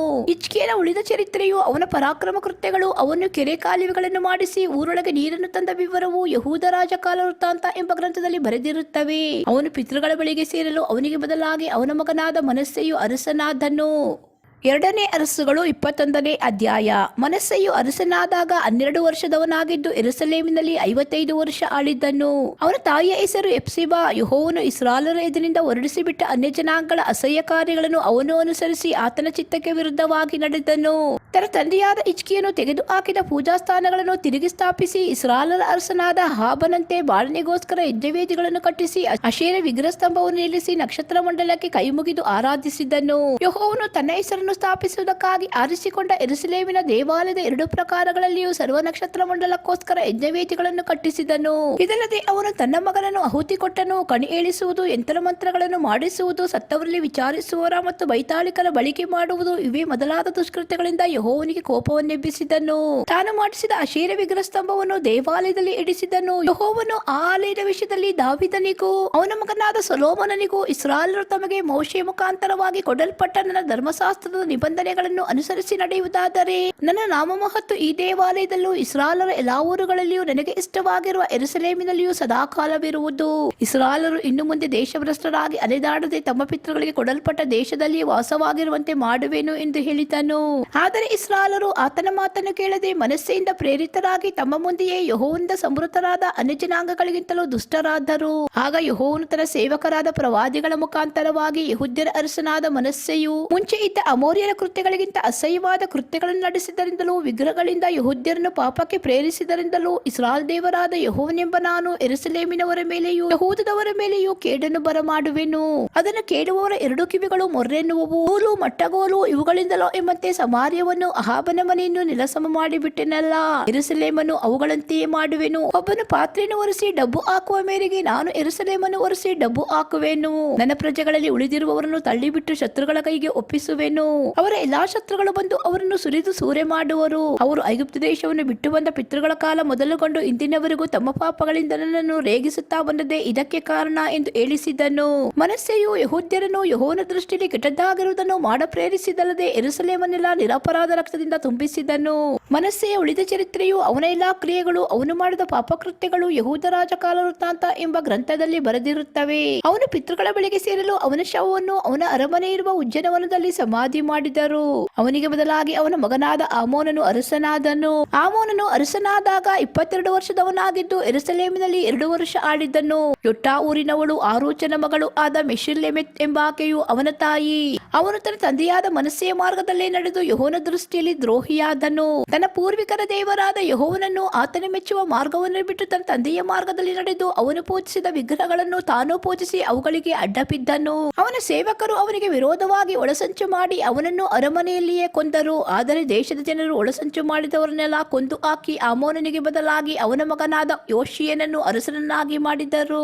ಆಮೋನನ ಉಳಿದ ಚರಿತ್ರೆಯು ಅವನ ಕೃತ್ಯಗಳು ಯೆಹೂದ ರಾಜಕಾಲ ವೃತ್ತಾಂತ ಎಂಬ ಗ್ರಂಥದಲ್ಲಿ ಬರೆದಿರುತ್ತವೆ. ಅವನ ಶವವನ್ನು ಉಜ್ಜನವನದಲ್ಲಿ ಸಮಾಧಿ ಮಾಡಿದರು. ಅಲ್ಲಿ ಅವನು ಮೊದಲೇ ತನಗೋಸ್ಕರ ಒಂದು ಸಮಾಧಿಯನ್ನು ಸಿದ್ಧಪಡಿಸಿಟ್ಟಿದ್ದನು. ಅವನಿಗೆ ಬದಲಾಗಿ ಅವನ ಮಗನಾದ ಯೋಷಿಯನು ಅರಸನಾದನು. 2ನೇ ಅರಸುಗಳು 22ನೇ ಅಧ್ಯಾಯ. ಯೋಷಿಯನು ಅರಸನಾದಾಗ 8 ವರ್ಷದವನಾಗಿದ್ದು ಯೆರೂಸಲೇಮಿನಲ್ಲಿ 31 ವರ್ಷ ಆಳಿದ್ದನು. ಬೆಚ್ಕತೂರಿನವಳು ಆದಾಯನ ಮಗಳು ಆದ ಎದೀದಾ ಎಂಬಾಕೆಯು ಅವನ ತಾಯಿ. ಅವನು ಎಡಕ್ಕಾಗಲಿ ಬಲಕ್ಕಾಗಲಿ ತಿರುಗಿಕೊಳ್ಳದೆ ತನ್ನ ಪೂರ್ವಿಕನಾದ ದಾವೀದನ ಮಾರ್ಗದಲ್ಲಿಯೇ ನಡೆದು ಯೆಹೋವನ ದೃಷ್ಟಿಯಲ್ಲಿ ಒಳ್ಳೆಯವನಾದನು. ಯೋಷಿಯನು ತನ್ನ ಆಳ್ವಿಕೆಯ 18ನೇ ವರ್ಷದಲ್ಲಿ ಅಚಲ್ಯನ ಮಗನು ಮೆಷುಲ್ಲಾಮನ ಮೊಮ್ಮಗನು ಆದ ಶಾಫಾನನೆಂಬ ಲೇಖಕನನ್ನು ಕರೆದು ಅವನಿಗೆ, ನೀನು ಮಹಾಯಾಜಕನಾದ ಇಲ್ಕೀಯನ ಬಳಿಗೆ ಹೋಗಿ ಅವನಿಗೆ, ದ್ವಾರಪಾಲಕರು ಯೆಹೋವನ ಆಲಯಕ್ಕೆ ಬರುವ ಜನರಿಂದ ಕೂಡಿಸಿದ ಹಣವನ್ನು ಲೆಕ್ಕಿಸಿ ಆಲಯದ ಕೆಲಸ ಮಾಡಿಸುವ ಮೊಕ್ತೇಸರರಿಗೆ ಅದನ್ನು ಒಪ್ಪಿಸು ಎಂದು ಹೇಳು. ಮೊಕ್ತೇಸರರು ಅದನ್ನು ಯೆಹೋವನ ಆಲಯದ ಜೀರ್ಣೋದ್ಧಾರ ಮಾಡುವ ಬಡಗಿ, ಶಿಲ್ಪಿ, ಉಪ್ಪಾರ ಮೊದಲಾದವರ ಸಂಬಳಕ್ಕಾಗಿಯೂ ದೇವಾಲಯಕ್ಕೆ ಬೇಕಾದ ಮರ, ಕೆತ್ತಿದ ಕಲ್ಲು ಇವುಗಳನ್ನು ಕೊಂಡುಕೊಳ್ಳುವುದಕ್ಕಾಗಿಯೂ ಉಪಯೋಗಿಸಲಿ. ಅವರು ನಂಬಿಗಸ್ತರಾಗಿರುವುದರಿಂದ ಅವರ ವಶಕ್ಕೆ ಕೊಡಲ್ಪಡುವ ಹಣದ ಲೆಕ್ಕವನ್ನು ಕೇಳಬಾರದು ಎಂದು ಆಜ್ಞಾಪಿಸಿ ಅವನನ್ನು ಯೆಹೋವನ ಆಲಯಕ್ಕೆ ಕಳುಹಿಸಿದನು. ಮಹಾಯಾಜಕನಾದ ಇಲ್ಕೀಯನು ಲೇಖಕನಾದ ಶಾಫಾನನಿಗೆ, ಯೆಹೋವನ ಆಲಯದಲ್ಲಿ ನನಗೆ ಧರ್ಮೋಪದೇಶ ಗ್ರಂಥವು ಸಿಕ್ಕಿರುತ್ತದೆ ಎಂದು ಹೇಳಿ ಅದನ್ನು ಅವನ ಕೈಯಲ್ಲಿ ಕೊಟ್ಟನು. ಶಾಫಾನನು ಓದಿದನು. ಆನಂತರ ಅವನು ಹಿಂತಿರುಗಿ ಅರಸನ ಬಳಿಗೆ ಹೋಗಿ, ನಿನ್ನ ಸೇವಕರು ದೇವಾಲಯದಲ್ಲಿ ಸಂಗ್ರಹವಾದ ಹಣವನ್ನು ತೆಗೆದು ದೇವಾಲಯದ ಕೆಲಸವನ್ನು ಮಾಡಿಸುವ ಮೊಕ್ತೇಸರರಿಗೆ ಒಪ್ಪಿಸಿದರು. ಇದಲ್ಲದೆ ಯಾಜಕನಾದ ಇಲ್ಕೀಯನು ನನಗೆ ಒಂದು ಗ್ರಂಥವನ್ನು ಕೊಟ್ಟಿದ್ದಾನೆ ಎಂದು ಹೇಳಿ ಅದನ್ನು ಅರಸನ ಮುಂದೆ ಓದಿದನು. ಅರಸನು ಧರ್ಮೋಪದೇಶ ಗ್ರಂಥ ವಾಕ್ಯಗಳನ್ನು ಕೇಳಿದಾಗ ಬಟ್ಟೆಗಳನ್ನು ಅರೆದುಕೊಂಡು ಯಾಜಕನಾದ ಇಲ್ಕೀಯನು, ಶಾಫಾನನ ಮಗನಾದ ಅಹಿಕಾಮ್, ಮಿಕಾಯನ ಮಗನಾದ ಅಕ್ಬೋರ್, ಲೇಖಕನಾದ ಶಾಫಾನ್, ತನ್ನ ಹಸ್ತಕನಾದ ಅಸಾಯ ಎಂಬುವರಿಗೆ, ನಮ್ಮ ಪೂರ್ವಿಕರು ನಮಗೆ ಸಿಕ್ಕಿರುವ ಈ ಗ್ರಂಥ ವಾಕ್ಯಗಳಿಗೆ ಕಿವಿಗೊಡದೆಯೂ ಅವುಗಳನ್ನು ಕೈಕೊಳ್ಳದೆಯೂ ಓದದ್ದರಿಂದ ನಾವು ಯೆಹೋವನ ಉಗ್ರಕೋಪಕ್ಕೆ ಪಾತ್ರರಾಗಿದ್ದೇವೆ. ಆದ್ದರಿಂದ ನೀವು ನನಗೋಸ್ಕರವೂ ಜನರಿಗೋಸ್ಕರವೂ ಎಲ್ಲಾ ಯೆಹೂದ್ಯರಿಗೋಸ್ಕರವೂ ಯೆಹೋವನ ಬಳಿಗೆ ಹೋಗಿ ಈ ಗ್ರಂಥ ವಾಕ್ಯಗಳ ವಿಷಯವಾಗಿ ವಿಚಾರಿಸಿರಿ ಎಂದು ಆಜ್ಞಾಪಿಸಿದನು. ಆಗ ಯಾಜಕನಾದ ಇಲ್ಕೀಯನು, ಅಹಿಕಾಮ್, ಅಕ್ಬೋರ್, ಶಾಫಾನ್, ಆಸಾಯ ಎಂಬುವರು ಉಲ್ದ ಎಂಬ ಪ್ರವಾದಿನ ಬಳಿಗೆ ಹೋಗಿ ಆಕೆಯ ಹತ್ತಿರ ವಿಚಾರಿಸಿದರು. ಅಹರ್ಸನ ಮೊಮ್ಮಗನು, ತಿಕ್ವನ ಮಗನು, ರಾಜವಸ್ತ್ರಾಗಾರದ ಗೋತ್ರದ ಅಧಿಪತಿಯೂ ಆಗಿದ್ದ ಶಲ್ಲೂಮನು ಈಕೆಯ ಗಂಡನು. ಈಕೆಯು ಯೆರೂಸಲೇಮಿನ 2ನೇ ಕೇರಿಯಲ್ಲಿ ವಾಸವಾಗಿದ್ದಳು. ಉಳಿದಳು ಅವರಿಗೆ, ನಿಮ್ಮನ್ನು ಕಳುಹಿಸಿದವನಿಗೆ ಇಸ್ರಾಯೇಲ್ ದೇವರಾದ ಯೆಹೋವನ ಮಾತುಗಳನ್ನು ತಿಳಿಸಿರಿ. ಆತನು ಈ ದೇಶದ ಮೇಲೆಯೂ ಜನರ ಮೇಲೆಯೂ ಯೆಹೂದದ ಅರಸನು ಓದಿಸಿದ ಗ್ರಂಥದಲ್ಲಿ ಬರೆದಿರುವ ಎಲ್ಲಾ ಶಿಕ್ಷೆಯನ್ನು ಬರಮಾಡುವೆನು. ಅವರು ನನ್ನನ್ನು ಬಿಟ್ಟು ಅನ್ಯ ದೇವತೆಗಳಿಗೆ ಧೂಪ ಸುಟ್ಟು ತಮ್ಮ ದುಷ್ಕೃತ್ಯಗಳಿಂದ ನನ್ನನ್ನು ರೇಗಿಸಿದ್ದರಿಂದ ನನ್ನ ಕೋಪಾಗ್ನಿಯು ಈ ದೇಶದ ಮೇಲೆ ಉರಿಯ ಹತ್ತಿ ಆರಿ ಹೋಗುವುದೇ ಇಲ್ಲ ಅನ್ನುತ್ತಾನೆ. ತಾನು ಕೇಳಿದ ವಾಕ್ಯಗಳ ವಿಷಯವಾಗಿ ಯೆಹೋವನ ಬಳಿಯಲ್ಲಿ ವಿಚಾರಿಸುವುದಕ್ಕೆ ನಿಮ್ಮನ್ನು ಕಳುಹಿಸಿದ ಯೆಹೂದದ ಅರಸನಿಗೆ ನೀವು ತಿಳಿಸಬೇಕಾದ ಇಸ್ರಾಯೇಲ್ ದೇವರಾದ ಯೆಹೋವನ ಮಾತೇನೆಂದರೆ, ನಾನು ಈ ದೇಶವನ್ನು ನಿವಾಸಿಗಳನ್ನು ಶಾಪ ವಿಸ್ಮಯಗಳಿಗೆ ಗುರಿ ಮಾಡುವೆನೆಂಬುದನ್ನು ನೀನು ಕೇಳಿದಾಗ ದುಃಖಪಟ್ಟು ನನ್ನ ಮುಂದೆ ತಗ್ಗಿಸಿಕೊಂಡಿದ್ದರಿಂದಲೂ ಬಟ್ಟೆಗಳನ್ನು ಅರಿತುಕೊಂಡು ಕಣ್ಣೀರು ಸುರಿಸಿದ್ದರಿಂದಲೂ ನಿನ್ನನ್ನು ಲಕ್ಷಿಸಿದೆನು.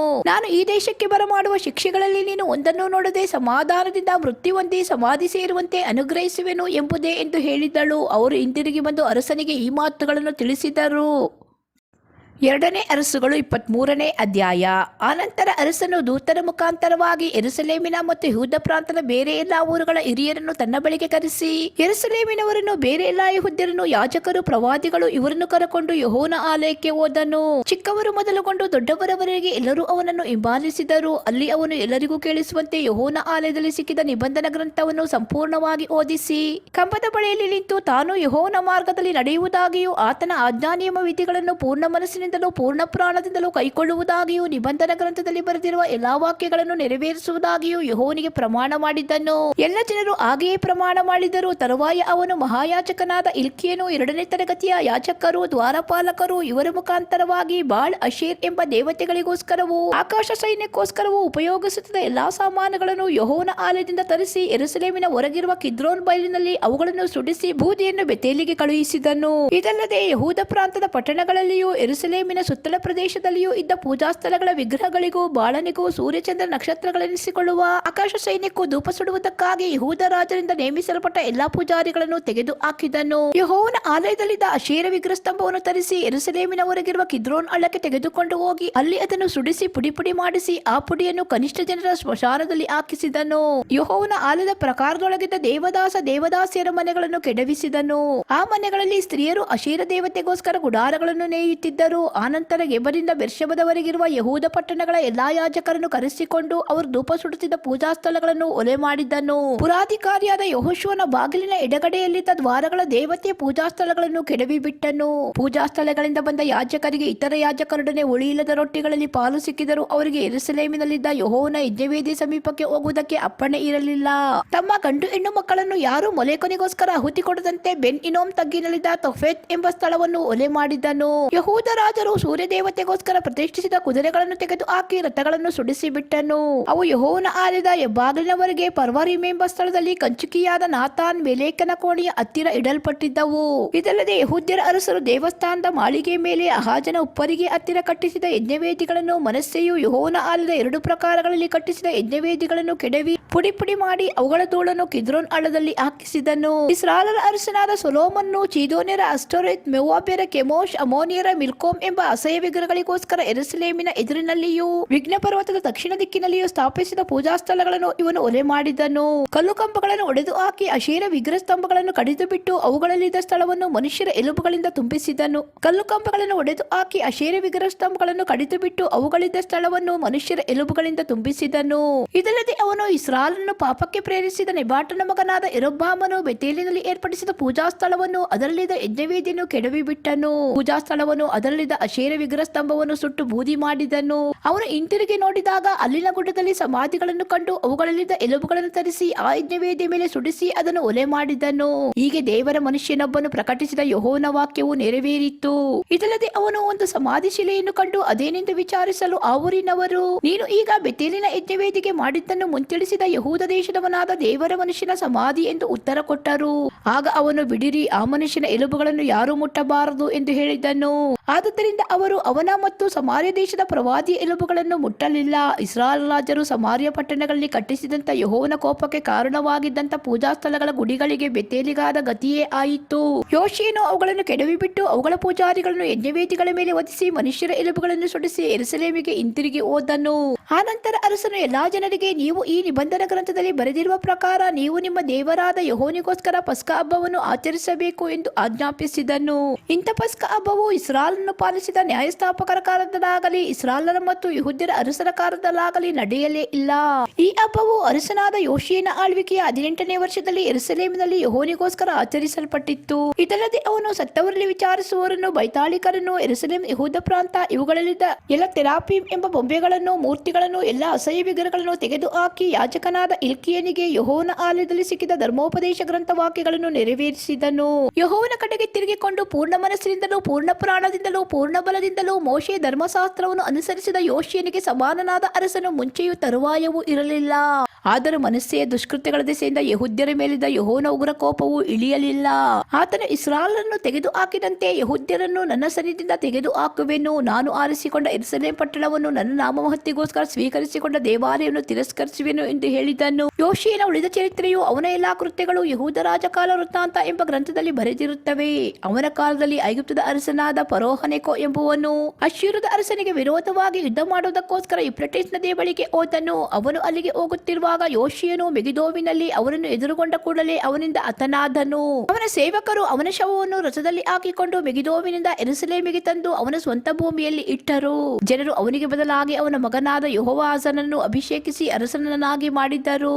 ಯೆಹೋವಾಹಾಜನು ಅರಸನಾದಾಗ 23 ವರ್ಷದವನಾಗಿದ್ದು ಯೆರೂಸಲೇಮಿನಲ್ಲಿ 3 ತಿಂಗಳು ಆಳಿದ್ದನು. ಲಿಬ್ನದವಳು ಯೆರೆಮೀಯಳ ಮಗಳು ಆದ ಅಮಟೂಲ್ ಎಂಬಾಕೆಯು ಇವನ ತಾಯಿ. ಇವನು ತನ್ನ ಪೂರ್ವಿಕರಂತೆ ಯೆಹೋವನ ದೃಷ್ಟಿಯಲ್ಲಿ ದ್ರೋಹಿಯಾದನು. ಫರೋಹನೆಕುವನು ಇವನನ್ನು ಯೆರೂಸಲೇಮಿನಲ್ಲಿ ಬಹುದಿವಸಗಳವರೆಗೂ ಆಳಗೊಡಲಿಲ್ಲ. ಅವನು ಹಮಾತ್ ದೇಶದ ರಿಬ್ಲಾ ಎಂಬ ಊರಲ್ಲಿ ಇವನನ್ನು ಸೆರೆಯಲ್ಲಿಟ್ಟನು. ಯೆಹೂದ್ಯರು ಅವನಿಗೆ 100 ತಲಾಂತು ಬೆಳ್ಳಿಯನ್ನು 1 ತಲಾಂತು ಬಂಗಾರವನ್ನು ದಂಡ ತೆರಬೇಕಾಯಿತು. ಫರೋಹನೆಕುವನು ಯೋಷೀಯನಿಗೆ ಬದಲಾಗಿ ಅವನ ಮಗನಾದ ಎಲ್ಯಾಕೀಮನನ್ನು ಅರಸನನ್ನಾಗಿ ನೇಮಿಸಿ ಅವನಿಗೆ ಯೆಹೋಯಾಕೀಮನೆಂಬ ಹೊಸ ಹೆಸರನ್ನಿಟ್ಟು ಯೆಹೋವಾಹಾಜನನ್ನು ಐಗುಪ್ತ ದೇಶಕ್ಕೆ ತೆಗೆದುಕೊಂಡು ಹೋದನು. ಯೆಹೋವಾಹಾಜನು ಅಲ್ಲಿ ಮೃತ್ಯು ಹೊಂದಿದನು. ಫರೋಹನು ಗೊತ್ತು ಮಾಡಿದಷ್ಟು ಬೆಳ್ಳಿ ಬಂಗಾರವನ್ನು ಕೊಡುವುದಕ್ಕಾಗಿ ಯೆಹೋಯಾಕೀಮನು ತನ್ನ ದೇಶದಲ್ಲಿ ಕರವನ್ನು ನೇಮಿಸಿದನು. ಕರ ಕೊಡಬೇಕಾದ ಪ್ರತಿಯೊಬ್ಬನು ತನಗೆ ನೇಮಕವಾದಷ್ಟು ಬೆಳ್ಳಿ ಬಂಗಾರವನ್ನು ದೇಶದ ಜನರಿಂದ ಕೂಡಿಸಿ ಫರೋಹನಿಗೋಸ್ಕರ ತಂದೊಪ್ಪಿಸಿದನು. ಯೆಹೋಯಾಕೀಮನು ಅರಸನಾದಾಗ 25 ವರ್ಷದವನಾಗಿದ್ದು ಯೆರೂಸಲೇಮಿನಲ್ಲಿ 11 ವರ್ಷ ಆಡಿದ್ದನು. ರೂಮದವಳು ಪೆದಾಯಿನ ಮಗಳು ಆದ ಜೆಬೂದ ಎಂಬಾಕೆಯು ಅವನ ತಾಯಿ. ಅವನು ತನ್ನ ಪೂರ್ವಿಕರಂತೆ ಯೆಹೋವನ ದೃಷ್ಟಿಯಲ್ಲಿ ದ್ರೋಹಿಯಾಗಿದ್ದನು. 2ನೇ ಅರಸುಗಳು 24ನೇ ಅಧ್ಯಾಯ. ಅವನ ಕಾಲದಲ್ಲಿ ಬಾಬೆಲಿನ ಅರಸನಾದ ನೆಬೂಕದ್ನೆಚ್ಚರನು ಬಂದನು. ಯೆಹೋಯಾಕೀಮನು ಅವನಿಗೆ ಅಧೀನನಾಗಿ 3 ವರ್ಷಗಳಾದ ನಂತರ ಅವನಿಗೆ ವಿರೋಧವಾಗಿ ತಿರುಗಿ ಬಿದ್ದನು. ಯೆಹೋವನು ತನ್ನ ಸೇವಕರಾದ ಪ್ರವಾದಿಗಳ ಮುಖಾಂತರವಾಗಿ ಮುಂತಿಳಿಸಿದ ಪ್ರಕಾರ ಯೆಹೂದ ರಾಜ್ಯವನ್ನು ಹಾಳು ಮಾಡುವುದಕ್ಕೋಸ್ಕರ ಕಸ್ದೀಯರ, ಅರಾಮ್ಯರ, ಮೋವಾಬ್ಯರ, ಅಮ್ಮೋನಿಯರ ಸುಲಿಗೆ ಗುಂಪುಗಳನ್ನು ಕಳುಹಿಸಿದನು. ಯೆರೂಸಲೇಮನ್ನು ನಿರಪರಾಧ ರಕ್ತದಿಂದ ತುಂಬಿಸಿದ ಮನಸ್ಸೆಯ ದುಷ್ಕೃತ್ಯಗಳನ್ನು ಯೆಹೋವನು ಕ್ಷಮಿಸದೆ ಹೋದನು. ಅವುಗಳಿಗಾಗಿ ಆತನು ಯೆಹೂದ್ಯರನ್ನು ತನ್ನ ಸನ್ನಿಧಿಯಿಂದ ತೆಗೆದು ಹಾಕಬೇಕೆಂದಿದ್ದರಿಂದ ಆತನ ಅಪ್ಪಣೆಯ ಪ್ರಕಾರ ಈ ಶಿಕ್ಷೆಯು ಅವರಿಗೆ ಆಯಿತು. ಯೆಹೋಯಾಕೀಮನ ಉಳಿದ ಚರಿತ್ರೆಯು ಅವನ ಎಲ್ಲಾ ಕೃತ್ಯಗಳು ಯೆಹೂದ ರಾಜಕಾಲ ವೃತ್ತಾಂತವೆಂಬ ಗ್ರಂಥದಲ್ಲಿ ಬರೆದಿರುತ್ತವೆ. ಅವನು ಪಿತೃಗಳ ಬಳಿಗೆ ಸೇರಲು ಅವನಿಗೆ ಬದಲಾಗಿ ಅವನ ಮಗನಾದ ಯೆಹೋಯಾಕೀನನು ಅರಸನಾದನು.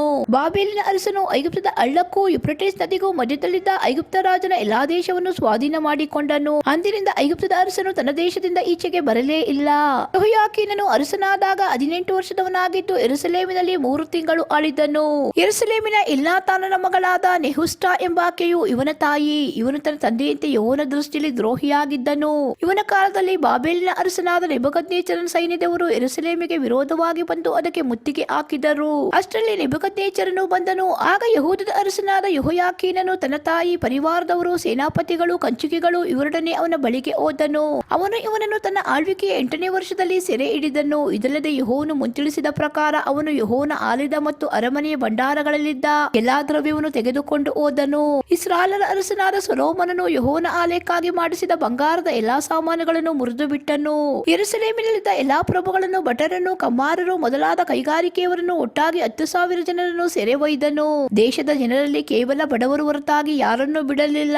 ಅವನು ಯೆಹೋಯಾಕೀನನನ್ನು, ಅವನ ತಾಯಿ, ಹೆಂಡತಿಯರು, ಕಂಚುಕಿಗಳು, ದೇಶದ ಪ್ರಧಾನ ಪುರುಷರು ಇವರನ್ನು 7,000 ಮಂದಿ ಭಟರನ್ನು, 1,000 ಮಂದಿ ಕಮ್ಮಾರರು ಮೊದಲಾದ ಕೈಗಾರಿಕೆಯವರನ್ನು ಯೆರೂಸಲೇಮಿನಿಂದ ಬಾಬೆಲಿಗೆ ಒಯ್ದನು. ಅವರೆಲ್ಲರೂ ಪುಷ್ಟರು, ರಣವೀರರು ಆಗಿದ್ದರು. ಬಾಬೆಲಿನ ಅರಸನು ಯೆಹೋಯಾಕೀನನಿಗೆ ಬದಲಾಗಿ ಅವನ ಚಿಕ್ಕಪ್ಪನಾದ ಮತ್ತನ್ಯ ಎಂಬುವನನ್ನು ಅರಸನನ್ನಾಗಿ ನೇಮಿಸಿ ಅವನಿಗೆ ಚಿದ್ಕೀಯ ಎಂಬ ಹೆಸರಿಟ್ಟನು. ಚಿದ್ಕೀಯನು ತನ್ನ 21ನೇ ವರ್ಷ ತುಂಬಿದ ಮೇಲೆ ಅರಸನಾಗಿ ಯೆರೂಸಲೇಮಿನಲ್ಲಿ 11 ವರ್ಷ ಆಳಿದನು. ಲಿಬ್ನದವಳು ಯೆರೆಮೀಯನ ಮಗಳು ಆದ ಅಮೂಟಲ್ ಎಂಬಾಕೆಯು ಇವನ ತಾಯಿ. ಇವನು ಯೆಹೋಯಾಕೀಮನಂತೆ ಯೆಹೋವನ ದೃಷ್ಟಿಯಲ್ಲಿ ದ್ರೋಹಿಯಾಗಿದ್ದನು. ಯೆಹೋವನು ಯೆರೂಸಲೇಮಿನವರ ಮೇಲೆಯೂ ಬೇರೆ ಎಲ್ಲ ಯೆಹೂದ್ಯರ ಮೇಲೆಯೂ ಇದನ್ನೆಲ್ಲ ಬರಮಾಡಿ ಕಡೆಯಲ್ಲಿ ಅವರನ್ನು ತನ್ನ ಸನ್ನಿಧಿಯಿಂದ ತಳ್ಳಿಬಿಡುವಷ್ಟು ರೋಷವುಳ್ಳವನಾದನು. ಎರಡನೇ ಅರಸುಗಳು 25ನೇ ಅಧ್ಯಾಯ. ಚಿದ್ಕೀಯನು ಬಾಬೆಲಿನ ಅರಸನಾದ ನೆಬೂಕದ್ನೆಚ್ಚರನಿಗೆ ವಿರೋಧವಾಗಿ ತಿರುಗಿ ಬಿದ್ದದರಿಂದ ಅವನು ಚಿದ್ಕೀಯನ ಆಳ್ವಿಕೆಯ 9ನೇ ವರ್ಷದ 10ನೇ ತಿಂಗಳಿನ 10ನೇ ದಿನದಲ್ಲಿ ಸರ್ವಸೈನ್ಯ ಸಹಿತನಾಗಿ ಯೆರೂಸಲೇಮಿಗೆ ಬಂದು ಅಲ್ಲಿ ಪಾಳೆಯ ಮಾಡಿಕೊಂಡು ಅದರ ಸುತ್ತಲೂ ಮಣ್ಣಿನ ದಿಬ್ಬವನ್ನು ಮಾಡಿ ಚಿದ್ಕೀಯನ ಆಳ್ವಿಕೆಯ 11ನೇ ವರ್ಷದವರೆಗೆ ಅದಕ್ಕೆ ಮುತ್ತಿಗೆ ಹಾಕಿದನು. ಘೋರ ಕ್ಷಾಮದ ದೆಸೆಯಿಂದ ಪಟ್ಟಣದಲ್ಲಿರುವವರಿಗೆ ಆಹಾರ ಸಿಕ್ಕದೆ ಹೋಯಿತು. ಪಟ್ಟಣಕ್ಕೆ ಮುತ್ತಿಗೆ ಹಾಕಿದ ಕಸ್ದೀಯರು 11ನೇ ವರ್ಷದ 4ನೇ ತಿಂಗಳಿನ 9ನೇ ದಿವಸ ಪೌಳಿಗೋಡೆಯಲ್ಲಿ ಒಂದು ದ್ವಾರವನ್ನು ಮಾಡಿದ್ದರಿಂದ ಒಳಗಿದ್ದ ಅರಸನು ಅವನ ಎಲ್ಲಾ ಸೈನಿಕರು ಅದೇ ರಾತ್ರಿ ಅರಸನ ತೋಟದ ಬಳಿಯಲ್ಲಿರುವ ಬಾಗಿಲಿನಿಂದ ಓಡಿ ಹೋದರು. ಅದು 2 ಗೋಡೆಗಳ ಮಧ್ಯದಲ್ಲಿತ್ತು. ಅರಸನು ಅರಾಬಾ ಎಂಬ ತಗ್ಗಾದ ಪ್ರದೇಶದ ಮಾರ್ಗವಾಗಿ ಓಡಿ ಹೋಗುತ್ತಿರುವಾಗ ಕಸ್ದೀಯರ ಸೈನ್ಯದವರು ಅವನನ್ನು ಹಿಂದಟ್ಟಿ ಯೆರಿಕೋವಿನ ಬಯಲಿನಲ್ಲಿ ಹಿಡಿದರು. ಅಷ್ಟರಲ್ಲಿ ಅವನ ಎಲ್ಲಾ ಸೈನಿಕರು ಅವನನ್ನು ಬಿಟ್ಟು ಚೆದರಿ ಹೋಗಿದ್ದರು. ಆನಂತರ ಕಸ್ದೀಯರು ಅವನನ್ನು ರಿಬ್ಲದಲ್ಲಿದ್ದ ತಮ್ಮ ಅರಸನ ಬಳಿಗೆ ತೆಗೆದುಕೊಂಡು ಬಂದು ಅವನಿಗೆ ಶಿಕ್ಷೆಯನ್ನು ವಿಧಿಸಿದರು. ಅವನ 2 ಮಕ್ಕಳನ್ನು ಅವನ ಎದುರಿನಲ್ಲಿಯೇ ವಧಿಸಿ ಅವನಿಗೆ ಬೇಡಿ ಹಾಕಿ 2 ಕಣ್ಣುಗಳನ್ನು ಕಿತ್ತು ಬಾಬೆಲಿಗೆ ತೆಗೆದುಕೊಂಡು ಹೋದರು. 5ನೇ ತಿಂಗಳಿನ 7ನೇ ದಿನದಲ್ಲಿ, ಅಂದರೆ ಬಾಬೆಲಿನ ಅರಸನಾದ ನೆಬೂಕದ್ನೆಚ್ಚರನ ಆಳ್ವಿಕೆಯ 19ನೇ ವರ್ಷದಲ್ಲಿ, ಬಾಬೆಲಿನ ಅರಸನ ಸೇವಕನು ಕಾವಲುದಂಡಿನ ಅಧಿಪತಿಯೂ ಆಗಿದ್ದ ನೆಬೂಜರದಾನನೆಂಬುವನು ಯೆರೂಸಲೇಮಿಗೆ ಬಂದು ಯೆಹೋವನ ಆಲಯವನ್ನು, ಅರಮನೆಯನ್ನು, ಯೆರೂಸಲೇಮಿನ ಎಲ್ಲಾ ದೊಡ್ಡ ಮನೆಗಳನ್ನು ಸುಟ್ಟು ಬಿಟ್ಟನು. ಅವನ ಜೊತೆಯಲ್ಲಿ ಬಂದಿದ್ದ ಕಸ್ದೀಯ ಸೈನ್ಯದವರು ಯೆರೂಸಲೇಮಿನ ಸುತ್ತುಗೋಡೆಗಳನ್ನು ಕೆಡವಿದರು. ಕಾವಲುದಂಡಿನ ಅಧಿಪತಿಯಾದ ನೆಬೂಜರದಾನನು ಪಟ್ಟಣದಲ್ಲಿ ಉಳಿದವರನ್ನು, ಮೊದಲೇ ಬಾಬೆಲಿನ ಅರಸನ ಮೊರೆಹೊಕ್ಕವರನ್ನು, ಬೇರೆ ಎಲ್ಲಾ ಜನರನ್ನು ಸೆರೆ ಒಯ್ದನು. ಹೊಲಗಳನ್ನು, ದ್ರಾಕ್ಷಿ ತೋಟಗಳನ್ನು ವ್ಯವಸಾಯ ಮಾಡುವುದಕ್ಕಾಗಿ ದೇಶದ ಜನರಲ್ಲಿ ಕೇವಲ ಬಡವರನ್ನು ಮಾತ್ರ ಬಿಟ್ಟು ಹೋದನು. ಕಸ್ದೀಯರು ಯೆಹೋವನ ಆಲಯದ ಬಳಿಯಲ್ಲಿದ್ದ ತಾಮ್ರದ ಕಂಬಗಳನ್ನು, ಪೀಠಗಳನ್ನು, ಸಮುದ್ರವೆನಿಸಿಕೊಂಡ ಪಾತ್ರೆಯನ್ನು ಒಡೆದು ಅವುಗಳ ತಾಮ್ರವನ್ನು ದೇವಾಲಯದ ಸೇವೆಗಾಗಿ ಉಪಯೋಗಿಸುತ್ತಿದ್ದ ಬೋಗುಣಿ, ಸಲಿಕೆ, ಕತ್ತರಿ, ಧೂಪಾರತಿ ಮೊದಲಾದ ತಾಮ್ರದ ಸಾಮಾನುಗಳನ್ನು ಬಾಬೆಲಿಗೆ ತೆಗೆದುಕೊಂಡು ಹೋದರು. ಕಾವಲುದಂಡಿನ ಅಧಿಪತಿಯು ಬೆಳ್ಳಿ, ಬಂಗಾರದ ಅಗ್ಗಿಷ್ಟಿಗೆ, ಬಟ್ಟಲು ಮೊದಲಾದವುಗಳನ್ನು ತೆಗೆದುಕೊಂಡನು. ಸೊಲೊಮೋನನು ಯೆಹೋವನ ಆಲಯಕ್ಕೋಸ್ಕರ ಮಾಡಿಸಿದ 2 ಕಂಬಗಳು, ಸಮುದ್ರವೆನಿಸಿಕೊಂಡ ಪಾತ್ರೆಯು, ಪೀಠಗಳು, ಇವುಗಳಿಗೆ ಲೆಕ್ಕವಿಲ್ಲದಷ್ಟು ತಾಮ್ರ ಹಿಡಿದಿತ್ತು.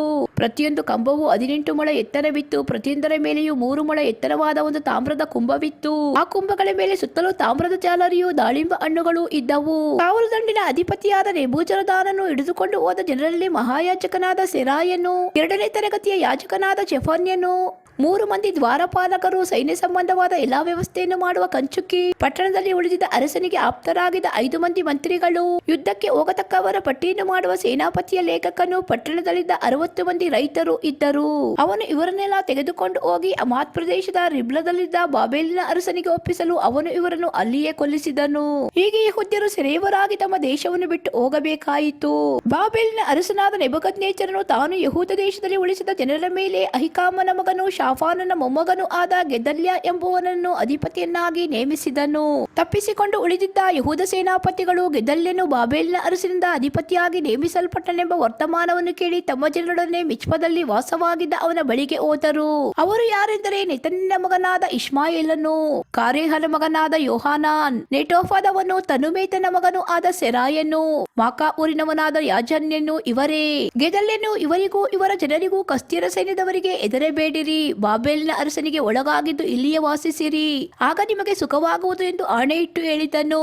ಆದರೆ 7ನೇ ತಿಂಗಳಿನಲ್ಲಿ ರಾಜವಂಶದವನು ಎಲಿಷಾಮನ ಮೊಮ್ಮಗನು ನೆತನ್ಯನ ಮಗನು ಆದ ಇಷ್ಮಾಯೇಲನು 10 ಮಂದಿ ಆಳುಗಳೊಡನೆ ಬಂದು ಗೆದಲ್ಯನನ್ನು, ಅವನ ಸಂಗಡ ಮಿಚ್ಪದಲ್ಲಿದ್ದ ಯೆಹೂದ್ಯರನ್ನು, ಕಸ್ದೀಯರನ್ನು ಸಂಹರಿಸಿದನು.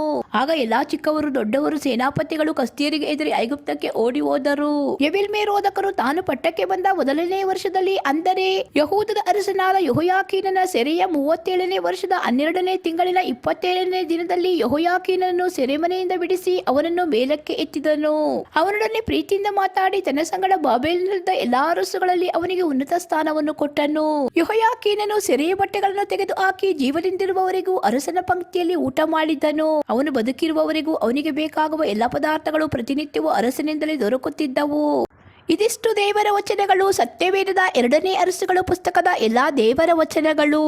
ಎಲ್ಲ ಸ್ತುತಿಗನ ಮಾನ ಮಹಿಮೆ ಸ್ತೋತ್ರಗಳು ನನ್ನ ದೇವರಾದ ಯೇಸು ಕ್ರಿಸ್ತುವಿಗೆ ಉಂಟಾಗಲಿ. ಆಮೇನ್.